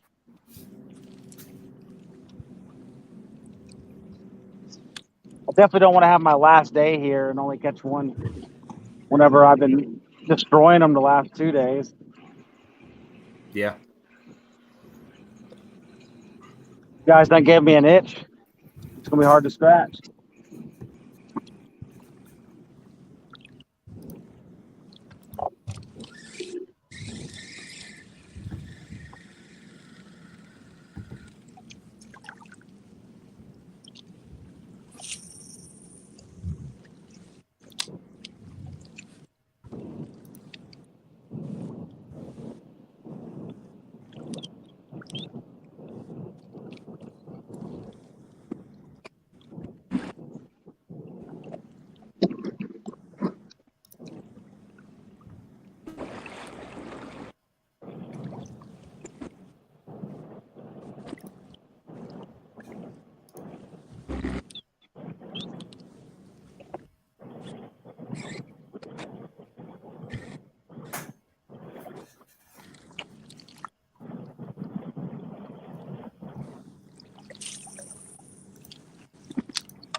Somebody messed with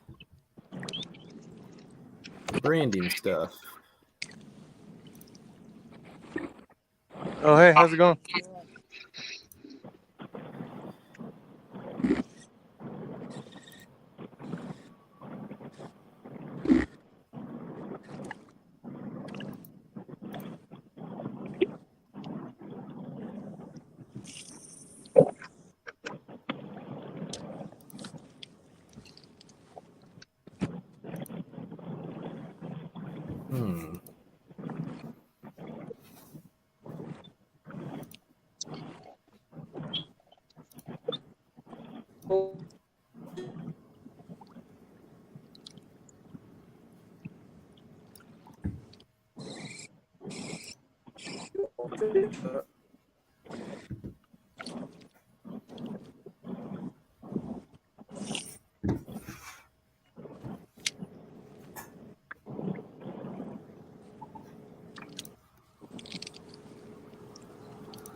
This guy is sitting in the front.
So Matt, what's your game plan going in the last couple hours? Not let my second battery die.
Wow. This place is hardcore, bro. These dudes don't care, huh? They don't.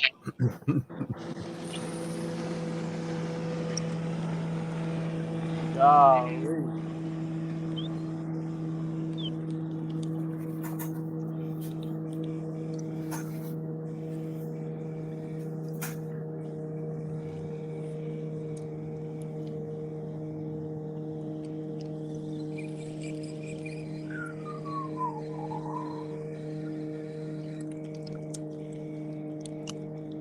That's just bad form.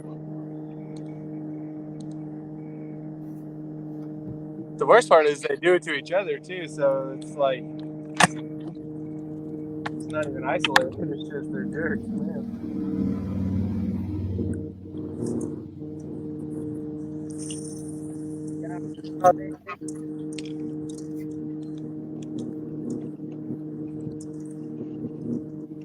Oh yeah, they're definitely rocking the boat for you, Joe, aren't they? Dude, they're whooping my ass. Yeah, I ain't leaving though.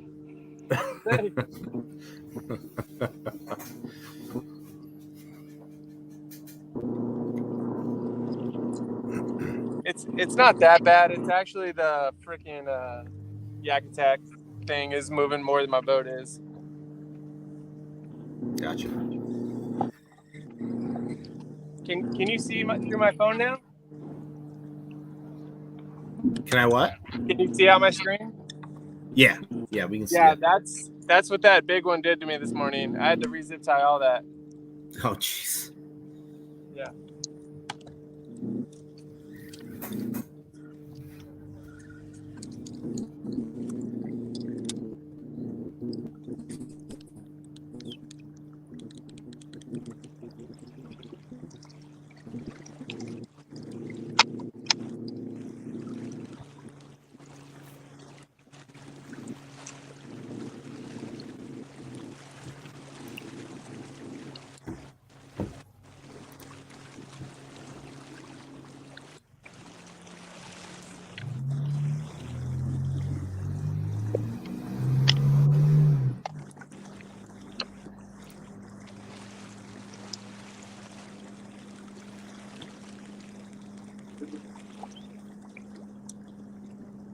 Really.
It definitely warmed up from the last few days.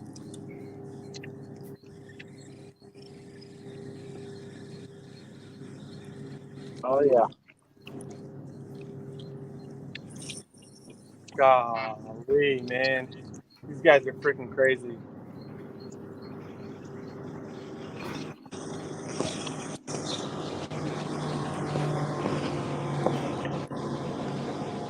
It sounds like they're getting close. Jeez. Yeah, man. I thought like Hannah was bad. This place, It's pretty up there.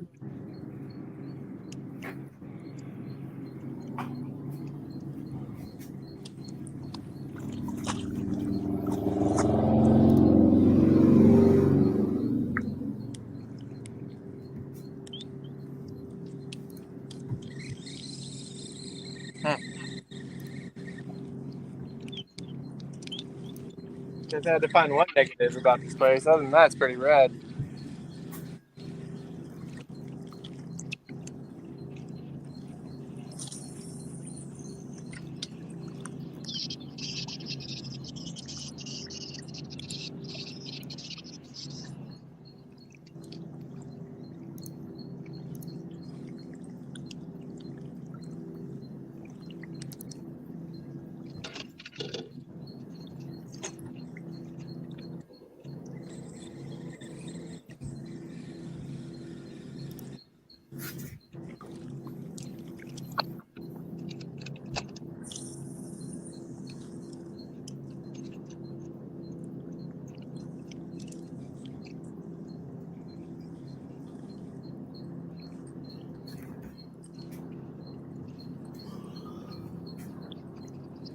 Wow.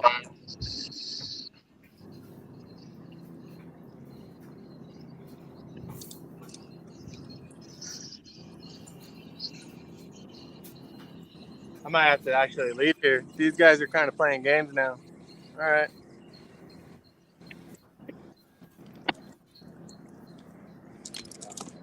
Stay safe around there. Well, yeah, they're being Nuts. way lame, dude. That's just straight negligence.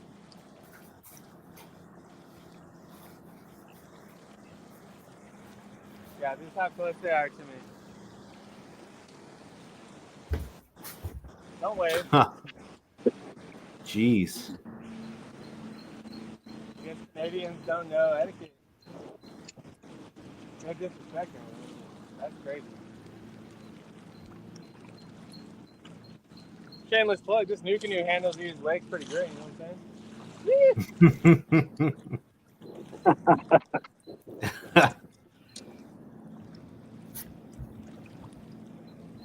They're not letting me over here. I'll tell you.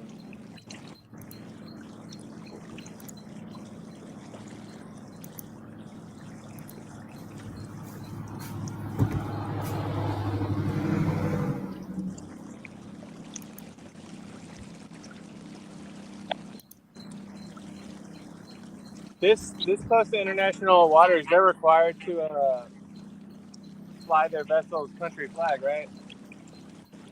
I don't know. The Navy crap.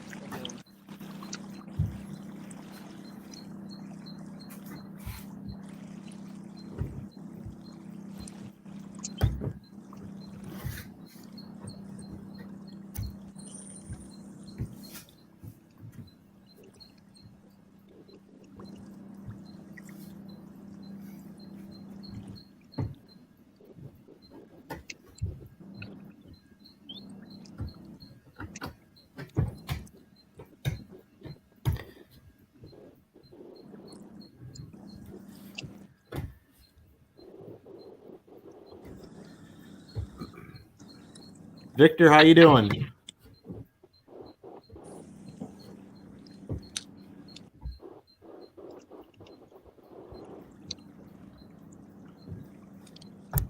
Victor's in the zone.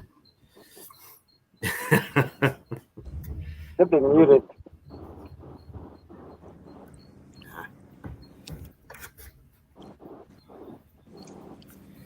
Just keep at it. Look into one of those big ones.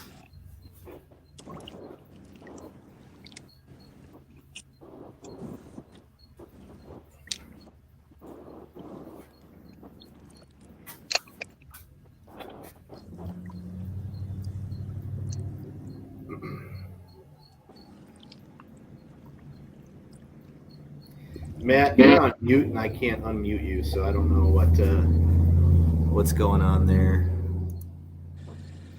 Is Matt pretty close to me?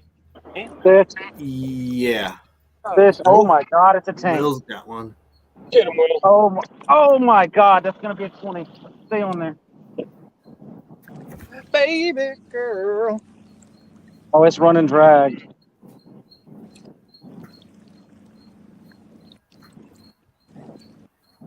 Oh my God, stay on there. Oh my God, it's gonna be a monster. You didn't lose your net, right? Nope. Too soon, sorry. Oh my God. Come on, girl. Oh my God. Stay down. Stay down. Don't jump. Don't jump.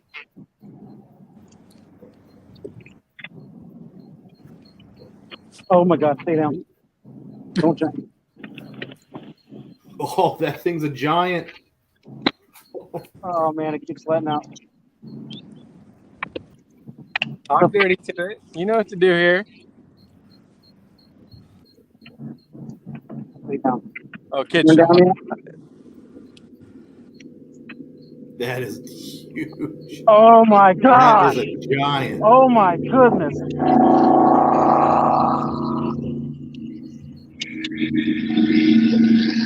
Oh man. Oh my God, that's a 20. It's gotta be a 20. Did you land? He's It's not a got 20. it. I'm throwing it back, but it's not a 20. Okay. After I measure it.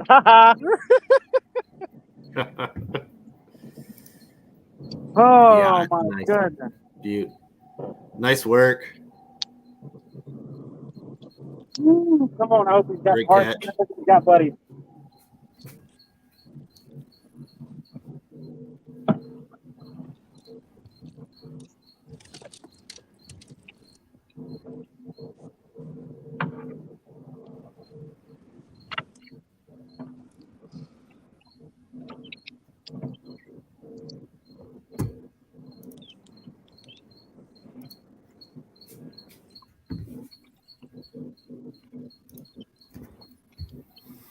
Trip on that.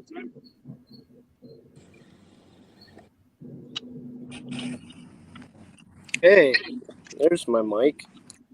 There, you're back. Oh, you better calm down. I'm gonna have to turn.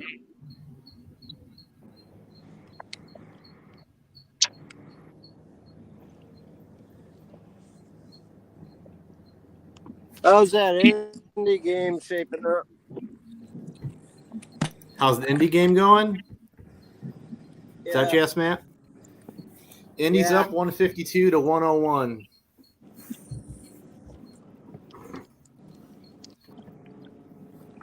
That ain't cool. No.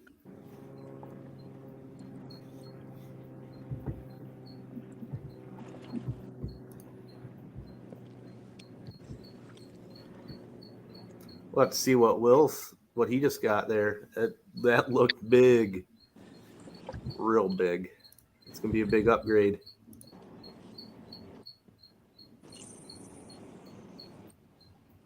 Oh my God, man. This dude's about to piss me off.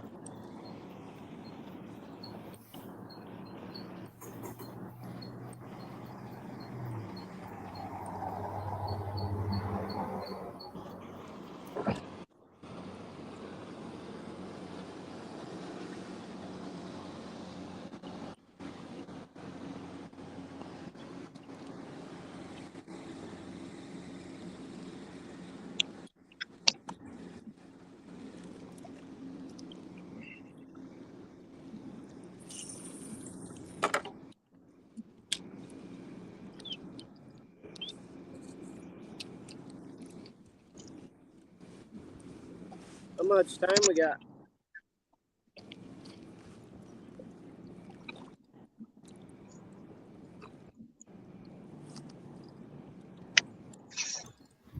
Let me see. You got an hour and 50 minutes.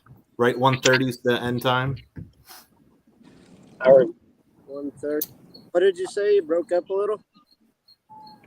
An hour and 50 minutes. 50? Yep. Okay.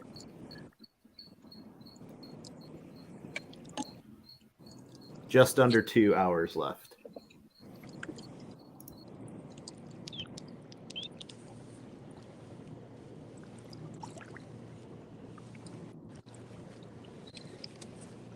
Playing in the grass.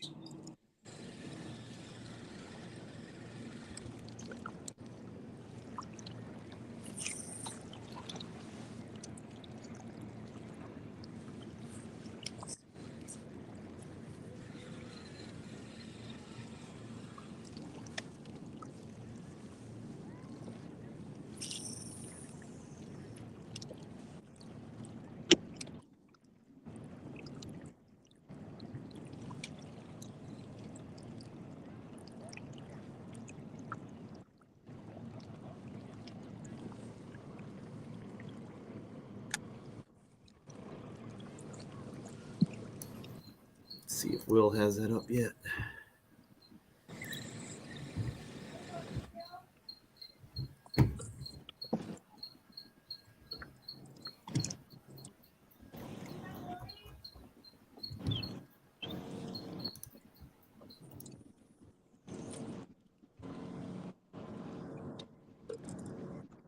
Oh, I think I'll sit.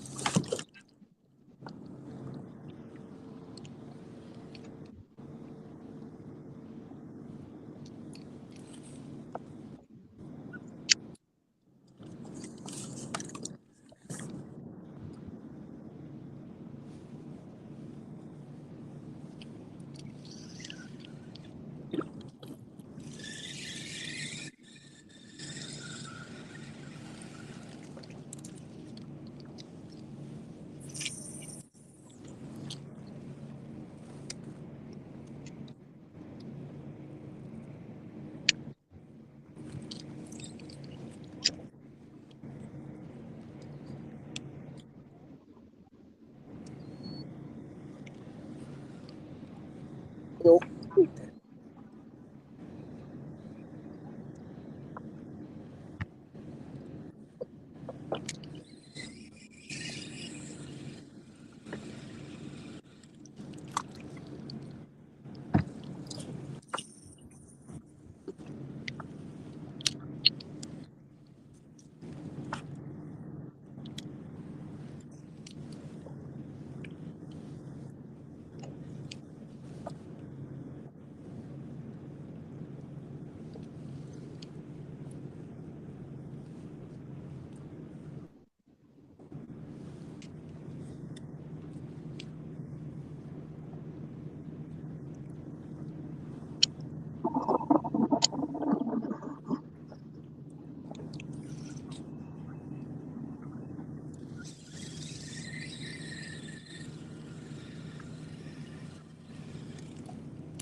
This is nuts.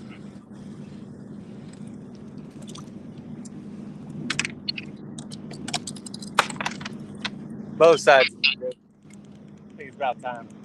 Move.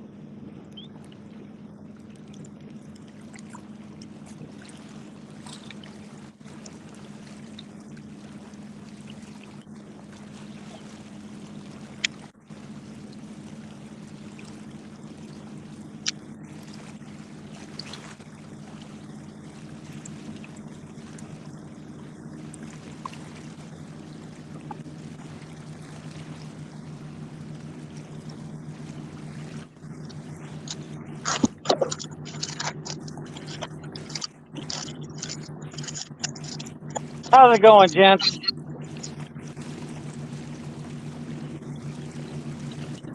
Oop. And you're back. I haven't seen it post yet. What was it? Oh, 20 and a quarter. 20 and a quarter. Very nice. It did stretch to 20 and a half, but it wouldn't stay there without it jumping off the board. Gotcha. I tried. Nice job.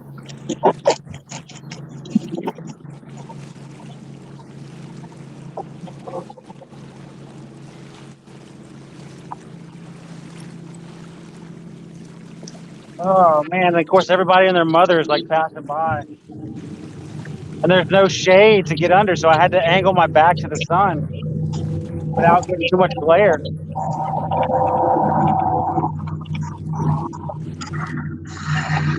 Let's see if they have a brother or a sister.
Hey, what's the score now?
Did you say the score? Yeah, what's the score? The score is Motor City 189 3/4, Washington Warhawks 178. 178. Okay. And how many fish we got? 10. We have 10 now? Yep. 15 Okay, is well- small. 15 is the smallest. All right.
Tomorrow, when I tell that story, I'm gonna say I caught it on 2-pound test on ultra light. Sounds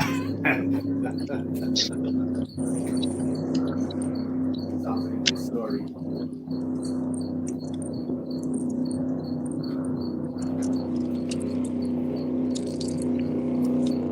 Be asking if you're ice fishing.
Eric, how's it going?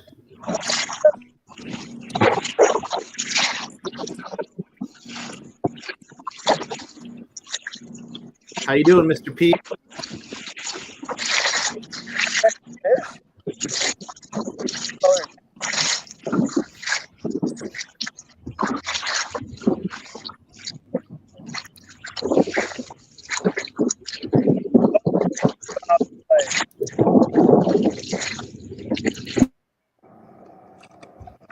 There we go. Now I can hear you.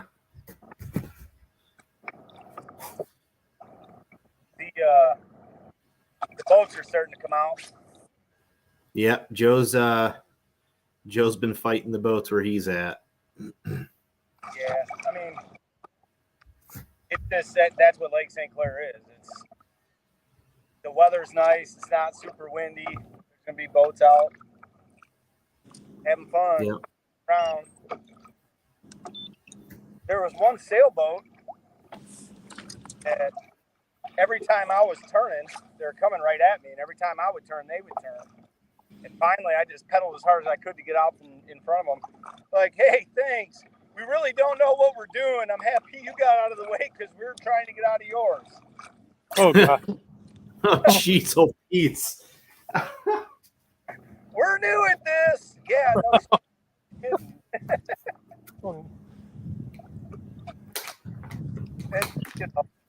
fun times. I'm happy with. By the time we get off the water, it's. I'm probably gonna have a hard time crossing over. It's gonna be like a true game of Frogger. Oh, it is for real. Like that's exactly what it's doing. But you know, most of the time they miss you. That's the good part. Most of the time. I mean, don't hold me to it or anything, but 9 times out of 10 they'll miss. Oh no. 60% of the time they move every time, right? Yeah. Boy, I just over the I've ever seen out here. Literally like 10 feet to top to bottom. I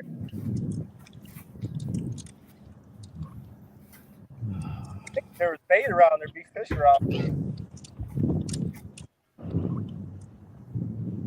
What do you Washington boys think of Lake St. Clair? It got to be a little different for you. Wonderful. I'm enjoying it. It's fun to go south that you're not used to. I'm sure that you guys don't get a ton of south that I've ever seen. Was that a ton of what? You don't have a ton of fishing that's like this. I mean, you got some rivers or smallmouth rivers, but not like five. No, not smallmouth like this. I mean, we have Lake Anna that's like the same. It's probably as close to this as we can get, but it doesn't have smallmouth. At least I've never caught any in there. They do have some big bags, 25-pound bags of largemouth and stuff, but no, smallmouth fishing until we faced New York. That was like the first smallmouth I'd ever caught. That's awesome. It makes it fun, right? That's why we do it. Absolutely. And then I come here, and I mean, I don't know if I'll ever break my PB now. I'm at a 20 and a quarter. That's a good one. That's a good one. You start catching 20s out here. That's a good fish. It's a real good fish. Oh, yeah. I mean, I've caught nothing but decent fish for the most part out here, even in the practice and stuff like that. They've all been, around that 17 to 18 mark with some change. Oh, but I've definitely enjoyed them, man. They're beautiful fish. Yes, they are. Super beautiful. And they come in a lot of different like shades and stuff too. My favorite. We have some black, some tiger stripes, some that are just yeah, color all the way through. I had one with some like green flake in it, man. It was freaking rad.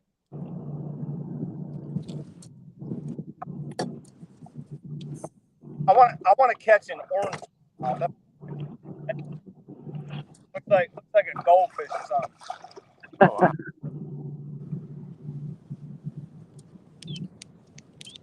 yeah. I definitely want to get me one of those nice, very prominent tiger striped ones. I think those might be my favorite, but I do like the super dark ones too. they have like that like gray belly. Yeah, they're dope. Yep.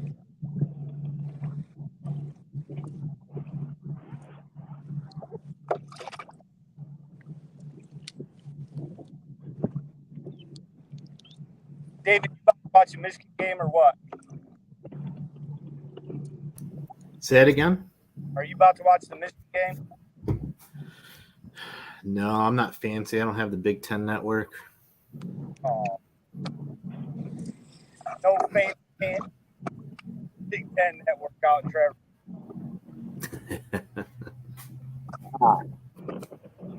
I'm too cheap. I wasn't going to be able to go all fall.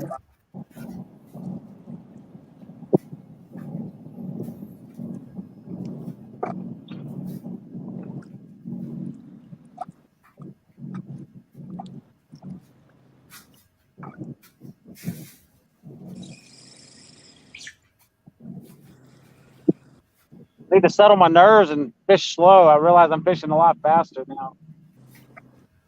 Got to settle my nerves a little bit. Yeah, and it gets hard, especially when you're on kind of a dry spell.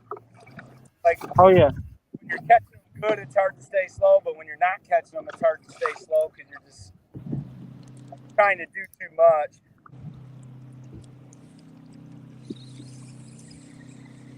And the current red out here. Was your bite better this morning, or is it better now than what it was? It's hard to tell. I've only caught 2 fish, one in the morning, one in the afternoon. so it stayed about. It's pretty consistent for me. Yeah. All the practice, most of our bites were more evening bites. So I was expecting it to pick up a little bit here between that 12 to 1. But we're going to have to catch a couple of tanks to catch up with you guys.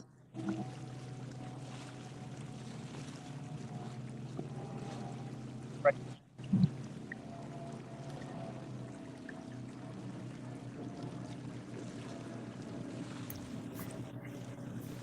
Maybe we can send the fish that we're calling over to Arkansas to them. I think that's a good option. Are they getting the bus handed to them or what? Yeah.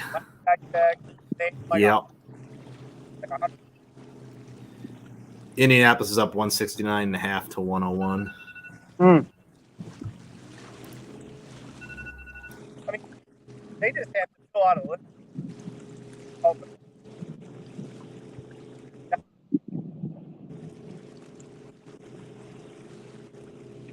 Wow. Told you guys this would be a slugfest. You guys are close to one.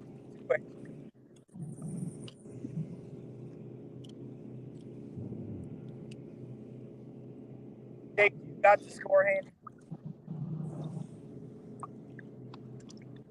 It's like 179 to 1.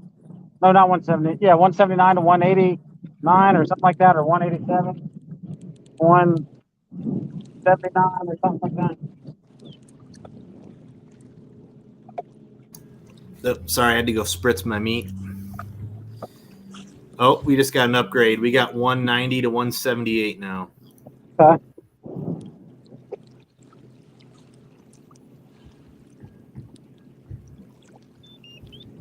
Hey, helping us out. Eric, you got one? Yeah, it's not real. What's y'all smallest, a 20? I don't even know the answer to that question anymore, to be honest. I kind of lost count. Our small 16.5 right now. I was catching a bunch of dinks and then get like 4 or 5 giants.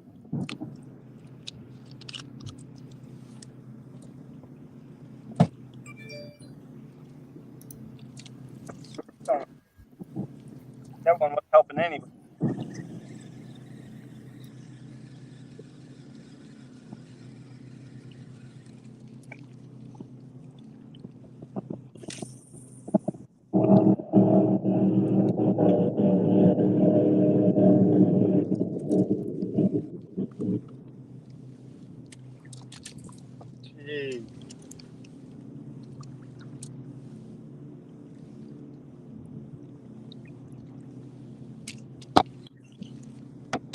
caught all your big fish? Come again? Who caught all of Washington's big fish? It's been pretty spread out, I think. Will, Greg.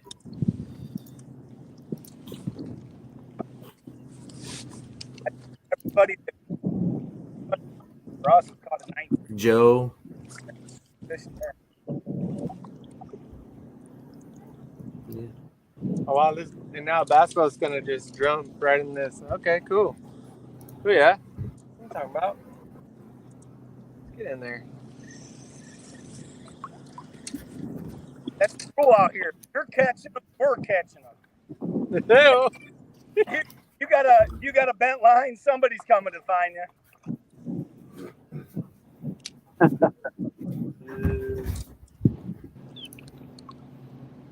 Hey man, I'm cool with it if you're cool with it. We could just, hey, they could probably help me not get waked this hard. Thanks, boys. That's always what I figured. If I'm close to a boat, doing something right. Slow down or turn.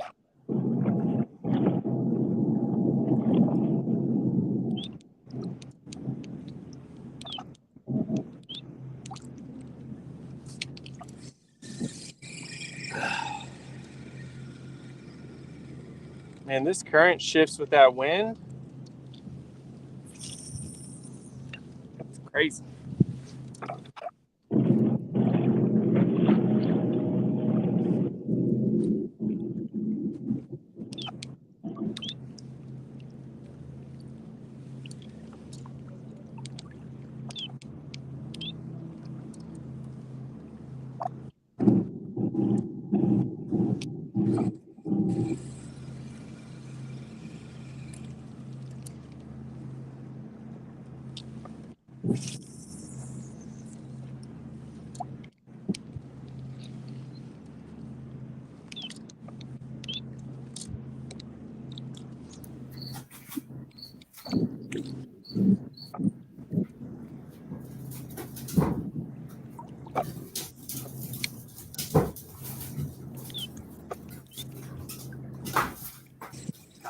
Got a cricket.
The beard only shot.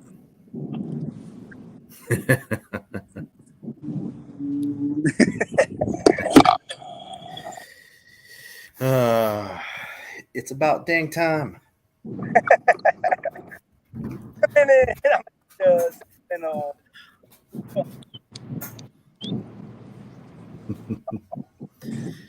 I almost sent you that this morning. Almost.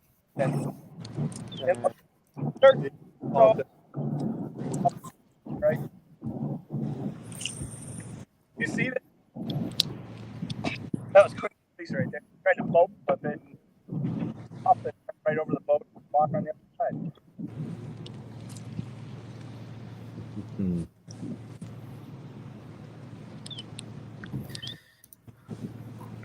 Well, How you liking the live scope for St. Clair? You gotta like that, huh? I have the Mega Live. I'm fairly new to it, so I mean, for me, I'm still learning it a little bit, but it's been pretty nice. Victor came up with the idea yesterday to put it in landscape mode because he has live scope or active target. So that way we can kind of stay on those little grass patches. And that was working really well yesterday.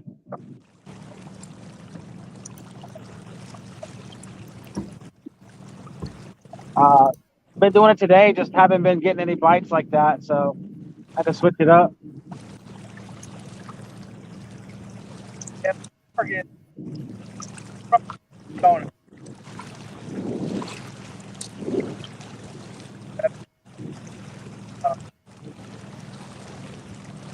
Incredible.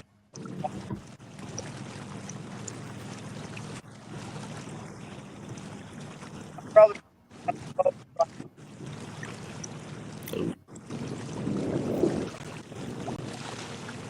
You're breaking up quite a bit, Eric. It's hard to hear you.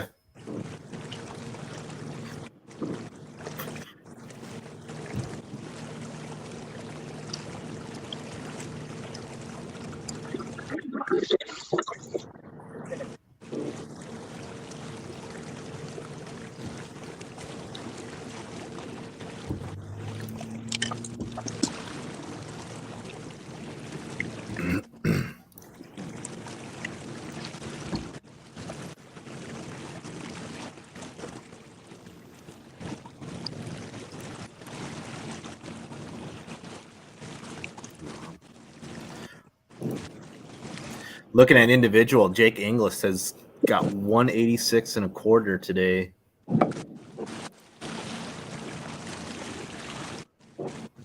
He's got 2 over 20. He's got 21 and a quarter and a 20 and a quarter. Wow. Oh.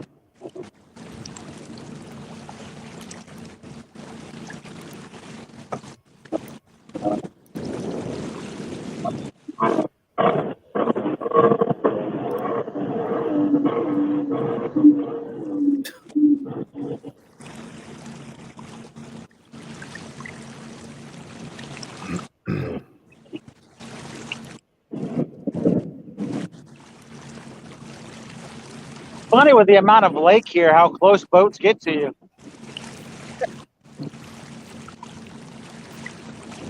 Bro, you would think I was in the ocean right now, straight up. I'm getting waves from the left and the right. Got wind pushing me one direction.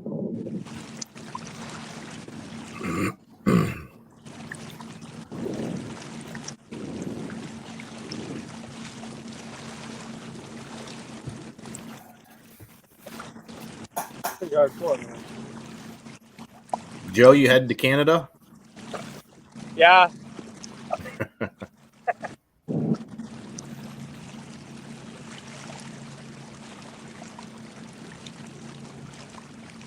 Heck no. Every boat that's come too close has been flying a Canadian flag. Everyone who like breaks and go around has the U.S. flag. I'm starting to see a trend.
What's our boss?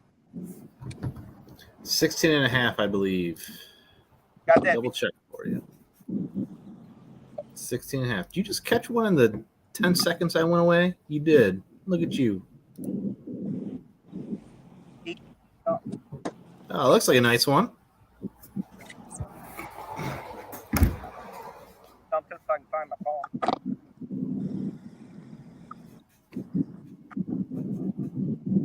Oh, I'm filming. That's like, you have 2 phones? There you go. That right there is like why I'm not on live much. I do stupid stuff like that. That'll make a good little clip, though. Look at this idiot trying to find his phone.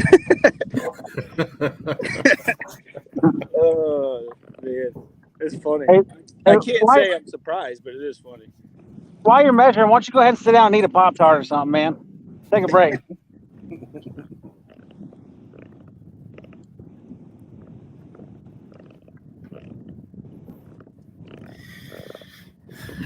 Knowing Eric, you probably didn't even take water with him. Hey, now. Put the Pop-Tart down. He almost went back into the drink. I need to quit messing around and just get a picture. I think I can get it to go 18 and a half, but I end up dumping it off the board trying to get it to stay. It's like it wants to go, but it doesn't want to stay.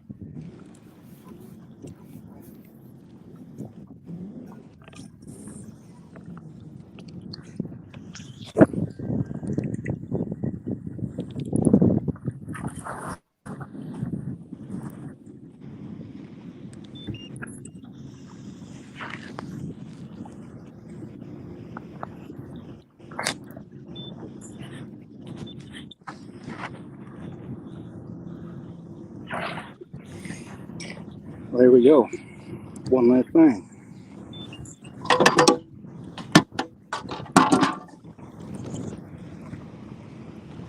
I don't know if I caught 2 fish on the same bait all day. It doesn't make sense. What was that one on? Well, I've caught quite a few drop shotting, but it's been like this bait, that bait. This was just TRD, Ned rig. And honestly, I picked it up off the bottom of my boat because my other bait fell off and I just had it there from before. And it just, I'm getting the feeling that it really doesn't matter what you're throwing as long as you're around them. They're just not really heavily concentrated, you know? Yeah. Say, I saw you catch one on a crankbait earlier. Yeah, I've caught one on almost everything I've thrown. But, you know, it's just been a little bit random. I started out catching them on a Ned rig, which, as you know, I freaking hate to throw. So I was curious what you were throwing.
the Maulers and the Bronzebacks. It's a good game. It's Maulers are up 174.5 to 173.25.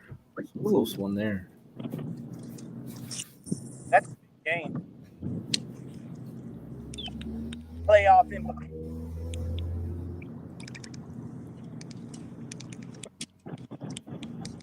Hey, check the Michigan score for me. Check what score? The Michigan score. You say the Michigan score? Yeah. Oh.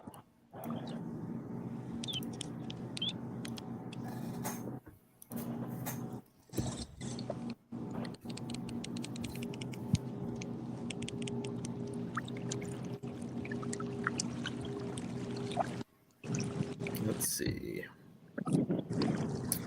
Michigan's up 7-0. Thank you.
How's the Reapers doing? Let's look. The Reapers are up 179.75 to 107.75. Okay. And Natural State? Alabama Hammers are up on them 172.75 to 44.25. Oh, wow. Welcome to Gunnersville.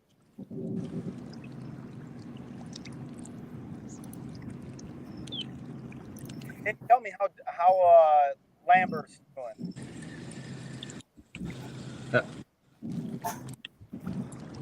Hang on.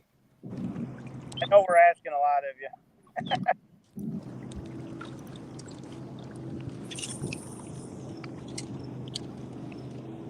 Which team's Lambert on?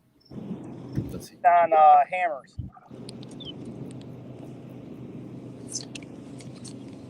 Well, here, let's go to individual.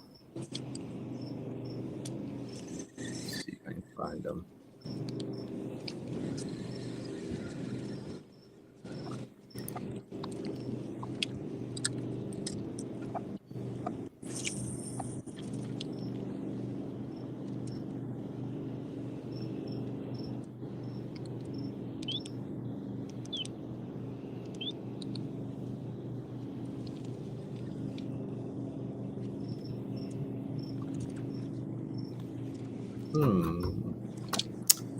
I'm not seeing. Let's see if there's.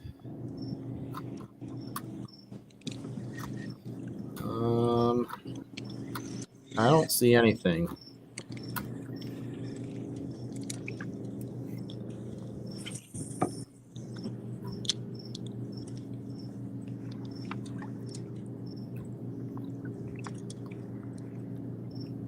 Don't see any submissions. Okay.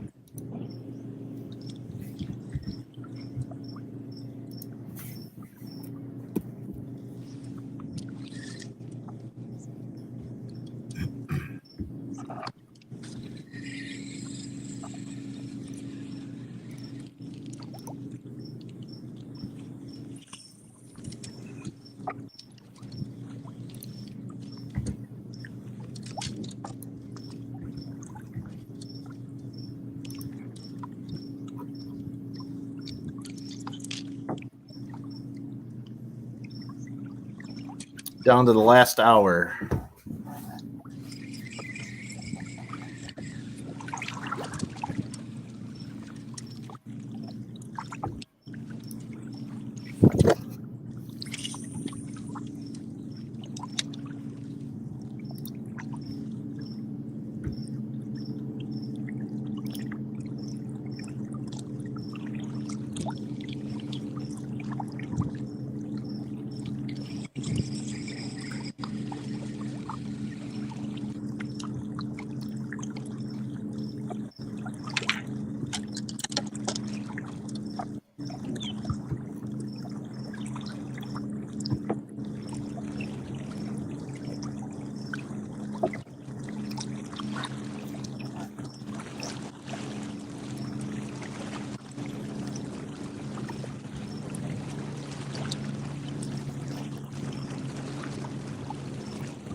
What's up?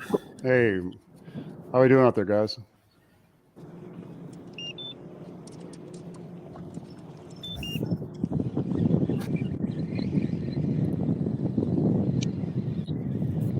I think they're in the zone.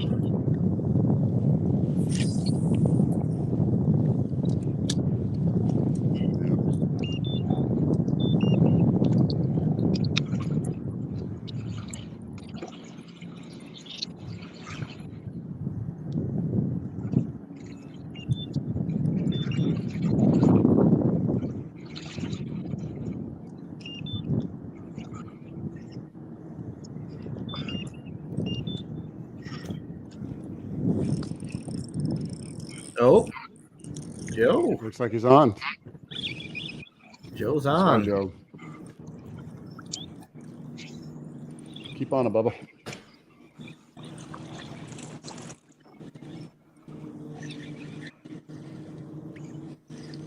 Another guy.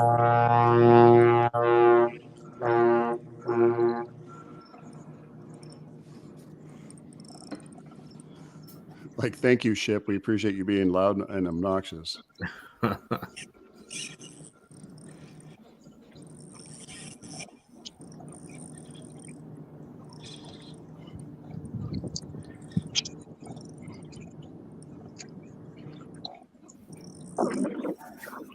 Holy shit.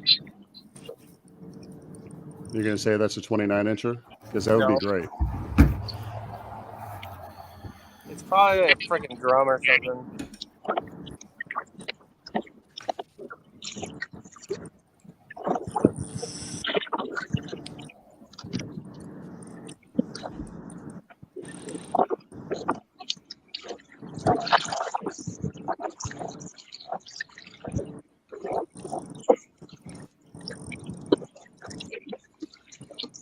Joe Barbarino.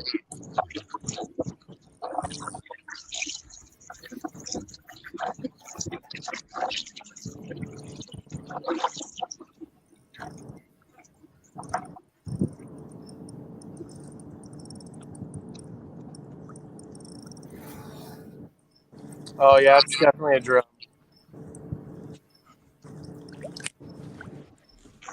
It's a drum, huh?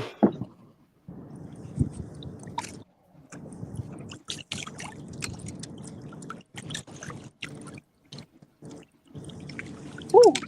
Big boy. What up, girl? Ow, don't poke me, rude. Now you make me have to change my whole line.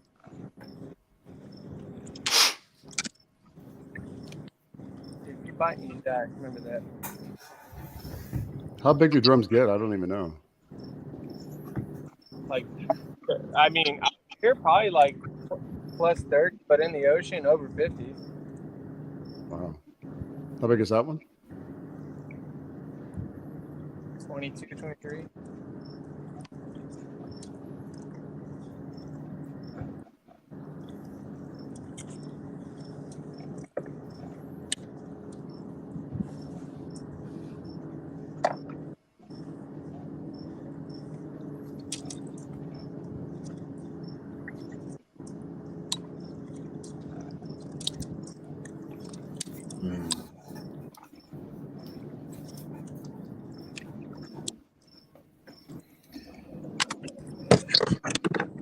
Yeah, big boy. Oh, here we go. Hang on. Let me get you. Yeah, put him a solo. There we go. Wow. Big old jerk face. And he Never. has somebody else is hooking him too. Or it might Does be he? my hook. But yeah, big boy. Yeah, I've never caught one before.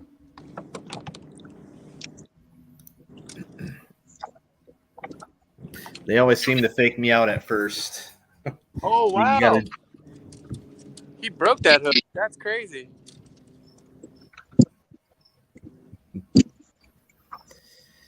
you always think you got a giant smallie on, and then the disappointment.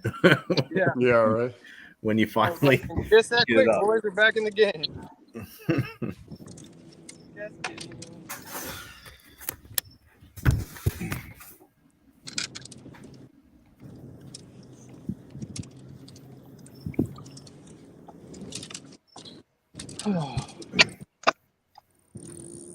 Boy, I was hoping you were going to have a giant smallie or I did too. a muskie on there. Me too. Me too.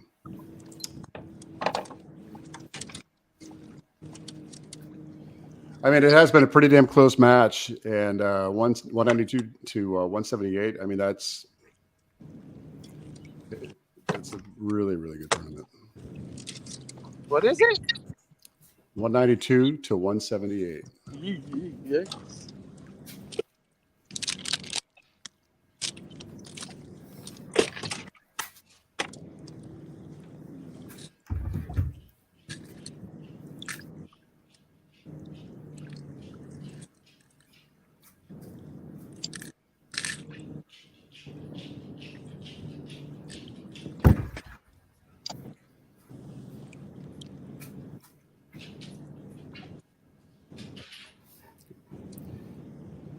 I'll be right back. Okay. Yep.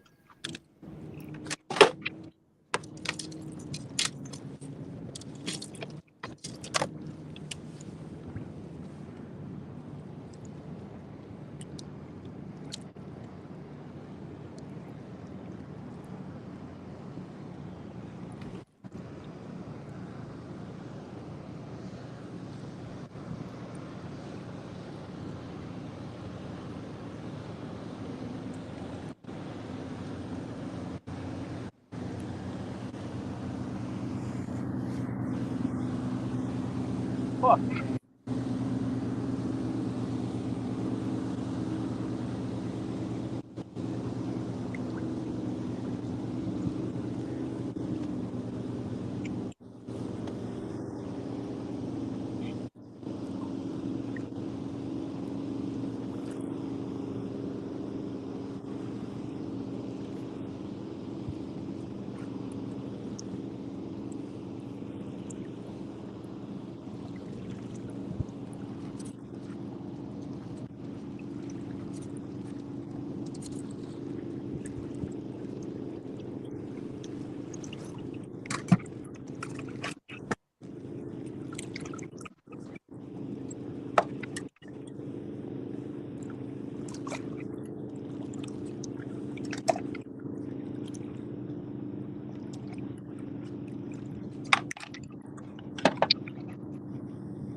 Big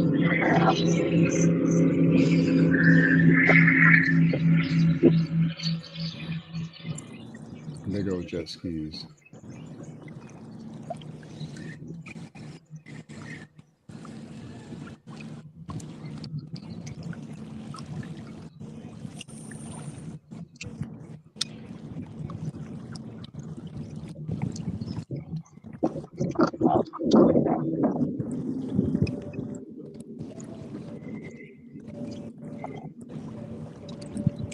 Wow, I wonder if this is true.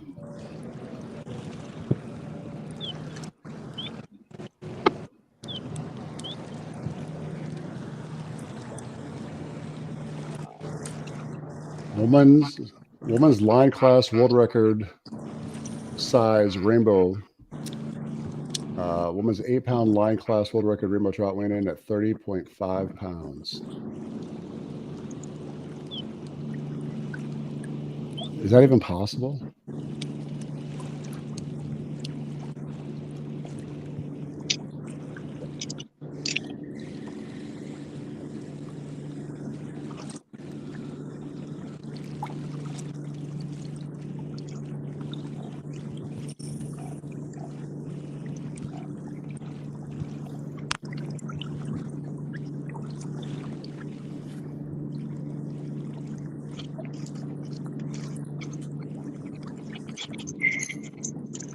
We got the final push, guys. The last 40 minutes.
I want to grab a quick energy drink. Give me 1 second. 30 seconds.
How you guys feeling out there?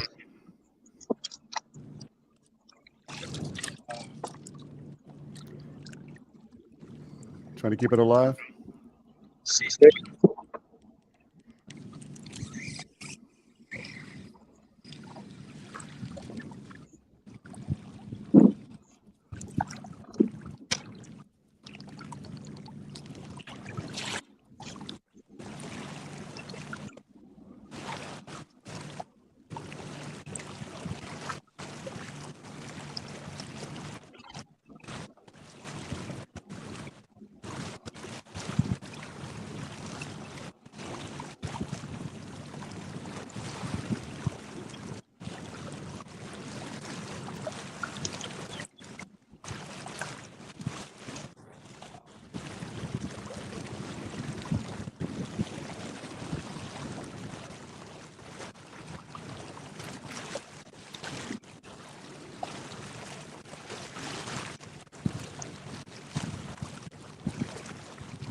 See you making a push. Up, man. Get the fuck on.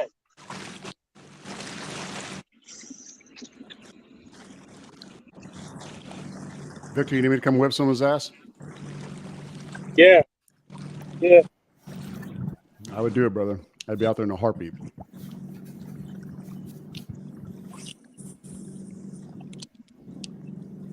You hate to see the bad conduct of others that ruin it for you, but it's just part of fishing. They do it to be mean and vindictive, and just because they're pompous in their way of being on a boat as opposed to a yak. Who knows? Myriad of different reasons. It sucks though.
Oh, looks like Joe might be hooked up.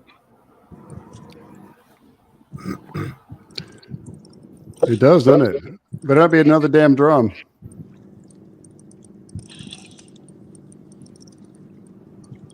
Joe, look at that rod bend. That's a good looking. That's good looking sight right there. There you go, Joe.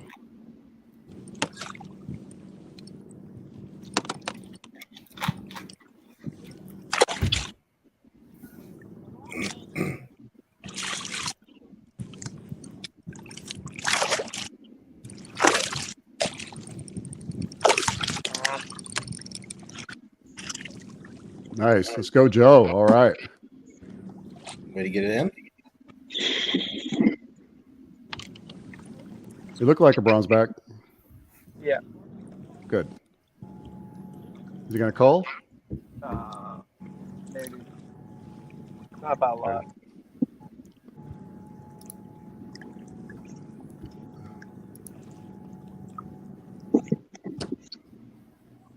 So I think our smalls is what, 14 and a half? 15. 15, yeah. 15. I just checking it.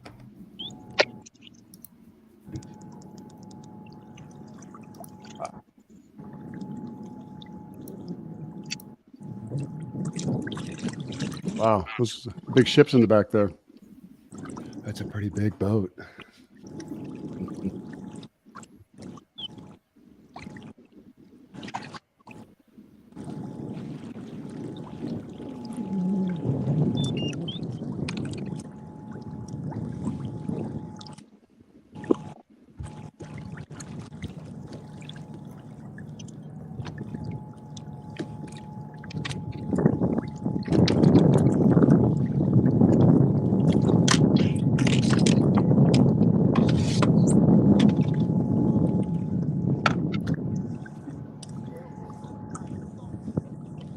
What? You got people right there, huh? Pushing up on you?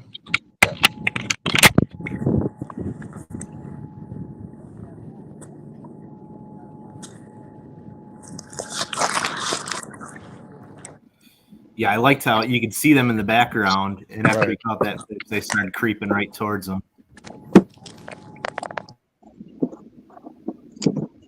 Amazing. I hate that. God, I hate that. That's when I like to stand up and just be like, all right, come on over here. Let's level the playing field here, brother. Come on. We don't promote violence on this channel. However,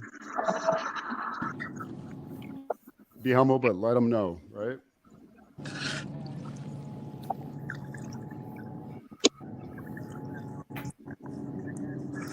So Victor, I gave you a special shout out on my social media the other day, and I just wanted to say thank you. Now that I got you, now that you've got me in your ear here. I don't know if you can hear me or not, buddy. I know you're focusing, but thank you for all your mentoring.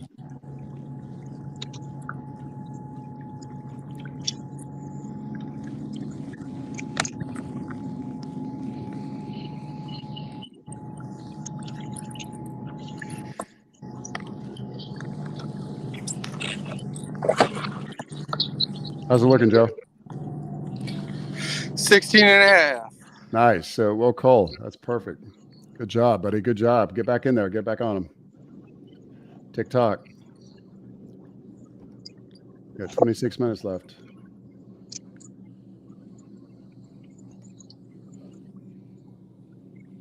Way to go.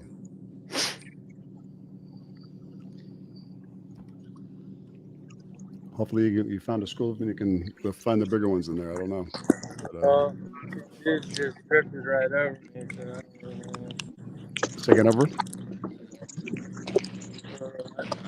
I don't know. They're freaking right up on my.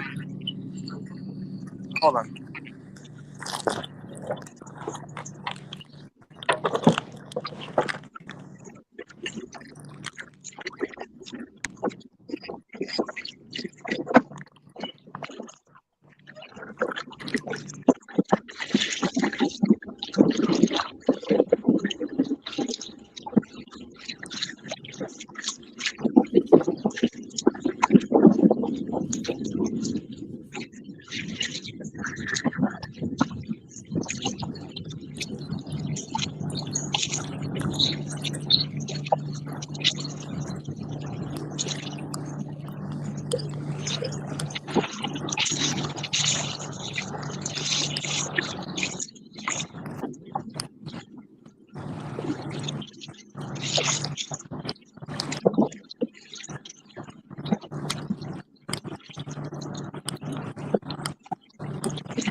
Did you add it, buddy? Yeah. Try not to get run over.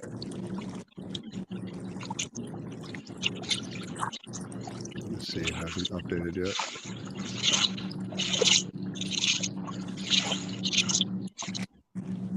There we go.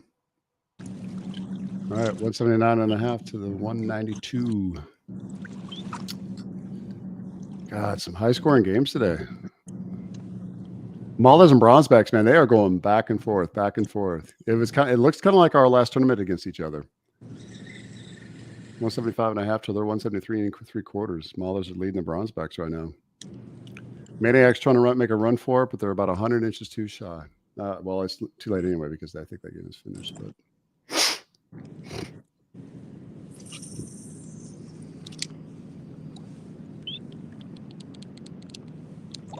wow.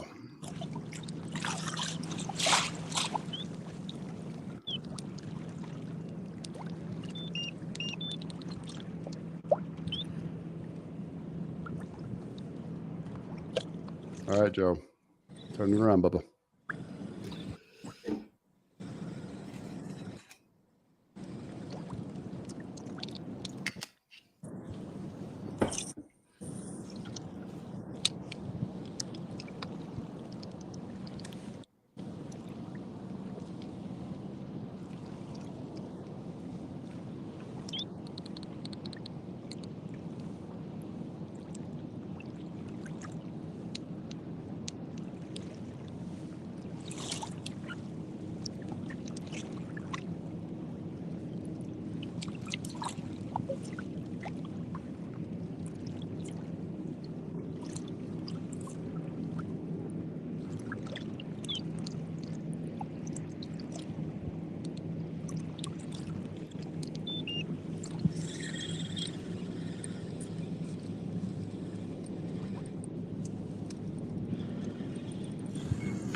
Oh, I heard it. Joe, could you actually do this and turn this around on your own, brother? Could you bring all the rest of them? Because that would be great. I would love that. We would love that.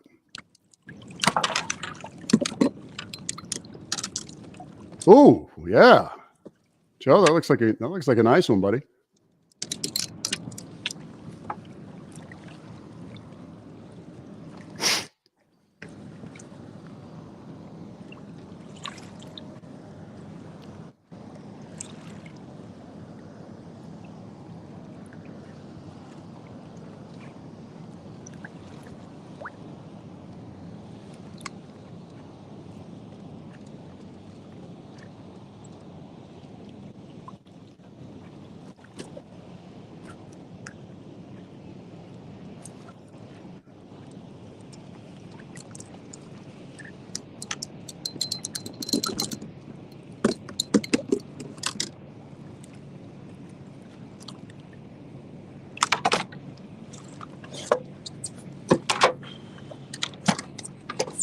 Shit, that was scary.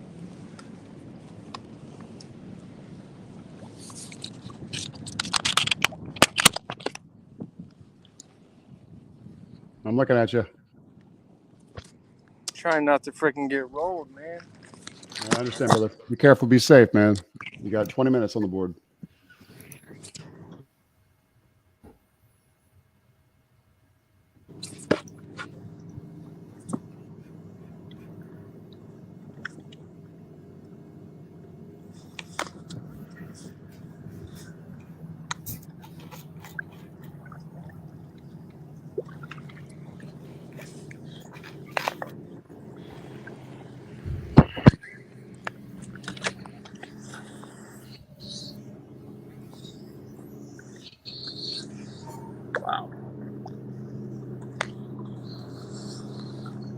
Good call. 17. Nice. Nice. It's a good one. Yep. Yeah, but these boats are. It's I hard to know. get a I got it. picture. It may be helping you though, because that's 2 that you've had in the last few minutes. So you just keep doing it, man. Keep doing it. Keep climbing little by little.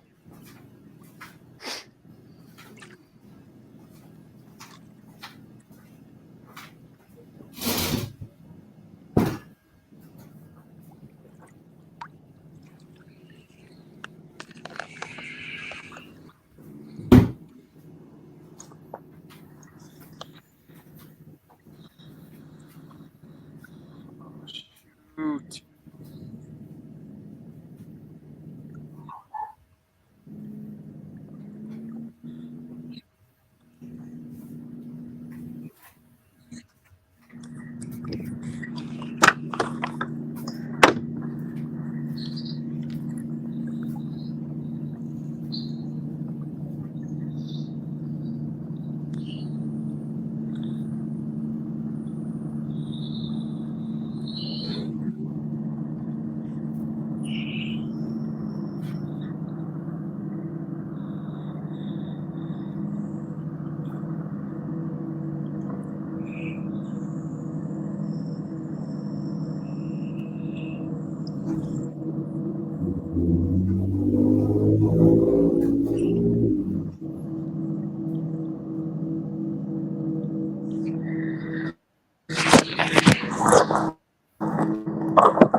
Am I back on?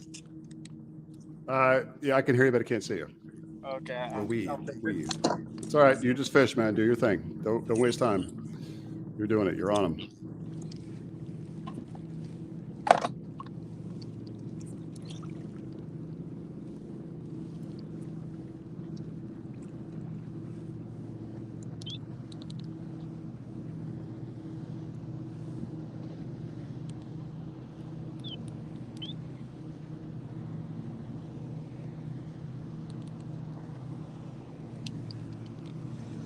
You are on them.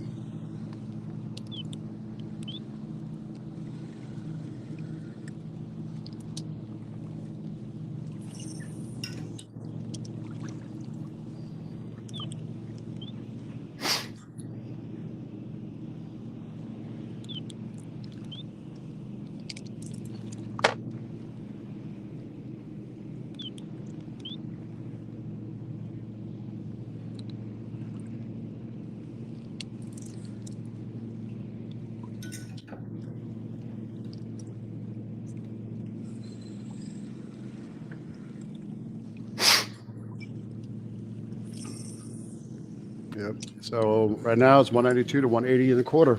Joe, you're doing great, brother. Proud of you, buddy. Real proud of you.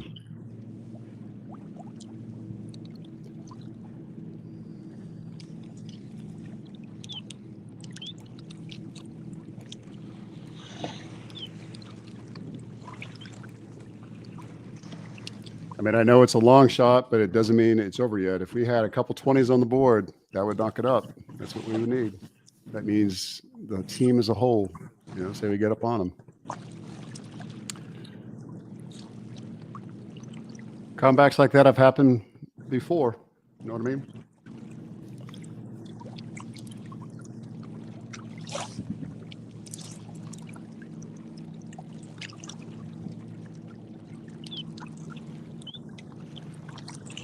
So this is National Suicide Prevention Week, aka National Suicide Prevention Month.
Hey, welcome back, David.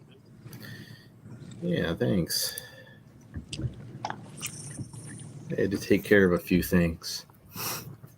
So I'm glad you're here. Well, I mean, take turns, right? My chair, I need a new chair. My back has been killing me, so it's like I can't help broadcast some on the cash back over there if I'm laying out like, okay. Yeah, how's the fish? Yeah, ain't gonna work. But hey, Joe got on a couple, so he did kick the score up a little bit. 180 and a quarter to 192. Nice work, Joe. Right. Oh, give me 1 second. My wife is calling. Give me 1 second.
Yeah, Joe putting some last minute moves. Are you on again, Joe, or am I just hearing? No.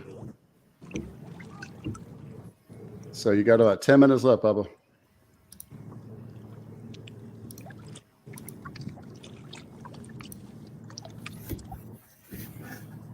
Like I was saying, hey, turnarounds have happened like this before. Comebacks have happened like this before in the last minute, but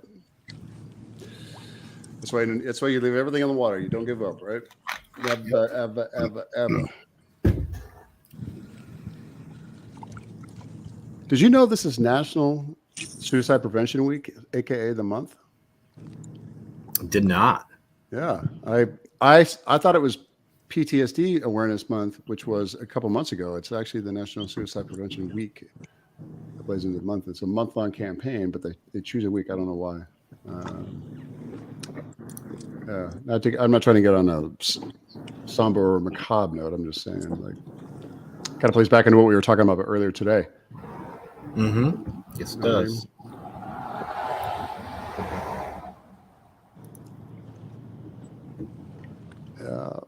Yep.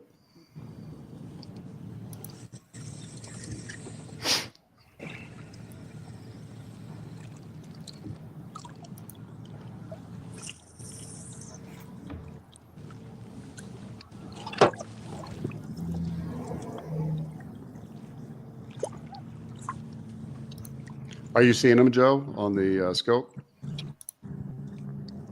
No, I don't have live scope. Or sonar? I mean, anything. No, I see the structure, the stuff they're on, but I don't see them. But I haven't seen them all day. Roger that. And you're still doing a kick-ass job. It's all luck, man. It's all luck. Oh, luck. You have skill, sir. Mm-hmm. However, any event they throw here, I'll be here. This place is like awesome. You said it was awesome? Yeah. Yeah, rub it in. Rub it in. Rub it in.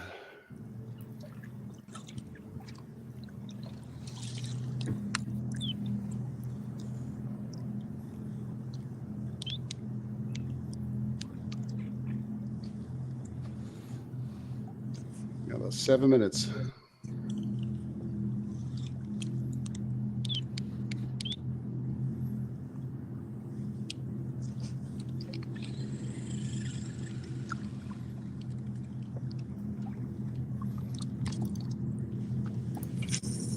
Jeez, I wasn't ready for that one.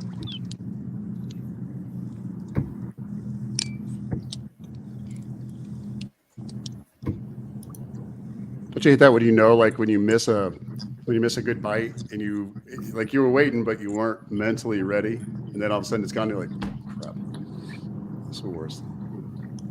Oh no, I'm talking about the weight. Oh, like the other day I kept feeling. I was like, was that? Oh, I could feel it just pull out of their mouth. I felt like that's what I was doing. Like it wasn't your typical fall off the ledge or get it over the brush pile, right on the edges when you can feel like the titanium head hit the branches and then pop it loose and it fall. I was like, nope, that was a mouth. And then of course I pulled up and the tail on the kingtail was completely gone. I was like, yeah, that was a mess. Mm-hmm. Yep. Well, that will buy it.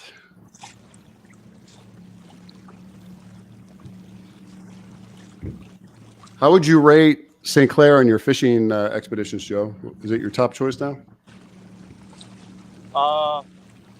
It was a bucket list lake. The only traveling I've done outside of Virginia is Caddo, Kissimmee, and now here. And this is by far the best. Is it? Very nice. And it's a big mix because like a lot of the people in the area are pretty cool. I mean, I came out here on Labor Day weekend, so it should be expected. But before, all the boaters out here are pretty cordial and cool. It's a good place to be. Cool. You got 5 left on the board, Bubba. We are stopping at 13:30, right? Okay, we started at 6:30. Yeah. Okay. Yep.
wears you out doing all this commentating and broadcasting.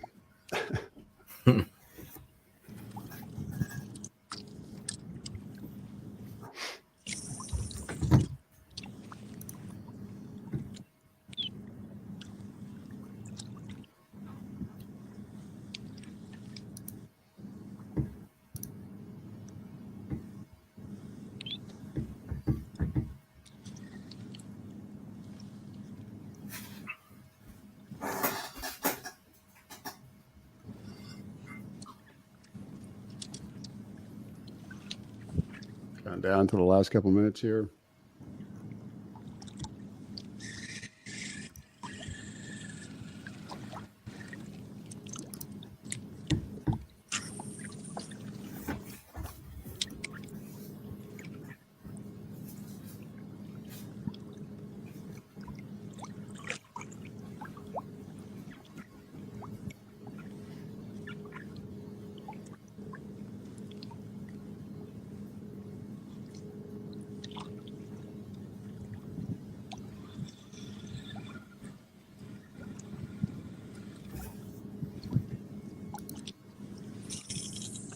So last minute call outs or honorable mentions for your sponsors for the Motor City Ambassadors, brother.